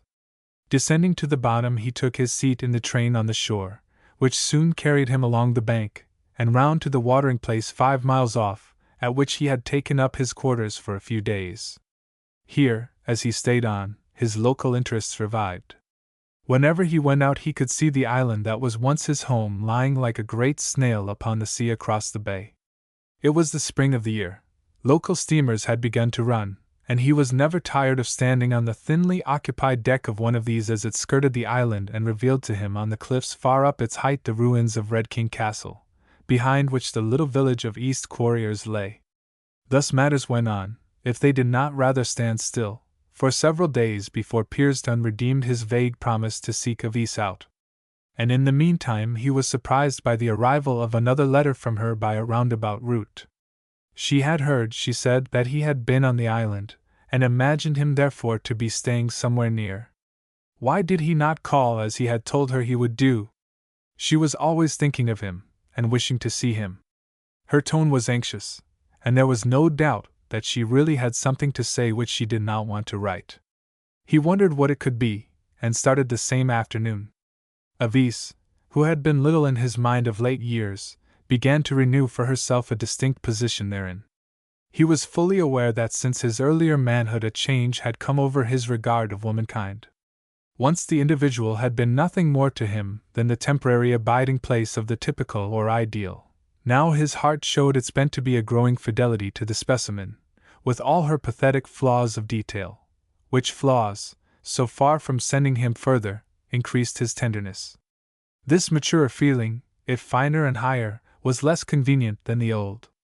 Ardors of passion could be felt as in youth without the recuperative intervals which had accompanied evanescence. The first sensation was to find that she had long ceased to live in the little freehold cottage she had occupied of old. In answer to his inquiries he was directed along the road to the west of the modern castle, past the entrance on that side, and onward to the very house that had once been his own home. There it stood as of yore, facing up the channel, a comfortable roomy structure, the euonymus and other shrubs, which alone would stand in the teeth of the salt wind, living on at about the same stature in front of it, but the paintwork much renewed. A thriving man had resided there of late, evidently. The widow in mourning who received him in the front parlor was, alas, but the sorry shadow of Avis II. How could he have fancied otherwise after 20 years? Yet he had been led to fancy otherwise, almost without knowing it, by feeling himself unaltered.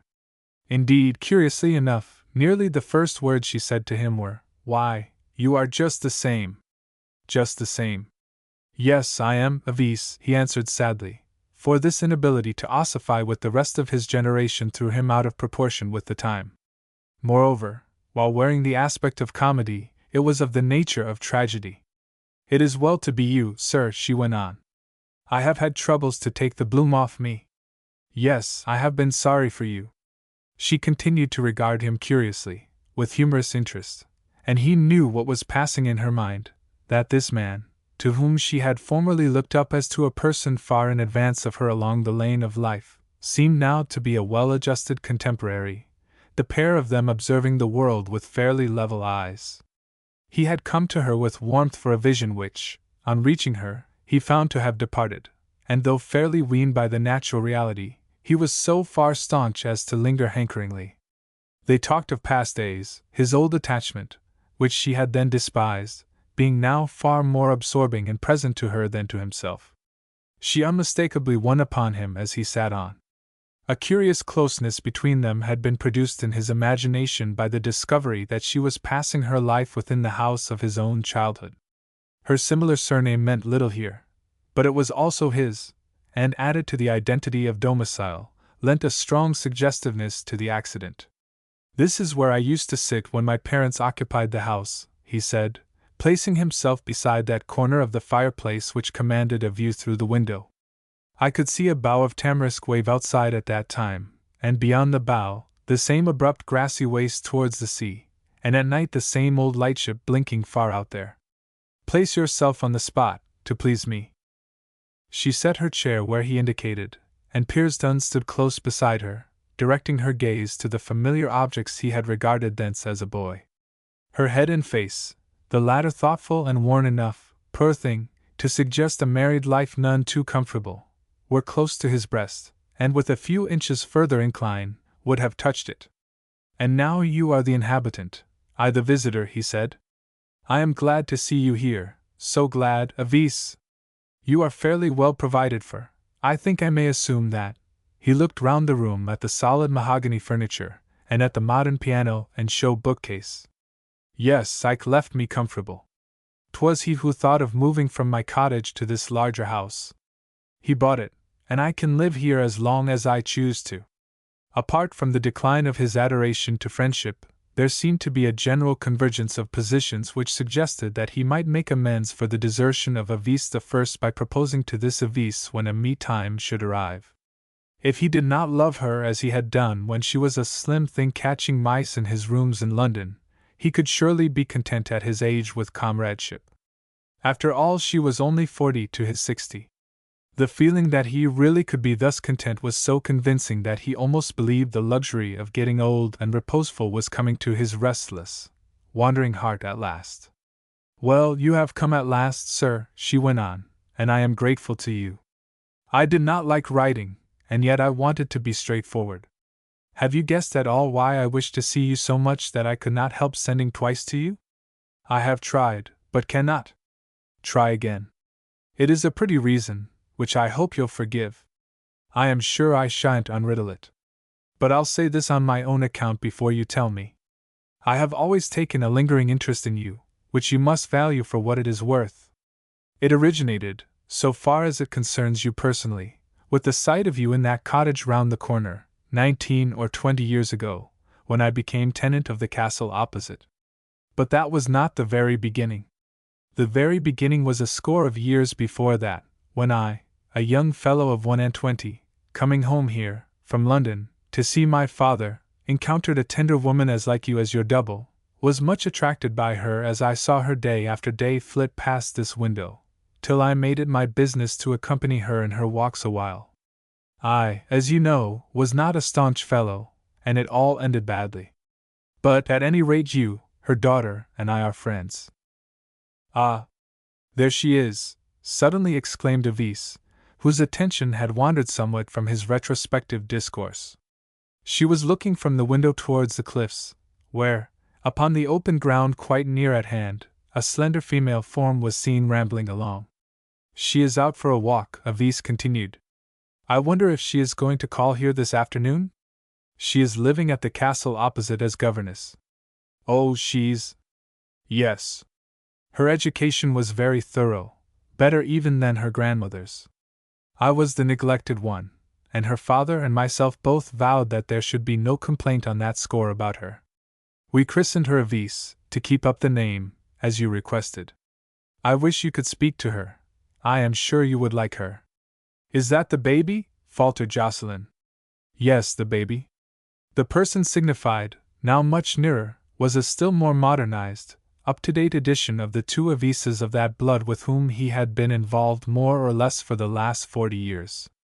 A ladylike creature was she, almost elegant. She was altogether finer in figure than her mother or grandmother had ever been, which made her more of a woman in appearance than in years. She wore a large disk sun hat, with a brim like a wheel whose spokes were radiating folds of muslin lining the brim, a black margin beyond the muslin being the fellow. Beneath this brim her hair was massed low upon her brow, the color of the thick tresses being probably, from her complexion, repeated in the irises of her large, deep eyes. Her rather nervous lips were thin and closed, so that they only appeared as a delicate red line. A changeable temperament was shown by that mouth, quick transitions from affection to aversion, from a pout to a smile. It was Avise the third. Jocelyn and the second Avise continued to gaze ardently at her. Ah! She is not coming in now, she hasn't time, murmured the mother, with some disappointment. Perhaps she means to run across in the evening. The tall girl, in fact, went past and on till she was out of sight. Pierston stood as in a dream.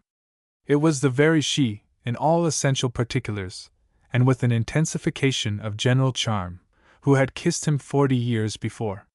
When he turned his head from the window his eyes fell again upon the intermediate Avise at his side. Before but the relic of the well-beloved, she had now become its empty shrine. Warm friendship, indeed, he felt for her, but whatever that might have done towards the instauration of a former dream was now hopelessly barred by the rivalry of the thing itself in the guise of a lineal successor. 3-2. Misgivings on the re-embodiment. Pierston had been about to leave, but he sat down again on being asked if he would stay and have a cup of tea. He hardly knew for a moment what he did. A dim thought that Avise, the renewed Avise, might come into the house made his reseating himself an act of spontaneity. He forgot that 20 years earlier he had called the now Mrs. Pierston an elf, a witch, and that lapse of time had probably not diminished the subtleties implied by those epithets. He did not know that she had noted every impression that her daughter had made upon him. How he contrived to attenuate and disperse the rather tender personalities he had opened up with the new Avise's mother, Pierston never exactly defined. Perhaps she saw more than he thought she saw, read something in his face, knew that about his nature which he gave her no credit for knowing. Anyhow, the conversation took the form of a friendly gossip from that minute, his remarks being often given while his mind was turned elsewhere. But a chill passed through Jocelyn when there had been time for reflection. The renewed study of his art in Rome without any counterbalancing practical pursuit had nourished and developed his natural responsiveness to impressions. He now felt that his old trouble, his doom, his curse, indeed, he had sometimes called it, was come back again. His divinity was not yet propitiated for that original sin against her image in the person of Avise I, and now, at the age of 61, he was urged on and on like the Jew Ahasuerus, or, in the phrase of the islanders themselves, like a blind ram. The goddess, an abstraction to the general, was a fairly real personage to Pierston. He had watched the marble images of her which stood in his working room, under all changes of light and shade, in the brightening of morning, in the blackening of eve, in moonlight, in lamplight. Every line and curve of her body none, naturally, knew better than he, and though not a belief, it was, as has been stated, a formula, a superstition, that the three Avises were interpenetrated with her essence. And the next Avise, your daughter, he said stumblingly, she is, you say, a governess at the castle opposite? Mrs. Pierston reaffirmed the fact, adding that the girl often slept at home because she, her mother, was so lonely. She often thought she would like to keep her daughter at home altogether. She plays that instrument, I suppose, said Pierston, regarding the piano. Yes, she plays beautifully. She had the best instruction that masters could give her. She was educated at Sanborn. Which room does she call hers when at home? He asked curiously. The little one over this. It had been his own. Strange, he murmured. He finished tea, and sat after tea, but the youthful Avis did not arrive. With the Avis present he conversed as the old friend, no more. At last it grew dusk, and Pierston could not find an excuse for staying longer. I hope to make the acquaintance of your daughter, he said in leaving, knowing that he might have added with predestinate truth, of my new tenderly beloved. I hope you will, she answered. This evening she evidently has gone for a walk instead of coming here. And by the by, you have not told me what you especially wanted to see me for? Ah, no, I will put it off. Very well. I don't pretend to guess. I must tell you another time. If it is any little business in connection with your late husband's affairs, do command me. I'll do anything I can. Thank you. And I shall see you again soon? Certainly. Quite soon. When he was gone, she looked reflectively at the spot where he had been standing, and said, Best hold my tongue. It will work of itself, without my telling. Jocelyn went from the house, but as the white road passed under his feet, he felt in no mood to get back to his lodgings in the town on the mainland. He lingered about upon the rugged ground for a long while, thinking of the extraordinary reproduction of the original girl in this new form he had seen, and of himself as of a foolish dreamer in being so suddenly fascinated by the renewed image in a personality not 1/3 of his age. As a physical fact, no doubt, the preservation of the likeness was no uncommon thing here, but it helped the dream. Passing round the walls of the new castle, he deviated from his homeward track by turning down the familiar little lane which led to the ruined castle of the Red King. It took him past the cottage in which the new Avis was born, from whose precincts he had heard her first infantine cry. Pausing, he saw near the west behind him the new moon growing distinct upon the glow. He was subject to gigantic fantasies still. In spite of himself, the sight of the new moon, as representing one who, by her so-called inconstancy, acted up to his own idea of a migratory well-beloved, made him feel as if his wraith in a changed sex had suddenly looked over the horizon at him. In a crowd secretly, or in solitude boldly, he had often bowed the knee 3 times to this sisterly divinity on her first appearance monthly, and directed a kiss towards her shining shape. The curse of his qualities, if it were not a blessing, was far from having spent itself yet. In the other direction the castle ruins rose square and dusky against the sea. He went on towards these, around which he had played as a boy, and stood by the walls at the edge of the cliff pondering. There was no wind and but little tide, and he thought he could hear from years ago a voice that he knew. It certainly was a voice, but it came from the rocks beneath the castle ruin.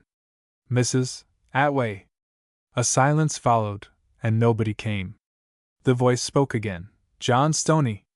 Neither was this summons attended to. The cry continued, with more entreaty, William Scribbin. The voice was that of a Pierston, there could be no doubt of it, young Avisa's surely? Something or other seemed to be detaining her down there against her will. A sloping path beneath the beetling cliff and the castle walls rising sheer from its summit, led down to the lower level whence the voice proceeded. Pierston followed the pathway, and soon beheld a girl in light clothing, the same he had seen through the window, standing upon one of the rocks, apparently unable to move. Pierston hastened across to her. Oh, thank you for coming, she murmured with some timidity. I have met with an awkward mishap. I live near here, and am not frightened really. My foot has become jammed in a crevice of the rock, and I cannot get it out, try how I will. What shall I do? Jocelyn stooped, and examined the cause of discomfiture. I think if you can take your boot off, he said, your foot might slip out, leaving the boot behind. She tried to act upon this advice, but could not do so effectually. Pierston then experimented by slipping his hand into the crevice till he could just reach the buttons of her boot, which, however, he could not unfasten any more than she. Taking his penknife from his pocket, he tried again, and cut off the buttons one by one. The boot unfastened, and out slipped the foot. Oh, how glad I am, she cried joyfully. I was fearing I should have to stay here all night. How can I thank you enough? He was tugging to withdraw the boot, but no skill that he could exercise would move it without tearing. At last she said, "Don't try any longer. It is not far to the house. I can walk in my stocking." "I'll assist you in," he said. She said she did not want help, nevertheless allowed him to help her on the unshod side. As they moved on, she explained that she had come out through the garden door, had been standing on the boulders to look at something out at sea just discernible in the evening light as assisted by the moon, and in jumping down, had wedged her foot as he had found it. Whatever Pearson's years might have made him look by day, in the dusk of evening he was fairly presentable as a pleasing man of no marked antiquity, his outline differing but little from what it had been when he was half his years. He was well preserved, still upright, trimly shaven, agile in movement, wore a tightly buttoned suit which set off a naturally slight figure. In brief, he might have been of any age as he appeared to her at this moment. She talked to him with the co-equality of one who assumed him to be not far ahead of her own generation, and, as the growing darkness obscured him more and more, he adopted her assumption of his age with increasing boldness of tone. The flippant, harmless freedom of the watering-place miss, which Avise had plainly acquired during her sojourn at the Sanborn school, helped Pearson greatly in this role of jeune premier which he was not unready to play. Not a word did he say about being a native of the island. Still more carefully did he conceal the fact of his having courted her grandmother, and engaged himself to marry that attractive lady. He found that she had come out upon the rocks through the same little private door from the lawn of the modern castle which had frequently afforded him egress to the same spot in years long past. Pearson accompanied her across the grounds almost to the entrance of the mansion, the place being now far better kept and planted than when he had rented it as a lonely tenant, almost, indeed, restored to the order and neatness which had characterized it when he was a boy. Like her granny, she was too inexperienced to be reserved, and during this little climb, leaning upon his arm, there was time for a great deal of confidence. When he had bidden her farewell, and she had entered, leaving him in the dark, a rush of sadness through Pearson's soul swept down all the temporary pleasure he had found in the charming girl's company. Had Mephistopheles sprung from the ground there, and then with an offer to Jocelyn of restoration to youth on the usual terms of his firm, the sculptor might have consented to sell a part of himself which he felt less immediate need of than of a ruddy lip and cheek and an unpluffed brow. But what could only have been treated as a folly by outsiders was almost a sorrow for him. Why was he born with such a temperament? And this concatenated interest could hardly have arisen, even with Pearson, but for a conflux of circumstances only possible here. The three Avises, the second something like the first, the third a glorification of the first, at all events externally, were the outcome of the immemorial island customs of intermarriage and of prenuptial union, under which conditions the type of feature was almost uniform from parent to child through generations, so that, till quite latterly, to have seen one native man and woman was to have seen the whole population of that isolated rock, so nearly cut off from the mainland. His own predisposition and the sense of his early faithlessness did all the rest. He turned gloomily away, and let himself out of the precincts. Before walking along the couple of miles of road which would conduct him to the little station on the shore, he redescended to the rocks whereon he had found her, and searched about for the fissure which had made a prisoner of this terribly belated edition of the beloved. Kneeling down beside the spot, he inserted his hand, and ultimately, by much wriggling, withdrew the pretty boot. He mused over it for a moment, put it in his pocket, and followed the stony route to the street of Wells. 3. The renewed image burns itself in.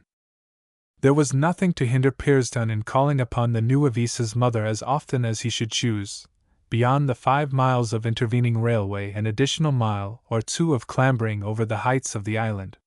2 days later, therefore, he repeated his journey and knocked about tea-time at the widow's door. As he had feared, the daughter was not at home. He sat down beside the old sweetheart who, having eclipsed her mother in past days, had now eclipsed herself in her child. Jocelyn produced the girl's boot from his pocket. "Then 'tis you who helped Avise out of her predicament," said Mrs. Pearson with surprise. "Yes, my dear friend, and perhaps I shall ask you to help me out of mine before I have done. But never mind that now. What did she tell you about the adventure?" Mrs.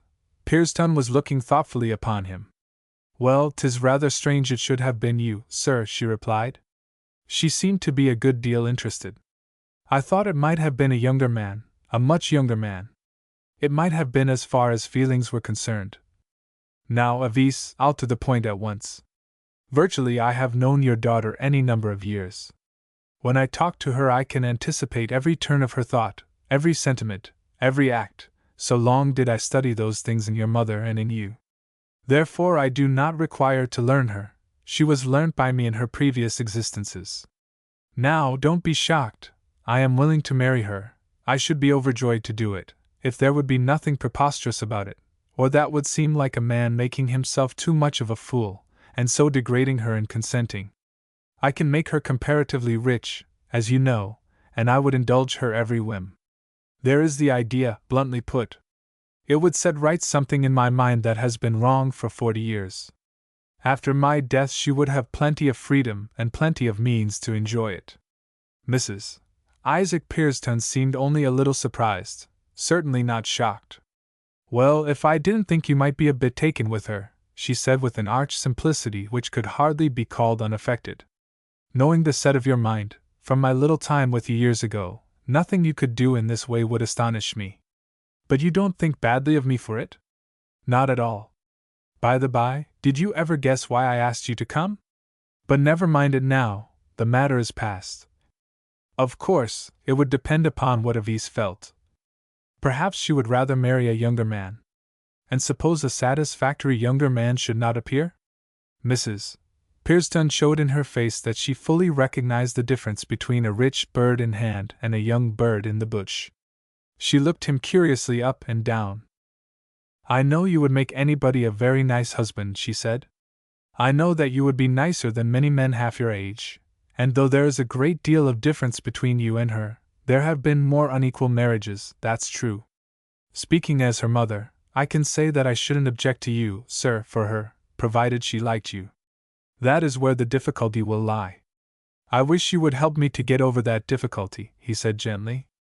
Remember, I brought back a truant husband to you 20 years ago. Yes, you did, she assented, and though I may say no great things as to happiness came of it, I've always seen that your intentions towards me were none the less noble on that account.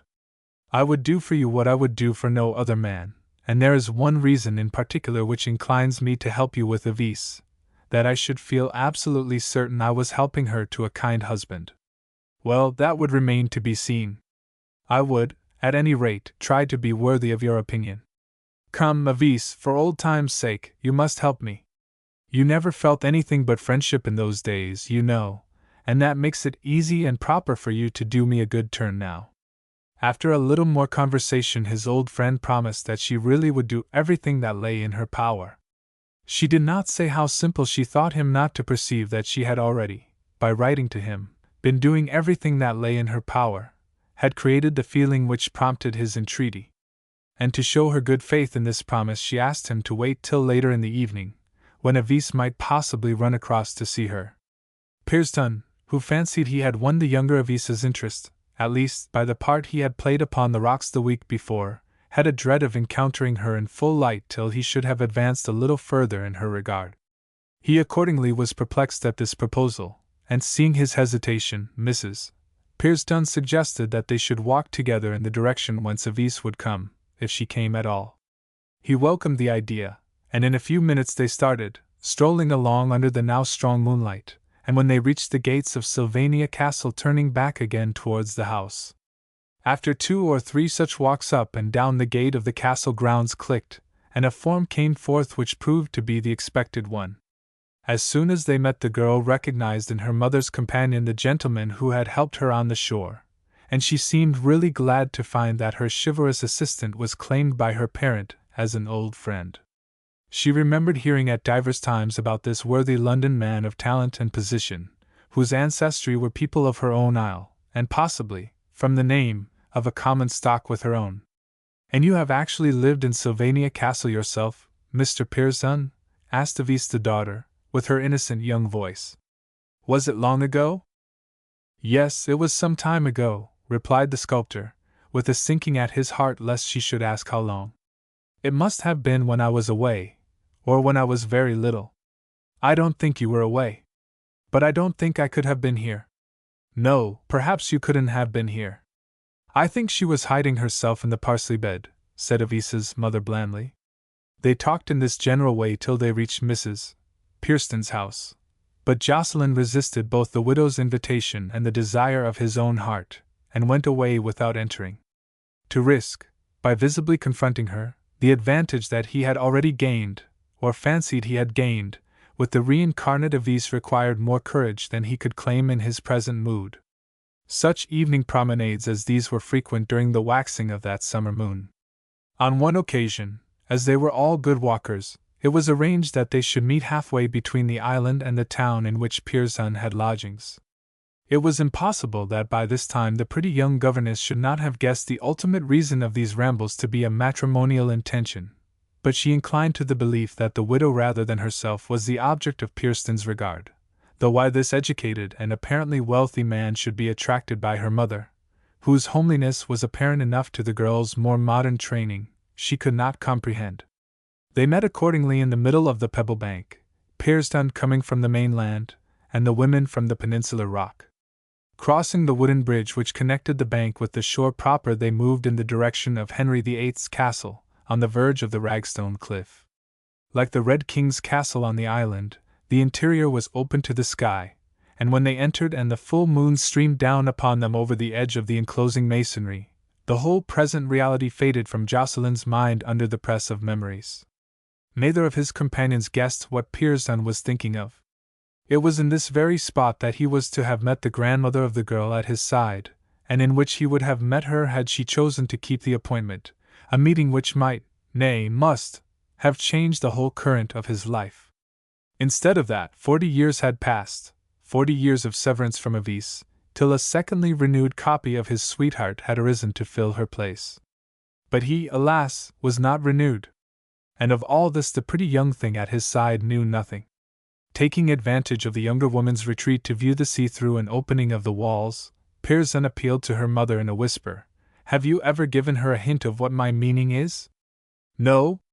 Then I think you might, if you really have no objection. Mrs. Pearson, as the widow, was far from being so coldly disposed in her own person towards her friend as in the days when he wanted to marry her. Had she now been the object of his wishes, he would not have needed to ask her twice. But like a good mother she stifled all this, and said she would sound Avise there and then. Avise, my dear, she said, advancing to where the girl mused in the window gap, what do you think of Mr. Pearson paying his addresses to you, coming courting, as I call it in my old-fashioned way? Supposing he were to, would you encourage him? To me, mother? Said Avise, with an inquiring laugh. I thought he meant you. Oh no, he doesn't mean me, said her mother hastily. He is nothing more than my friend. I don't want any addresses, said the daughter. He is a man in society, and would take you to an elegant house in London suited to your education, instead of leaving you to mope here. I should like that well enough, replied Avise carelessly. Then give him some encouragement. I don't care enough about him to do any encouraging. It is his business, I should think, to do all. She spoke in her lightest vein, but the result was that when Pearson, who had discreetly withdrawn, returned to them, she walked docilely, though perhaps gloomily, beside him, her mother dropping to the rear. They came to a rugged descent, and Pearson took her hand to help her. She allowed him to retain it when they arrived on level ground. Altogether it was not an unsuccessful evening for the man with the unanchored heart, though possibly initial success meant worse for him in the long run than initial failure. There was nothing marvelous in the fact of her tractability thus far.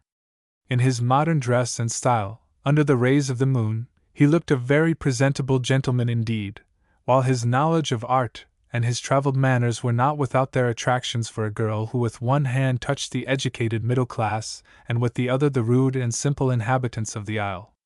Her intensely modern sympathies were quickened by her peculiar outlook. Pearson would have regarded his interest in her as overmuch selfish if there had not existed a redeeming quality in the substratum of old pathetic memory by which such love had been created, which still permeated it, rendering it the tenderest, most anxious, most protective instinct he had ever known. It may have had in its composition too much of the boyish fervor that had characterized such affection when he was cherry-cheeked and light in the foot as a girl, But if it was all this feeling of youth, it was more. Mrs. Pearson, in fearing to be frank, lest she might seem to be angling for his fortune, did not fully divine his cheerful readiness to offer it, if by so doing he could make amends for his infidelity to her family 40 years back in the past.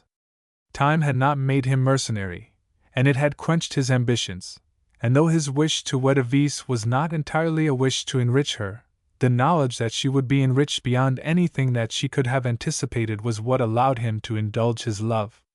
He was not exactly old, he said to himself the next morning as he beheld his face in the glass. And he looked considerably younger than he was. But there was history in his face, distinct chapters of it. His brow was not that blank page it once had been.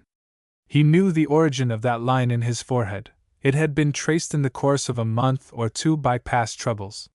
He remembered the coming of this pale wiry hair. It had been brought by the illness in Rome, when he had wished each night that he might never wake again.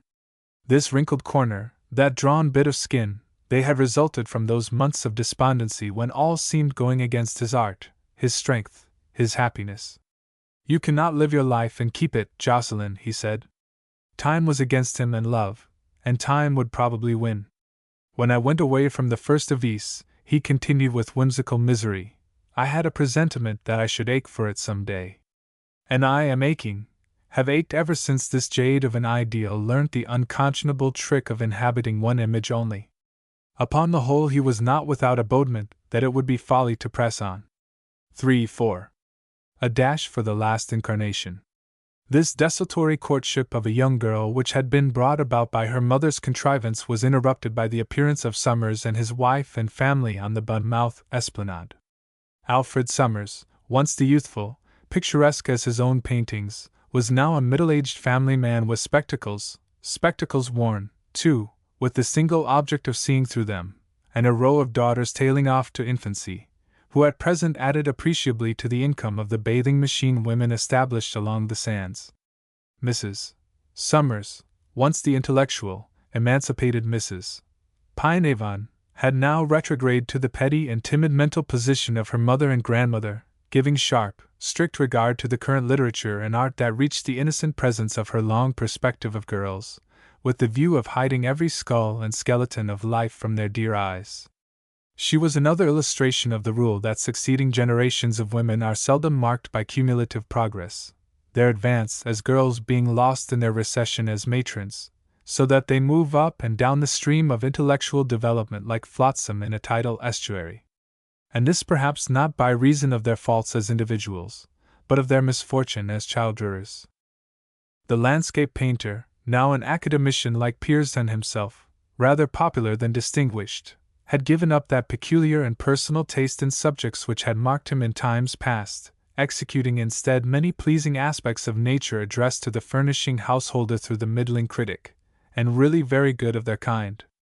In this way he received many large checks from persons of wealth in England and America, out of which he built himself a sumptuous studio and an awkward house around it, and paid for the education of the growing maidens.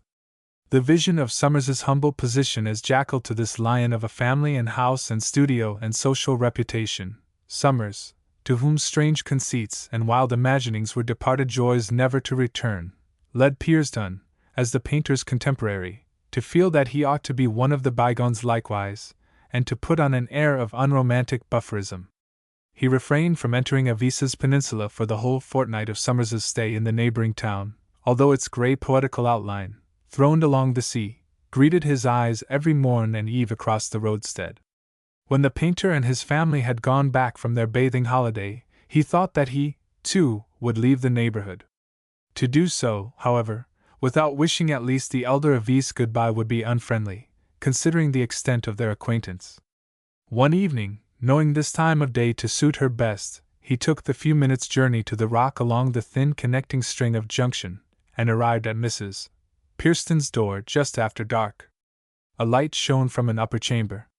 On asking for his widowed acquaintance, he was informed that she was ill, seriously, though not dangerously. While learning that her daughter was with her, and further particulars, and doubting if he should go in, a message was sent down to ask him to enter. His voice had been heard, and Mrs. Pearson would like to see him. He could not with any humanity refuse, but there flashed across his mind the recollection that Avis the youngest had never yet really seen him, had seen nothing more of him than an outline, which might have appertained as easily to a man 30 years his junior as to himself, and a countenance so renovated by faint moonlight as fairly to correspond. It was with misgiving, therefore, that the sculptor ascended the staircase and entered the little upper sitting-room, now arranged as a sick-chamber. Mrs. Pearson reclined on a sofa, her face emaciated to a surprising thinness for the comparatively short interval since her attack. "Come in, sir," she said, as soon as she saw him, holding out her hand. "Don't let me frighten you." Avis was seated beside her, reading. The girl jumped up, hardly seeming to recognize him. "Oh, it's Mr. Pearson," she said in a moment, adding quickly, with evident surprise and off her guard, "I thought Mr. Pearson was—" What she had thought he was did not pass her lips, and it remained a riddle for Jocelyn until a new departure in her manner towards him showed that the words "much younger" would have accurately ended the sentence. Had Pearson not now confronted her anew, he might have endured philosophically her changed opinion of him. But he was seeing her again, and a rooted feeling was revived.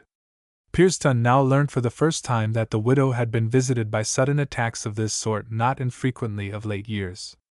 They were said to be due to angina pectoris, the latter paroxysms having been the most severe. She was at the present moment out of pain, though weak, exhausted, and nervous. She would not, however, converse about herself, but took advantage of her daughter's absence from the room to broach the subject most in her thoughts. No compunctions had stirred her as they had her visitor on the expediency of his suit in view of his years. Her fever of anxiety lest after all he should not come to see Avis again had been not without an effect upon her health, and it made her more candid than she had intended to be. "Troubles and sickness raise all sorts of fears, Mr. Pearson," she said. "What I felt only a wish for, when you first named it, I have hoped for a good deal since, and I have been so anxious that it should come to something. I am glad indeed that you are come." "My wanting to marry Avis, you mean, dear Mrs. Pearson?" "Yes, that's it. I wonder if you are still in the same mind?" "You are? Then I wish something could be done, to make her agree to it, so as to get it settled. I dread otherwise what will become of her. She is not a practical girl as I was, she would hardly like now to settle down as an islander's wife, and to leave her living here alone would trouble me. Nothing will happen to you yet, I hope, my dear old friend." "Well, it is a risky complaint, and the attacks, when they come, are so agonizing that to endure them I ought to get rid of all outside anxieties, folks say." "Now, do you want her, sir?" "With all my soul. But she doesn't want me. I don't think she is so against you as you imagine. I fancy if it were put to her plainly, now I am in this state, it might be done." They lapsed into conversation on the early days of their acquaintance, until Mrs. Pearson's daughter re-entered the room. "Avis," said her mother, when the girl had been with them a few minutes, "about this matter that I have talked over with you so many times since my attack. Here is Mr. Pearson, and he wishes to be your husband.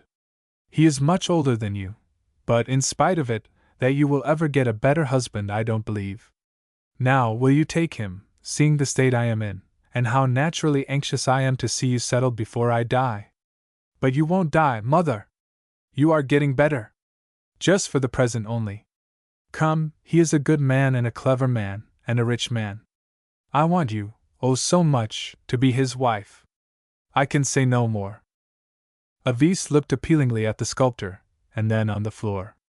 "Does he really wish me to?" she asked almost inaudibly, turning as she spoke to Pearson. "He has never quite said so to me." "My dear one, how can you doubt it?" said Jocelyn quickly. "But I won't press you to marry me as a favor, against your feelings." "I thought Mr. Pearson was younger," she murmured to her mother. "That counts for little, when you think how much there is on the other side. Think of our position, and of his, a sculptor, with a mansion, and a studio full of busts and statues that I have dusted in my time, and of the beautiful studies you would be able to take up. Surely the life would just suit you. Your expensive education is wasted down here." Avis did not care to argue. She was outwardly gentle as her grandmother had been, and it seemed just a question with her of whether she must or must not. Very well, I feel I ought to agree to marry him, since you tell me to, she answered quietly, after some thought. I see that it would be a wise thing to do, and that you wish it, and that Mr. Pearson really does like me. So that. Pearson was not backward at this critical juncture, despite unpleasant sensations. But it was the historic ingredient in this genealogical passion, if its continuity through 3 generations may be so described, which appealed to his perseverance at the expense of his wisdom. The mother was holding the daughter's hand. She took Pearson's, and laid a vise's in it. No more was said in argument, and the thing was regarded as determined. Afterwards a noise was heard upon the window panes, as of fine sand thrown, and lifting the blind, Pearson saw that the distant lightship winked with a bleared and indistinct eye. A drizzling rain had come on with the dark, and it was striking the window in handfuls. He had intended to walk the 2 miles back to the station, but it meant a drenching to do it now. He waited and had supper, and finding the weather no better, accepted Mrs. Pearson's invitation to stay over the night. Thus it fell out that again he lodged in the house he had been accustomed to live in as a boy, before his father had made his fortune, and before his own name had been heard of outside the boundaries of the Isle. He slept but little, and in the first movement of the dawn sat up in bed. Why should he ever live in London or any other fashionable city if this plan of marriage could be carried out? Surely, with this young wife, the island would be the best place for him. It might be possible to rent Sylvania Castle as he had formerly done, better still to buy it. If life could offer him anything worth having, it would be a home with a vista there on his native cliffs to the end of his days. As he sat thus thinking, and the daylight increased, he discerned, a short distance before him, a movement of something ghostly. His position was facing the window, and he found that by chance the looking-glass had swung itself vertical, so that what he saw was his own shape. The recognition startled him. The person he appeared was too grievously far, chronologically, in advance of the person he felt himself to be. Pearson did not care to regard the figure confronting him so mockingly. Its voice seemed to say there's tragedy hanging on to this, but the question of age being pertinent, he could not give the spectre up, and ultimately got out of bed under the weird fascination of the reflection. Whether he had overwalked himself lately, or what he had done, he knew not, but never had he seemed so aged by a score of years as he was represented in the glass in that cold grey morning light.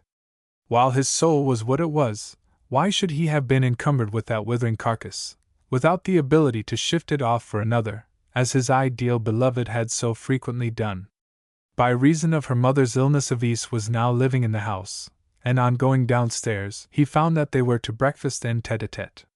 She was not then in the room, but she entered in the course of a few minutes.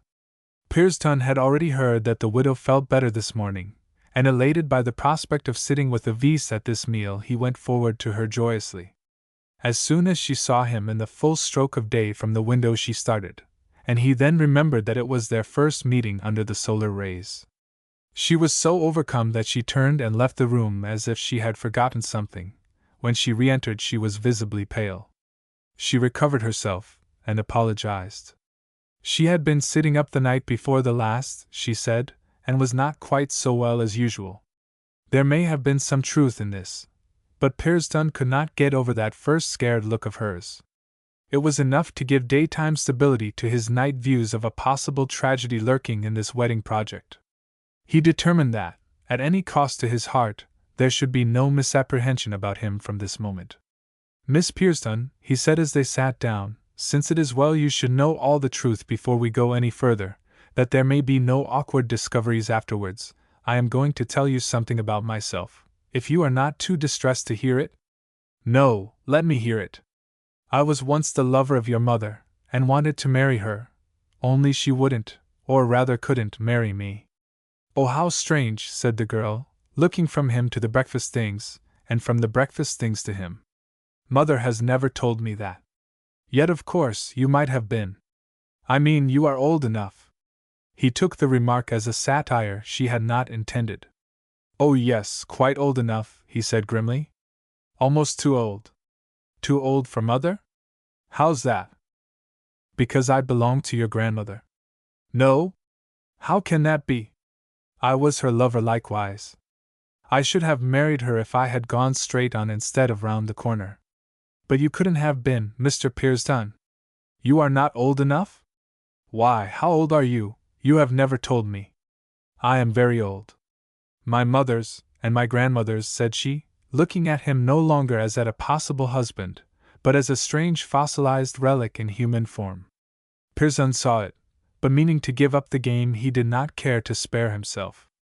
Your mother's and your grandmother's, young man, he repeated. And were you my great-grandmother's too? She asked, with an expectant interest in his case as a drama that overcame her personal considerations for a moment. No, not your great-grandmother's. Your imagination beats even my confessions. But I am very old, as you see. I did not know it, said she in an appalled murmur. You do not look so, and I thought that what you looked you were. And you are very young, he continued. A stillness followed, during which she sat in a troubled constraint, regarding him now and then with something in her open eyes and large pupils that might have been sympathy or nervousness. Pearson ate scarce any breakfast, and rising abruptly from the table said he would take a walk on the cliffs as the morning was fine. He did so, proceeding along the northeast heights for nearly a mile. He had virtually given Avis up, but not formally. His intention had been to go back to the house in half an hour and pay a morning visit to the invalid, but by not returning the plans of the previous evening might be allowed to lapse silently, as mere pourparlers that had come to nothing in the face of Avis's want of love for him. Pearson accordingly went straight along, and in the course of an hour was at his Budmouth lodgings. Nothing occurred till the evening to inform him how his absence had been taken. Then a note arrived from Mrs. Pearson. It was written in pencil, evidently as she lay. I am alarmed, she said, at your going so suddenly. Avis seems to think she has offended you. She did not mean to do that, I am sure. It makes me dreadfully anxious. Will you send a line? Surely you will not desert us now. My heart is so set on my child's welfare. Desert you I won't, said Jocelyn. It is too much like the original case. But I must let her desert me. On his return, with no other object than that of wishing Mrs. Pearson good-bye, he found her painfully agitated. She clasped his hand and wetted it with her tears. Oh, don't be offended with her, she cried. She's young. We are one people. Don't marry a Kimberlin. It will break my heart if you forsake her now. Avis. The girl came. My manner was hasty and thoughtless this morning, she said in a low voice. Please pardon me. I wish to abide by my promise. Her mother, still tearful, again joined their hands, and the engagement stood as before. Pearson went back to Budmouth, but dimly seeing how curiously, through his being a rich suitor, ideas of beneficence and reparation were retaining him in the course arranged by her mother, and urged by his own desire in the face of his understanding. 3. On the verge of possession. In anticipation of his marriage, Pearson had taken a new red house of the approved Kensington pattern, with a new studio at the back as large as a medieval barn.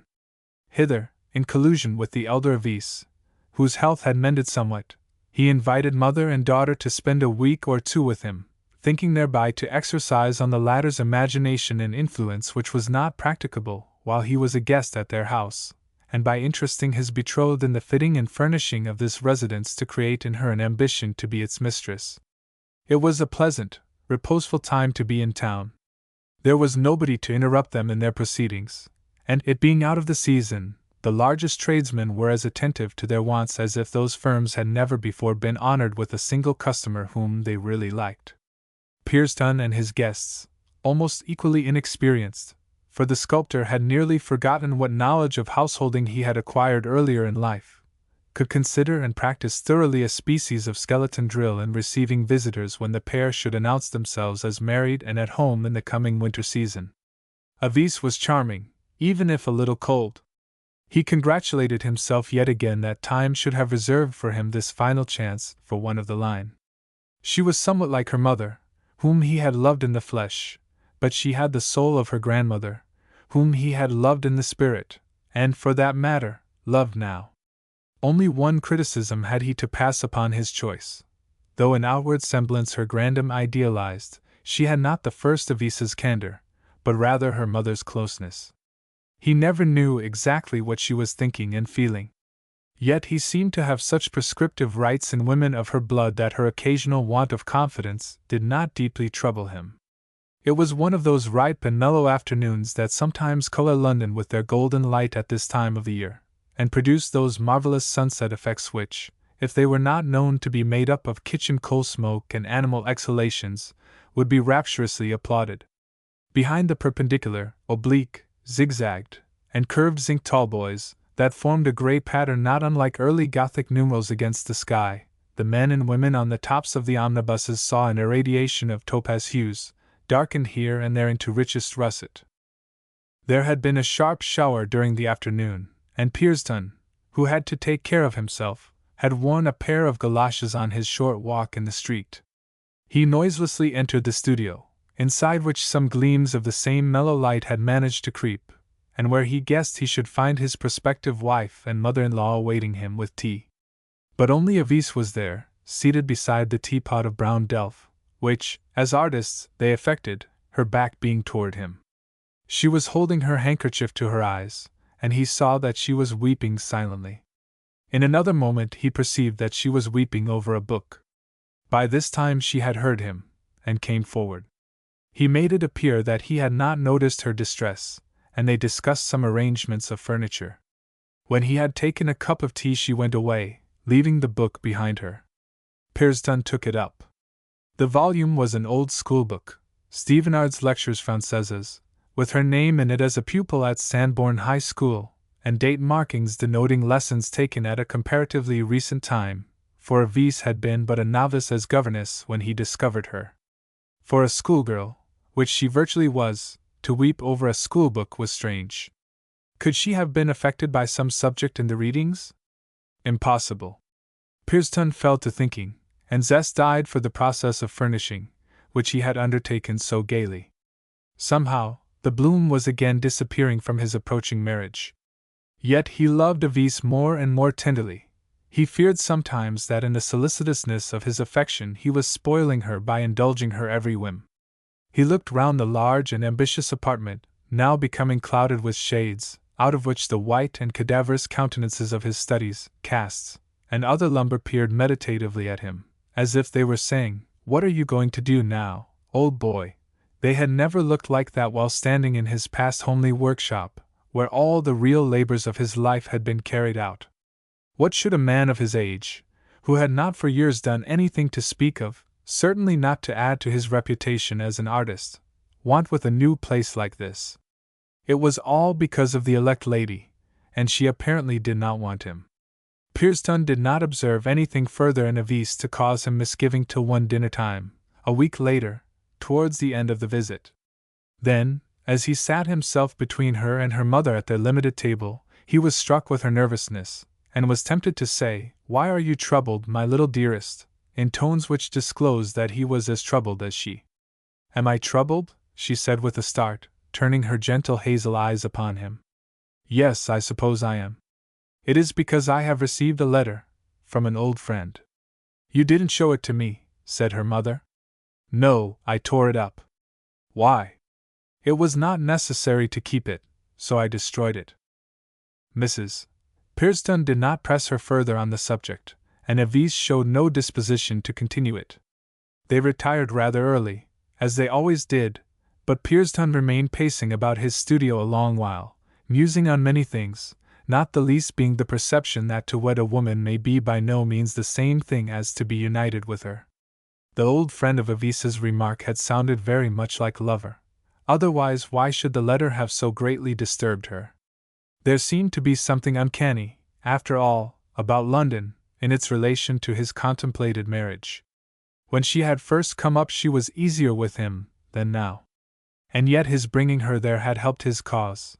The house had decidedly impressed her, almost overawed her, and though he owned that by no law of nature or reason had her mother or himself any right to urge on Avise partnership with him against her inclination, he resolved to make the most of having her under his influence by getting the wedding details settled before she and her mother left. The next morning he proceeded to do this. When he encountered Avise, there was a trace of apprehension on her face. But he set that down to a fear that she had offended him the night before by her taciturnity. Directly he requested her mother, in Avise's presence, to get her to fix the day quite early. Mrs. Pearson became brighter and brisker. She, too, plainly had doubts about the wisdom of delay, and turning to her daughter said, "Now, my dear, do you hear?" It was ultimately agreed that the widow and her daughter should go back in a day or two, to await Pearson's arrival on the wedding eve, immediately after their return. In pursuance of the arrangement, Pearson found himself on the south shore of England in the gloom of the aforesaid evening, the Isle, as he looked across at it with his approach, being just discernible as a moping countenance, a creature sullen with the sense that he was about to withdraw from its keeping the rarest object it had ever owned. He had come alone, not to embarrass them, and had intended to halt a couple of hours in the neighboring seaport to give some orders relating to the wedding, but the little railway train being in waiting to take him on, he proceeded with a natural impatience, resolving to do his business here by messenger from the Isle. He passed the ruins of the Tudor castle and the long featureless rib of grinding pebbles that screened off the outer sea, which could be heard lifting and dipping rhythmically in the wide vagueness of the bay. At the Underhill Island townlet of the Wells there were no flies, and leaving his things to be brought on, as he often did, he climbed the eminence on foot. Halfway up the steepest part of the pass he saw in the dusk a figure pausing, the single person on the incline. Though it was too dark to identify faces, Pearson gathered from the way in which the halting stranger was supporting himself by the handrail, which here bordered the road to assist climbers, that the person was exhausted. "Anything the matter?" he said. "Oh no, not much," was returned by the other. "But it is steep just here." The accent was not quite that of an Englishman, and struck him as hailing from one of the Channel Islands. "Can I help you up to the top?" he said, for the voice, though that of a young man, seemed faint and shaken. "No, thank you. I have been ill, but I thought I was all right again, and as the night was fine I walked into the island by the road. It turned out to be rather too much for me, as there is some weakness left still, and this stiff incline brought it out. Naturally. You'd better take hold of my arm, at any rate to the brow here." Thus pressed the stranger did so, and they went on towards the ridge, till, reaching the lime kiln standing there, the stranger abandoned his hold, saying, "Thank you for your assistance, sir. Good night. I don't think I recognize your voice as a native's?" "No, it is not. I am a Jersey man. Good night, sir." "Good night, if you are sure you can get on. Here, take this stick, it is no use to me," saying which, Pearson put his walking stick into the young man's hand. "Thank you again. I shall be quite recovered when I have rested a minute or two. Don't let me detain you, please." The stranger, as he spoke, turned his face towards the south, where the Beale light had just come into view, and stood regarding it with an obstinate fixity. As he evidently wished to be left to himself, Jocelyn went on, and troubled no more about him, though the desire of the young man to be rid of his company, after accepting his walking stick and his arm, had come with a suddenness that was almost emotional, and impressionable as Jocelyn was, no less now than in youth. He was saddened for a minute by the sense that there were people in the world who did not like even his sympathy. However, a pleasure which obliterated all this arose when Pearson drew near to the house that was likely to be his dear home on all future visits to the Isle, perhaps even his permanent home as he grew older and the associations of his youth reasserted themselves. It had been, too, his father's house, the house in which he was born, and he amused his fancy with plans for its enlargement under the supervision of Avise and himself. It was a still greater pleasure to behold a tall and shapely figure standing against the light of the open door, and presumably awaiting him. Avise, who it was, gave a little jump when she recognized him, but dutifully allowed him to kiss her when he reached her side, though her nervousness was only too apparent, and was like a child's towards a parent who may prove stern. "How dear of you to guess that I might come on at once instead of later," said Jocelyn. "Well, if I had stayed in the town to go to the shops and so on, I could not have got here till the last train. How is mother, our mother, as I shall call her soon?" Avise said that her mother had not been so well, she feared not nearly so well since her return from London, so that she was obliged to keep her room. The visit had perhaps been too much for her. but she will not acknowledge that she is much weaker, because she will not disturb my happiness." Jocelyn was in a mood to let trifles of manner pass, and he took no notice of the effort which had accompanied the last word. They went upstairs to Mrs. Pearson, whose obvious relief and thankfulness at sight of him was grateful to her visitor. "I am so glad you are come," she said huskily, as she held out her thin hand and stifled a sob. "I have been so—" She could get no further for a moment, and Avise turned away weeping, and abruptly left the room. "I have so set my heart on this," Mrs. Pearson went on, "that I have not been able to sleep of late, for I have feared I might drop off suddenly before she is yours, and lose the comfort of seeing you actually united. Your being so kind to me in old times has made me so sure that she will find a good husband in you, that I am over anxious, I know. Indeed, I have not liked to let her know quite how anxious I am." Thus they talked till Jocelyn bade her good night, it being noticeable that Mrs. Pearson, chastened by her illnesses, maintained no longer any reserve on her gladness to acquire him as her son-in-law, and her feelings destroyed any remaining scruples he might have had from perceiving that Avise's consent was rather an obedience than a desire. As he went downstairs, and found Avise awaiting his descent, he wondered if anything had occurred here during his absence to give Mrs. Pearson new uneasiness about the marriage, but it was an inquiry he could not address to a girl whose actions could alone be the cause of such uneasiness. He looked round for her as he supped, but though she had come into the room with him, she was not there now. He remembered her telling him that she had had supper with her mother, and Jocelyn sat on quietly musing and sipping his wine for something near half an hour. Wondering then for the first time what had become of her, he rose and went to the door. Avise was quite near him after all, only standing at the front door, as she had been doing when he came, looking into the light of the full moon, which had risen since his arrival. His sudden opening of the dining-room door seemed to agitate her. "What is it, dear?" he asked. "As mother is much better and doesn't want me, I ought to go and see somebody I promised to take a parcel to. I feel I ought. And yet, as you have just come to see me, I suppose you don't approve of my going out while you are here? Who is the person?" "Somebody down that way," she said indefinitely. "It is not very far off. I am not afraid.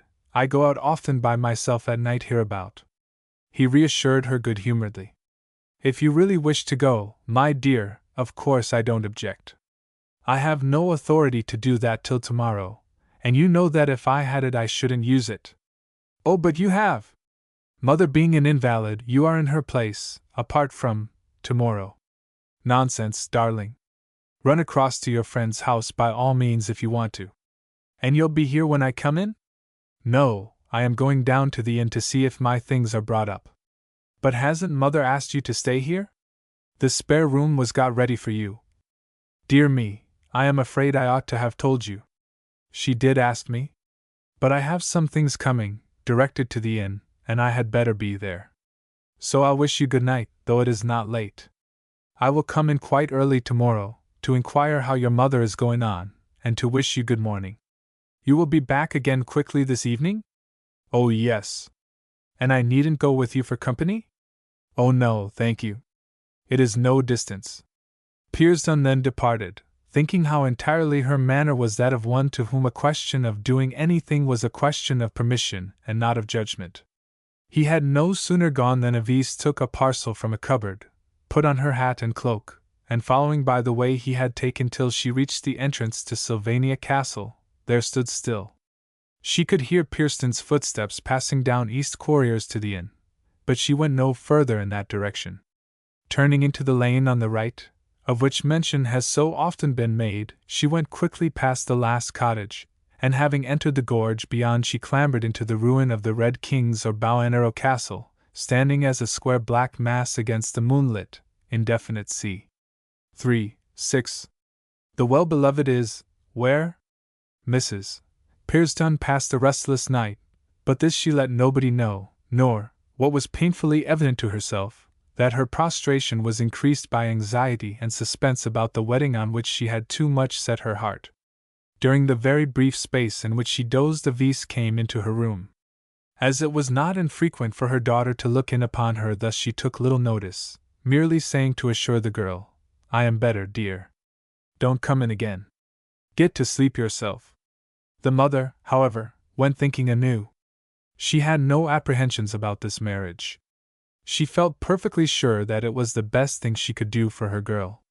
Not a young woman on the island but was envying Avis at that moment, for Jocelyn was absurdly young for 60, a good-looking man, one whose history was generally known here, as also were the exact figures of the fortune he had inherited from his father, and the social standing he could claim, a standing, however, which that fortune would not have been large enough to procure unassisted by his reputation in his art.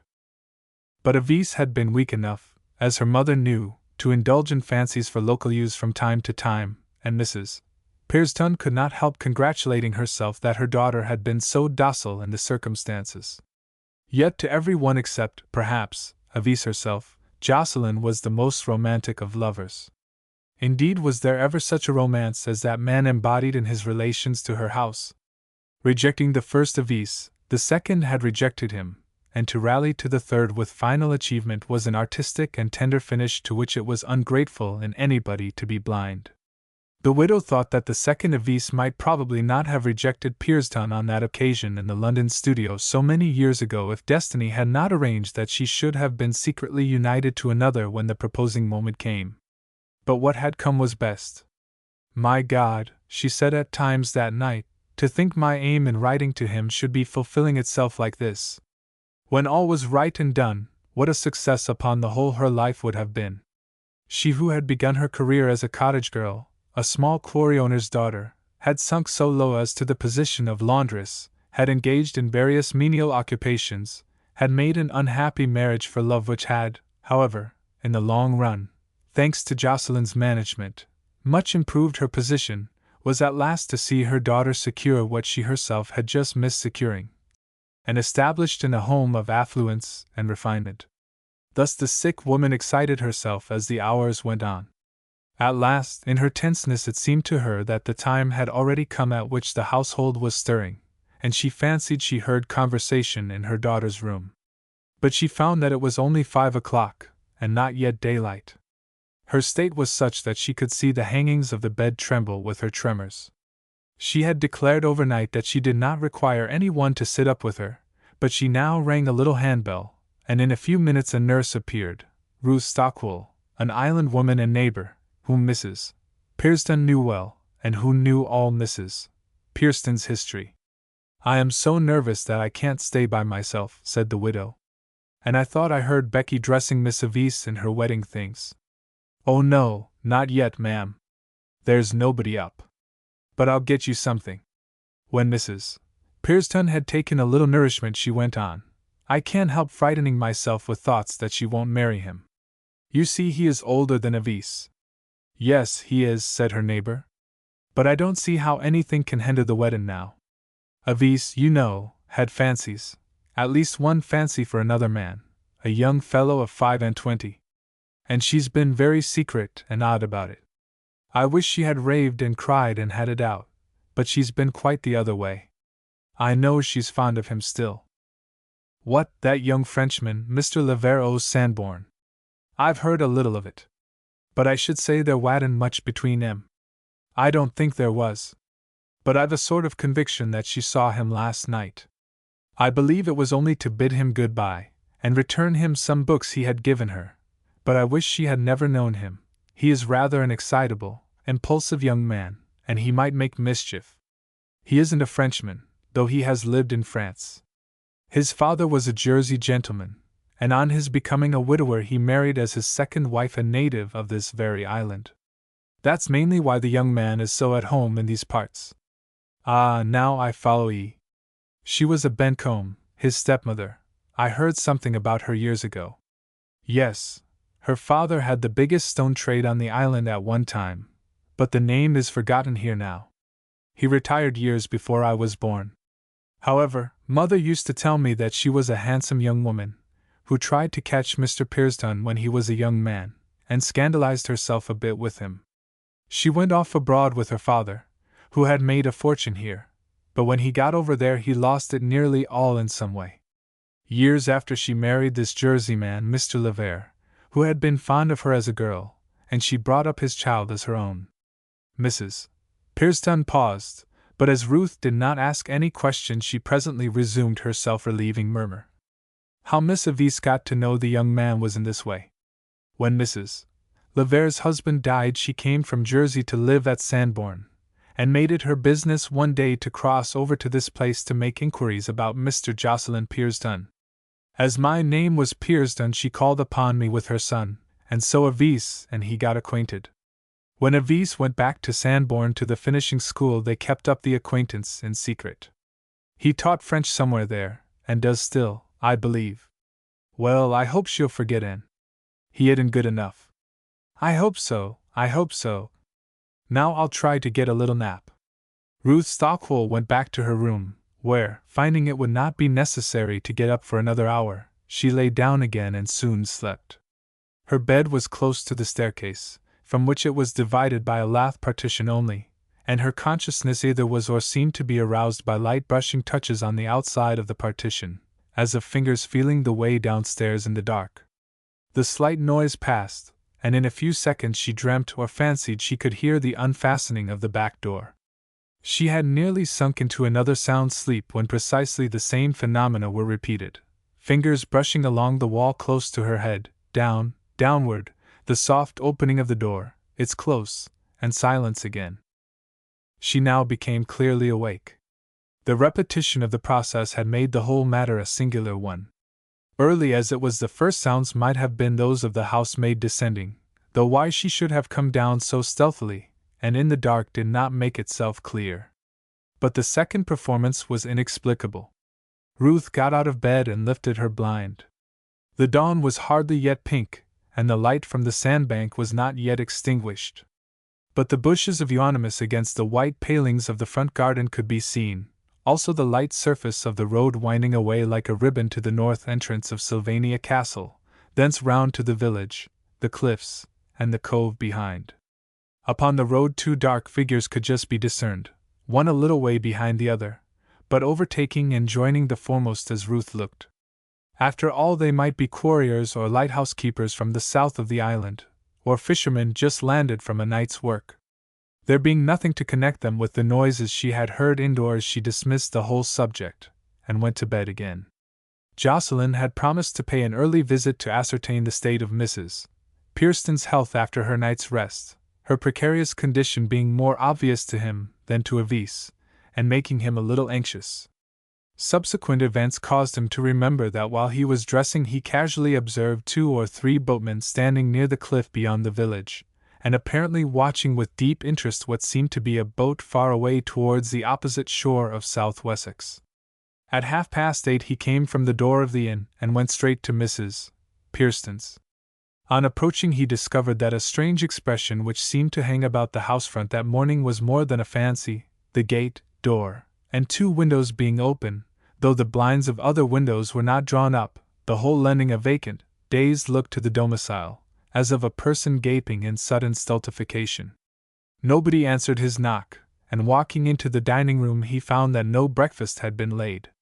His flashing thought was, Mrs. Pearson is dead. While standing in the room somebody came downstairs, and Jocelyn encountered Ruth Stockwell, an open letter fluttering in her hand. Oh, Mr. Pearson, Mr. Pearson! The Lord! What? Mrs. Pearson? No, no! Miss Avis! She is gone, yes, gone! Read ye this, sir? It was left in her bedroom, and we be fairly gallied out of our senses. He took the letter and confusedly beheld that it was in 2 handwritings, the first section being in Avis's. My dear mother, however will you forgive me for what I have done? So deceitful as it seems.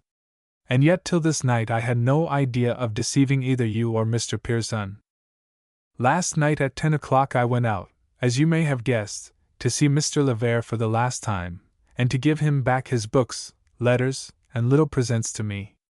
I went only a few steps, to Ballinero Castle, where we met as we had agreed to do, since he could not call.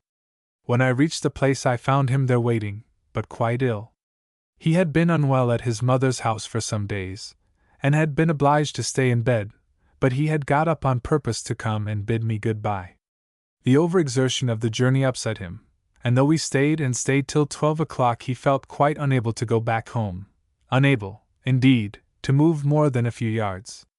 I had tried so hard not to love him any longer, but I loved him so now that I could not desert him and leave him out there to catch his death. So I helped him, nearly carrying him, on and on to our door, and then round to the back. Here he got a little better, and as he could not stay there, and everybody was now asleep, I helped him upstairs into the room we had prepared for Mr. Pearsdon if he should have wanted one. I got him into bed, and then fetched some brandy and a little of your tonic. Did you see me come into your room for it, or were you asleep? I sat by him all night. He improved slowly, and we talked over what we had better do. I felt that, though I had intended to give him up, I could not now becomingly marry any other man, and that I ought to marry him. We decided to do it at once, before anybody could hinder us. So we came down before it was light, and have gone away to get the ceremony solemnized. Tell Mr. Pearsdon it was not premeditated, but the result of an accident. I am sincerely sorry to have treated him with what he will think unfairness, but though I did not love him, I meant to obey you and marry him. But God sent this necessity of my having to give shelter to my love, to prevent, I think, my doing what I am now convinced would have been wrong. Ever your loving daughter, Avise. The second was in a man's hand. Dear mother, as you will soon be to me, Avise has clearly explained above how it happened that I have not been able to give her up to Mr. Pearsdon. I think I should have died if I had not accepted the hospitality of a room in your house this night, and your daughter's tender nursing through the dark, dreary hours. We love each other beyond expression, and it is obvious that, if we are human, we cannot resist marrying now, in spite of friends' wishes. Will you please send the note lying beside this to my mother? It is merely to explain what I have done. Yours with warmest regard, Henri Levere. Jocelyn turned away and looked out of the window. Mrs. Pearsdon thought she heard some talking in the night, but of course she put it down to fancy. And she remembers Miss Avise coming into her room at 1 o'clock in the morning, and going to the table where the medicine was standing. A sly girl, all the time her young man within a yard or two, in the very room, and using the very clean sheets that you, sir, were to have used. They are our best linen ones, got up beautiful, and a kept white rosemary. Really, sir, one would say you stayed out o' your chamber o' purpose to oblige the young man with a bed. Don't blame them, said Jocelyn in an even and characterless voice. Don't blame her, particularly. She didn't make the circumstances. I did. It was how I served her grandmother. Well, she's gone. You needn't make a mystery of it. Tell it to all the island. Say that a man came to marry a wife, and didn't find her at home. Tell everybody that she's run away. It must be known sooner or later. One of the servants said, after waiting a few moments, We shan't do that, sir. Oh, why won't you? We liked her too well, with all her faults. Ah, did you? Said he, and he sighed. He perceived that the younger maids were secretly on Avise's side. How does her mother bear it? Jocelyn asked. Is she awake? Mrs. Pearsdon had hardly slept, and having learnt the tidings inadvertently, became so distracted and incoherent as to be like a person in a delirium, till, a few moments before he arrived, all her excitement ceased, and she lay in a weak, quiet silence. Let me go up, Pearsdon said, and send for the doctor. Passing Avise's chamber, he perceived that the little bed had not been slept on. At the door of the spare room he looked in. In one corner stood a walking stick, his own. Where did that come from? We found it there, sir. Ah, yes, I gave it to him. 'Tis like me to play another's game. It was the last spurt of bitterness that Jocelyn let escape him. He went on towards Mrs. Pearsdon's room, preceded by the servant. Mr. Pearsdon has come, ma'am, he heard her say to the invalid. But as the latter took no notice, the woman rushed forward to the bed. What has happened to her, Mr. Pearsdon? Oh, what do it mean? Avise II was lying placidly in the position in which the nurse had left her, but no breath came from her lips, and a rigidity of feature was accompanied by the precise expression which had characterized her face when Pearsdon had her as a girl in his studio. He saw that it was death, though she appeared to have breathed her last only a few moments before. Ruth Stockwell's composure deserted her. "'Tis the shock of finding Miss Avise gone that has done it," she cried. "She has killed her mother." "Don't say such a terrible thing," exclaimed Jocelyn. "But she ought to have obeyed her mother, a good mother as she was.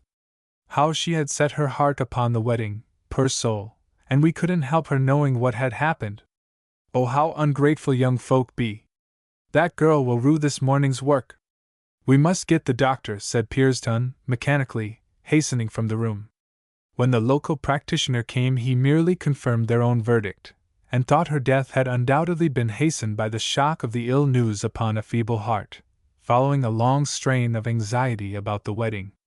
He did not consider that an inquest would be necessary.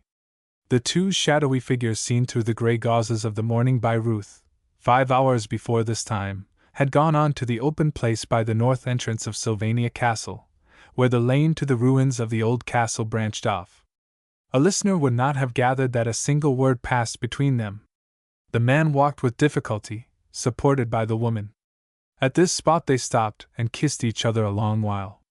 "We ought to walk all the way to Budmouth, if we wish not to be discovered," he said sadly.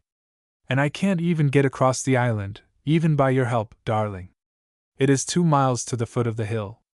She, who was trembling, tried to speak consolingly. "If you could walk, we should have to go down the street of Wells, where perhaps somebody would know me? Now, if we get below here to the cove, can't we push off one of the little boats I saw there last night, and paddle along close to the shore till we get to the north side? Then we can walk across to the station very well.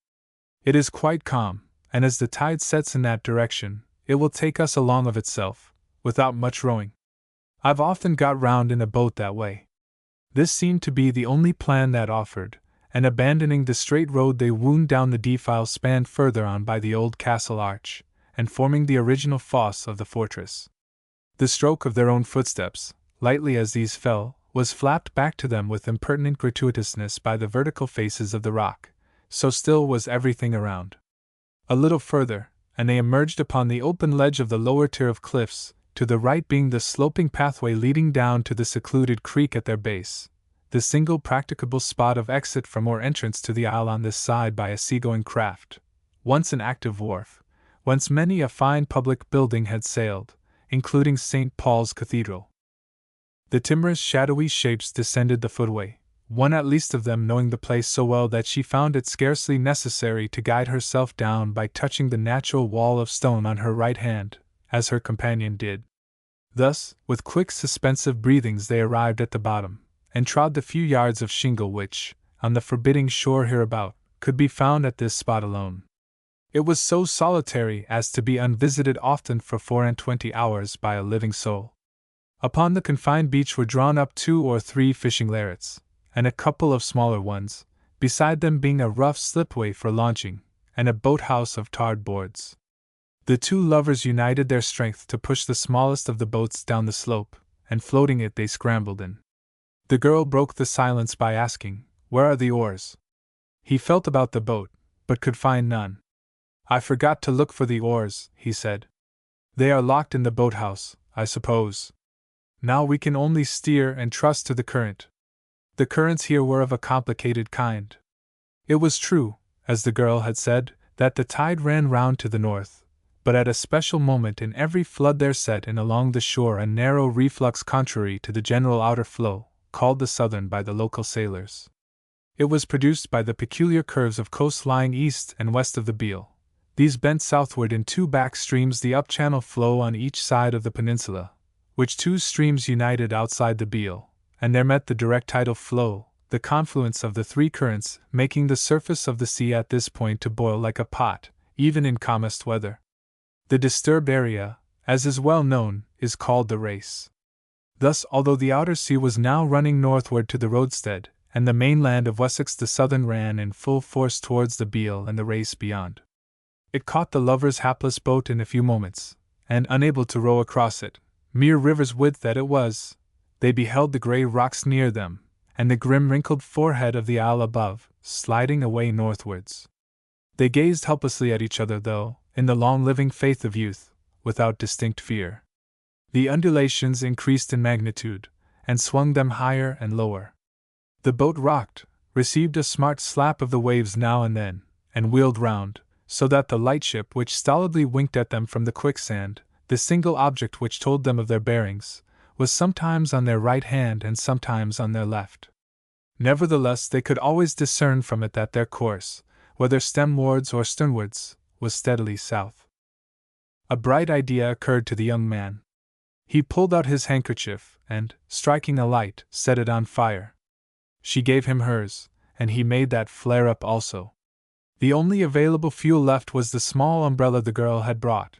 This was also kindled in an open state, and he held it up by the stem till it was consumed. The lightship had loomed quite large by this time, and a few minutes after they had burnt the handkerchiefs and umbrella a colored flame replied to them from the vessel. They flung their arms round each other. "I knew we shouldn't be drowned," said Avis hysterically. "I thought we shouldn't too," said he. With the appearance of day a boat put off to their assistance, and they were towed towards the heavy red hulk with the large white letters on its side. 3-7. An old tabernacle in a new aspect. The October day thickened into dusk, and Jocelyn sat musing beside the corpse of Mrs. Pearston. Avis having gone away nobody knew whither, he had acted as the nearest friend of the family, and attended as well as he could to the somber duties necessitated by her mother's decease. It was doubtful, indeed, if anybody else were in a position to do so. Of Avis II's two brothers, one had been drowned at sea, and the other had emigrated, while her only child besides the present Avis had died in infancy. As for her friends, she had become so absorbed in her ambitious and nearly accomplished design of marrying her daughter to Jocelyn, that she had gradually completed that estrangement between herself and the other islanders which had been begun so long ago as when, a young woman, she had herself been asked by Pearston to marry him. On her tantalizing inability to accept the honor offered, she and her husband had been set up in a matter-of-fact business in the stone trade by her patron, but that unforgettable request in the London studio had made her feel ever since a refined kinship with sculpture, and a proportionate aloofness from mere quarrying, which was, perhaps, no more than a venial weakness in Avis II. Her daughter's objection to Jocelyn she could never understand. To her own eye he was no older than when he had proposed to her. As he sat darkling here, the ghostly outlines of former shapes taken by his love came round their sister the unconscious corpse, confronting him from the wall in sad array, like the pictured Trojan women beheld by Aeneas on the walls of Carthage. Many of them he had idealized in bust and in figure from time to time, but it was not as such that he remembered and reanimated them now, rather was it in all their natural circumstances, weaknesses, and stains. And then as he came to himself their voices grew fainter, they had all gone off on their different careers, and he was left here alone. The probable ridicule that would result to him from the events of the day he did not mind in itself at all. But he would fain have removed the misapprehensions on which it would be based. That, however, was impossible. Nobody would ever know the truth about him, what it was he had sought that had so eluded, tantalized, and escaped him, what it was that had led him such a dance, and had at last, as he believed just now in the freshness of his loss, been discovered in the girl who had left him. It was not the flesh. He had never knelt low to that. Not a woman in the world had been wrecked by him, though he had been impassioned by so many. Nobody would guess the further sentiment, the cordial loving kindness, which had lain behind what had seemed to him the enraptured fulfillment of a pleasing destiny postponed for 40 years. His attraction to the third Avis would be regarded by the world as the selfish designs of an elderly man on a maid. His life seemed no longer a professional man's experience, but a ghost story, and he would fain have vanished from his haunts on this critical afternoon, as the rest had done. He desired to sleep away his tendencies, to make something happen which would put an end to his bondage to beauty and the ideal. So he sat until it was quite dark, and a light was brought. There was a chilly wind blowing outside, and the lightship on the quicksand afar looked harassed and forlorn. The haggard solitude was broken by a ring at the door. Pearston heard a voice below, the accents of a woman. They had a ground quality of familiarity, a superficial articulation of strangeness. Only one person in all his experience had ever possessed precisely those tones, rich, as if they had once been powerful. Explanation seemed to be asked for and given, and in a minute he was informed that a lady was downstairs whom perhaps he would like to see. "Who is the lady?" Jocelyn asked. The servant hesitated a little. "Mrs. Levere, the mother of the young gentleman Miss Avise has run off with." "Yes, I'll see her," said Pearsdon. He covered the face of the dead Avise, and descended. "Levere," he said to himself. His ears had known that name before today. It was the name those traveling Americans he had met in Rome gave the woman he supposed might be Marcia Bancombe. A sudden adjusting light burst upon many familiar things at that moment. He found the visitor in the drawing-room, standing up veiled, the carriage which had brought her being in waiting at the door. By the dim light he could see nothing of her features in such circumstances. "Mr. Pearsdon?" "I am Mr. Pearsdon." "You represent the late Mrs. Pearsdon?" "I do, though I am not one of the family." "I know it. I am Marcia, after 40 years. I was divining as much, Marcia. May the lines have fallen to you in pleasant places since we last met. But of all moments of my life, why do you choose to hunt me up now?" "Why, I am the stepmother and only relation of the young man your bride eloped with this morning. I was just guessing that, too, as I came downstairs. But, and I am naturally making inquiries." "Yes.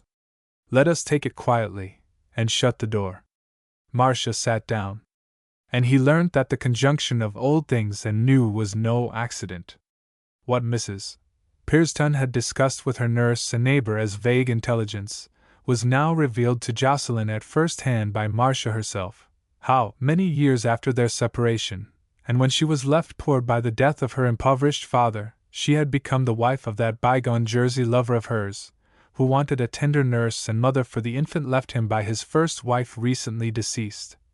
How he had died a few years later, leaving her with the boy, whom she had brought up at St. Helier's and in Paris, educating him as well as she could with her limited means, till he became the French master at a school in Sanborn, and how, a year ago, she and her son had got to know Mrs. Pearsdon and her daughter on their visit to the island, to ascertain, she added, more deliberately, not entirely for sentimental reasons, what had become of the man with whom I eloped in the first flush of my young womanhood, and only missed marrying by my own will. Pearsdon bowed. Well, that was how the acquaintance between the children began, and their passionate attachment to each other. She detailed how Avise had induced her mother to let her take lessons in French of young Levere, rendering their meetings easy. Marcia had never thought of hindering their intimacy, for in her recent years of affliction she had acquired a new interest in the name she had refused to take in her purse-proud young womanhood, and it was not until she knew how determined Mrs.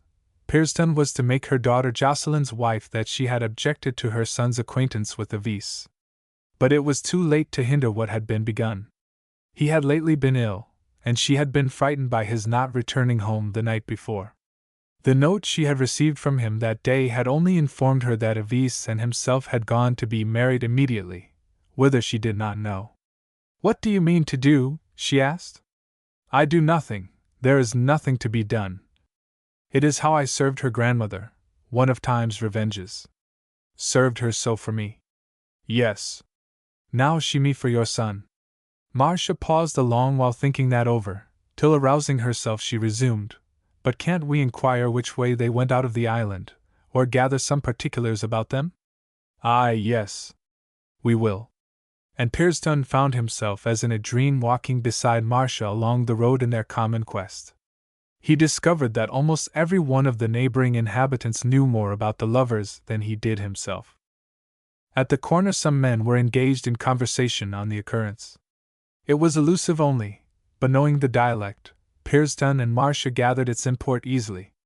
As soon as it had got light that morning one of the boats was discovered missing from the creek below, and when the flight of the lovers was made known it was inferred that they were the culprits.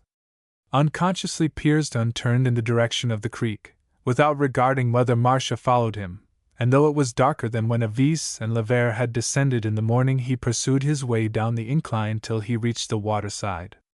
"Is that you, Jocelyn?" The inquiry came from Marcia. She was behind him, about halfway down.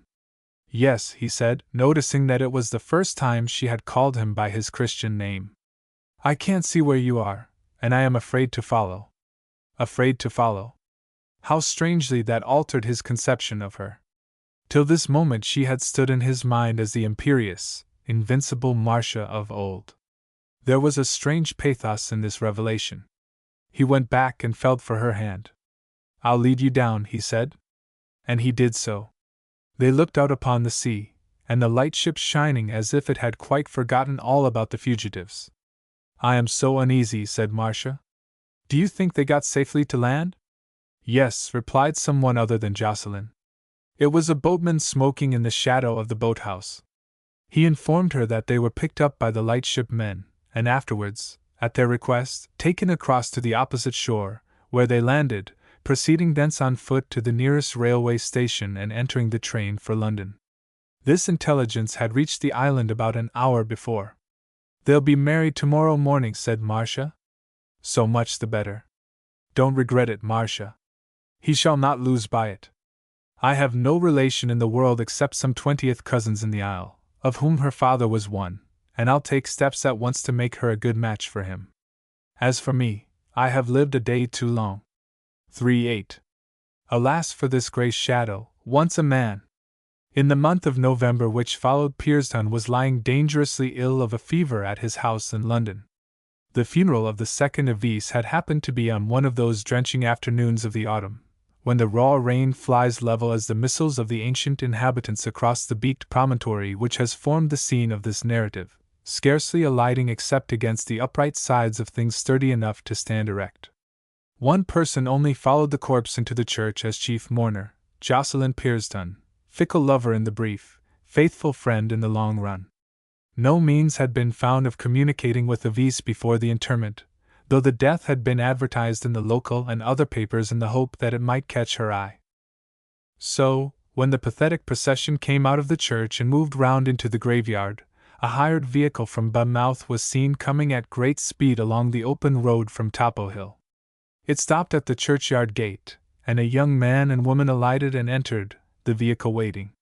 They glided along the path and reached Pearson's side just as the body was deposited by the grave. He did not turn his head. He knew it was Avis, with Henri Levert, by this time, he supposed, her husband. Her remorseful grief, though silent, seemed to impregnate the atmosphere with its heaviness.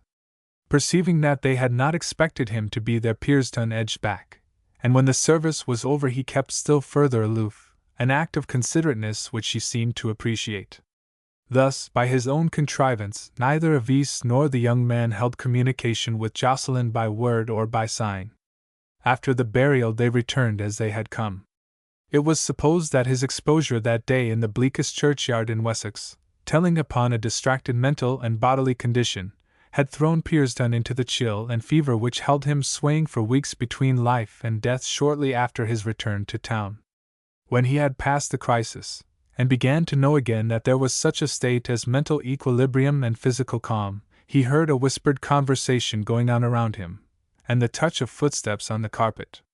The light in the chamber was so subdued that nothing around him could be seen with any distinctness. 2 living figures were present, a nurse moving about softly, and a visitor. He discerned that the latter was feminine, and for the time this was all. He was recalled to his surroundings by a voice murmuring the inquiry, "Does the light try your eyes?" The tones seemed familiar. They were spoken by the woman who was visiting him. He recollected them to be Marcia's, and everything that had happened before he fell ill came back to his mind. "Are you helping to nurse me, Marcia?" he asked. "Yes. I have come up to stay here till you are better, as you seem to have no other woman friend who cares whether you are dead or alive. I am living quite near.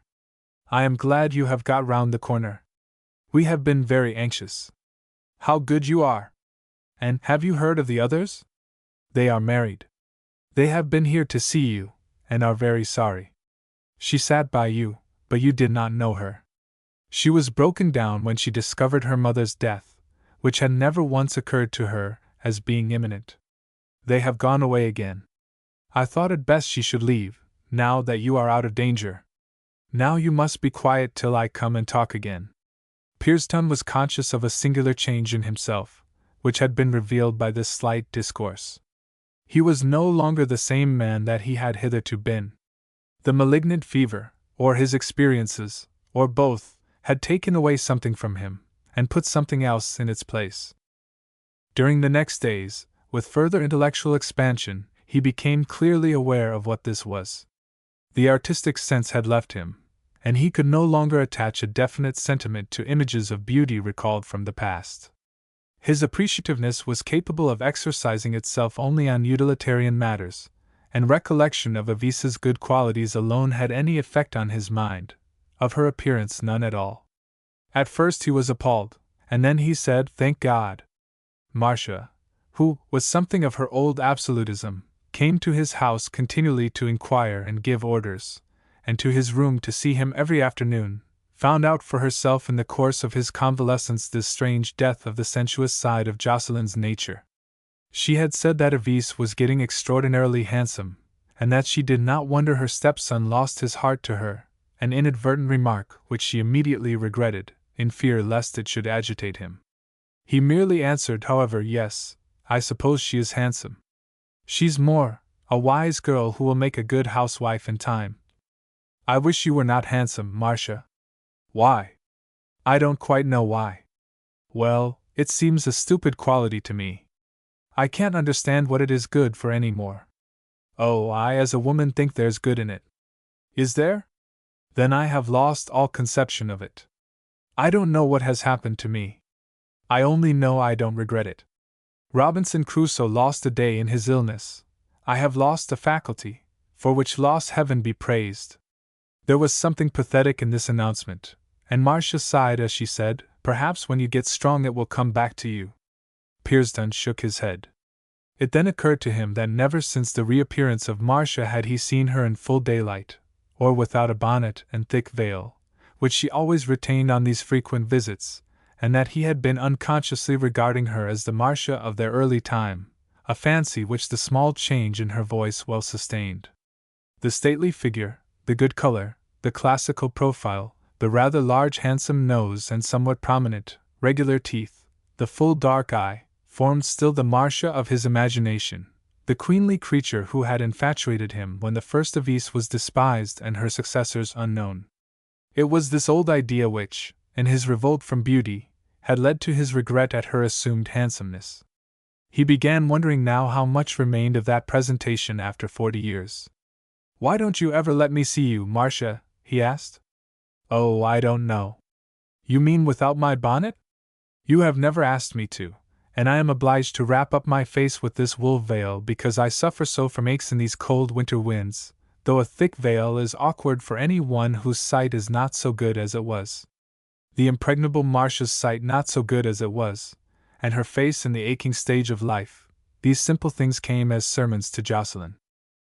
"But certainly I will gratify your curiosity," she resumed good-naturedly. "It is really a compliment that you should still take that sort of interest in me." She had moved round from the dark side of the room to the lamp, for the daylight had gone, and she now suddenly took off the bonnet, veil and all. She stood revealed to his eyes as remarkably good-looking, considering the lapse of years. "I am vexed," he said, turning his head aside impatiently.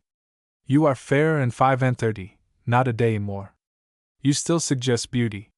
You won't do as a chastisement, Marcia." "Ah, but I may. To think that you know women no better after all this time." "How? To be so easily deceived. Think, it is lamplight, and your sight is weak at present, and well, I have no reason for being anything but candid now, God knows. So I will tell you. My husband was younger than myself, and he had an absurd wish to make people think he had married a young and fresh-looking woman. To fall in with his vanity I tried to look it. We were often in Paris, and I became as skilled in beautifying artifices as any passée wife of the Faubourg St. Germain. Since his death I have kept up the practice, partly because the vice is almost ineradicable, and partly because I found that it helped me with men in bringing up his boy on small means. At this moment I am frightfully made up. But I can cure that. I'll come in tomorrow morning, if it is bright, just as I really am, you'll find that time has not disappointed you. Remember, I am as old as yourself, and I look it. The morrow came, and with it Marcia, quite early, as she had promised. It happened to be sunny, and shutting the bedroom door she went round to the window, where she uncovered immediately, in his full view, and said, "See if I am satisfactory now, to you who think beauty vain. The rest of me, and it is a good deal, lies on my dressing table at home. I shall never put it on again, never." But she was a woman, and her lips quivered, and there was a tear in her eye, as she exposed the ruthless treatment to which she had subjected herself.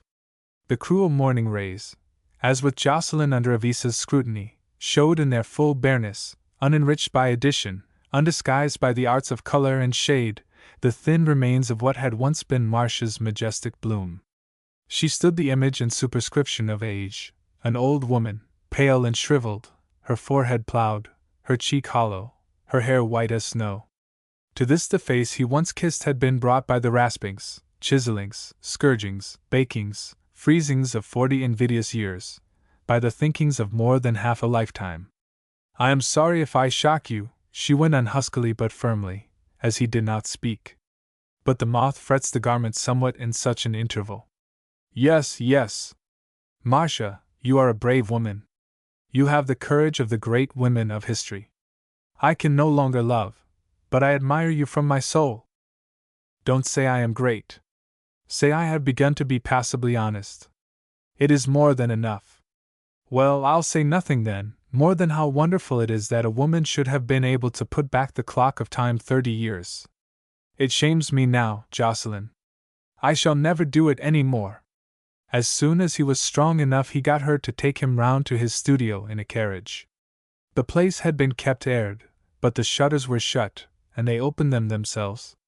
He looked round upon the familiar objects, some complete and matured, the main of them seedlings, grafts, and scions of beauty, waiting for a mind to grow to perfection in. "No, I don't like them," he said, turning away. "They are as ugliness to me.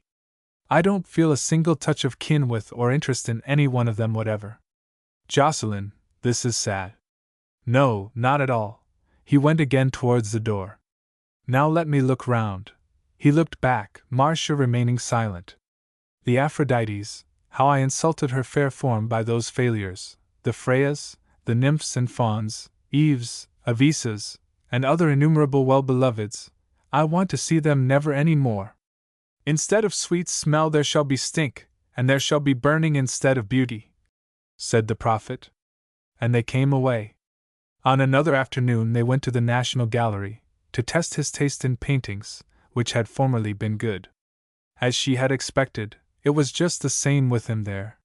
He saw no more to move him, he declared, in the time-defying presentations of Perugino, Titian, Sebastiano, and other statuesque creators than in the work of the pavement artists they had passed on their way.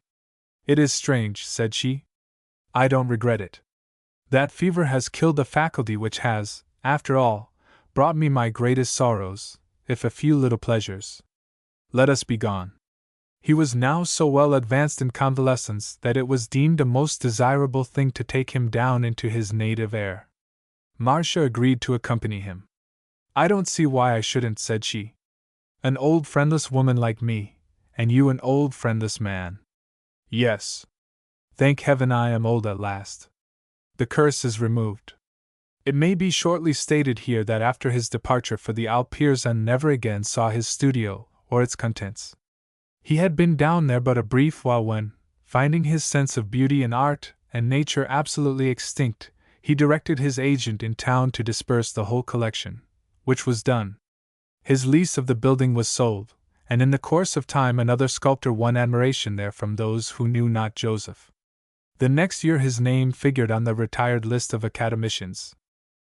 As time went on he grew as well as one of his age could expect to be after such a blasting illness, but remained on the Isle, in the only house he now possessed, a comparatively small one at the top of the street of Wells. A growing sense of friendship which it would be foolish to interrupt led him to take a somewhat similar house for Marcia quite near, and remove her furniture thither from Sanborn.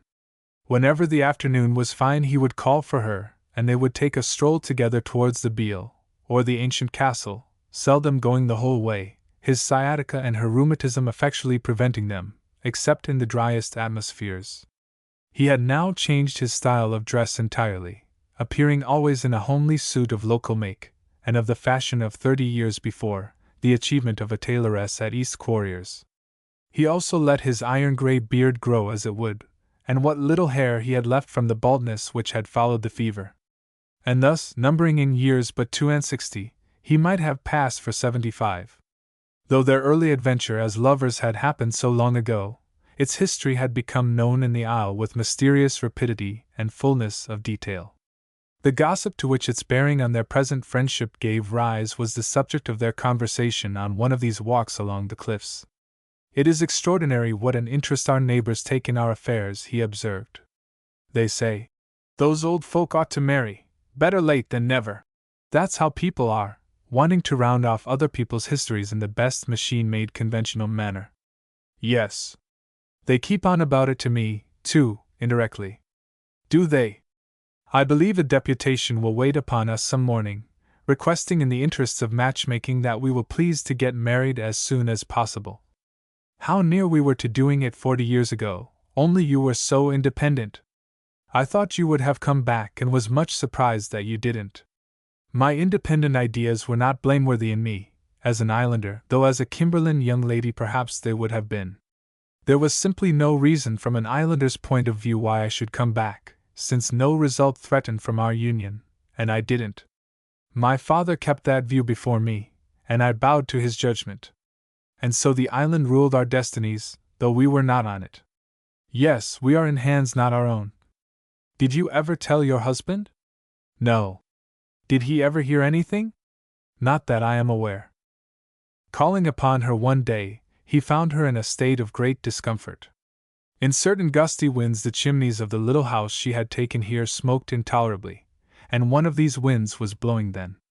Her drawing-room fire could not be kept burning, and rather than let a woman who suffered from rheumatism shiver fireless, he asked her to come round and lunch with him, as she had often done before. As they went he thought, not for the first time, how needless it was that she should be put to this inconvenience by their occupying two houses, when one would better suit their now constant companionship, and disembarrass her of the objectionable chimneys. Moreover, by marrying Marcia, and establishing a parental relation with the young people, the rather delicate business of his making them a regular allowance would become a natural proceeding. And so the zealous wishes of the neighbors to give a geometrical shape to their story were fulfilled almost in spite of the chief parties themselves. When he put the question to her distinctly, Marcia admitted that she had always regretted the imperious decision of her youth, and she made no ado about accepting him. "I have no love to give, you know, Marcia," he said. "But such friendship as I am capable of is yours till the end. It is nearly the same with me, perhaps not quite. But like the other people, I have somehow felt, and you will understand why, that I ought to be your wife before I die." It chanced that a day or two before the ceremony, which was fixed to take place very shortly after the foregoing conversation, Marcia's rheumatism suddenly became acute. The attack promised, however, to be only temporary, owing to some accidental exposure of herself in making preparations for removal, and as they thought it undesirable to postpone their union for such a reason, Marcia, after being well wrapped up, was wheeled into the church in a chair. A month thereafter, when they were sitting at breakfast one morning, Marcia exclaimed, "Well, good heavens," while reading a letter she had just received from Avis, who was living with her husband in a house Pearsdon had bought for them at Sandbourne. Jocelyn looked up. "Why, Avis says she wants to be separated from Henri. Did you ever hear of such a thing? She's coming here about it today." "Separated? What does the child mean?" Pearsdon read the letter. "Ridiculous nonsense," he continued. "She doesn't know what she wants. I say she shan't be separated. Tell her so, and there's an end of it. Why, how long have they been married? Not 12 months. What will she say when they have been married 20 years? Marcia remained reflecting. "I think that remorseful feeling she unluckily has at times, of having disobeyed her mother, and caused her death, makes her irritable," she murmured. "Poor child." Lunchtime had hardly come when Avis arrived, looking very tearful and excited. Marcia took her into an inner room, had a conversation with her, and they came out together. "Oh, it's nothing," said Marcia. "I tell her she must go back directly she has had some luncheon." "Ah, that's all very well," sobbed Avise. "Bibi, but if you had been married so long as I have, why you wouldn't say go back like that." "What is it all about?" inquired Pearson. "He said that if he were to die, I should be looking out for somebody with fair hair and gray eyes, just to spite him in his grave, because he's dark, and he's quite sure I don't like dark people. And then he said, but I won't be so treacherous as to tell any more about him. I wish, Avise, your mother did this very thing." And she went back to her husband. "Now you are to do the same. Let me see, there is a train. She must have something to eat first. Sit down, dear." The question was settled by the arrival of Henri himself at the end of luncheon, with a very anxious and pale face. Pearson went off to a business meeting, and left the young couple to adjust their differences in their own way. His business was, among kindred undertakings which followed the extinction of the well-beloved and other ideals, to advance a scheme for the closing of the old natural fountains in the Street of Wells, because of their possible contamination, and supplying the townlet with water from pipes, a scheme that was carried out at his expense, as is well known. He was also engaged in acquiring some old moss-grown, mullioned Elizabethan cottages, for the purpose of pulling them down because they were damp, which he afterwards did, and built new ones with hollow walls, and full of ventilators. At present he is sometimes mentioned as the late Mr. Pearson by gourd-like young art critics and journalists, and his productions are alluded to as those of a man not without genius, whose powers were insufficiently recognized in his lifetime.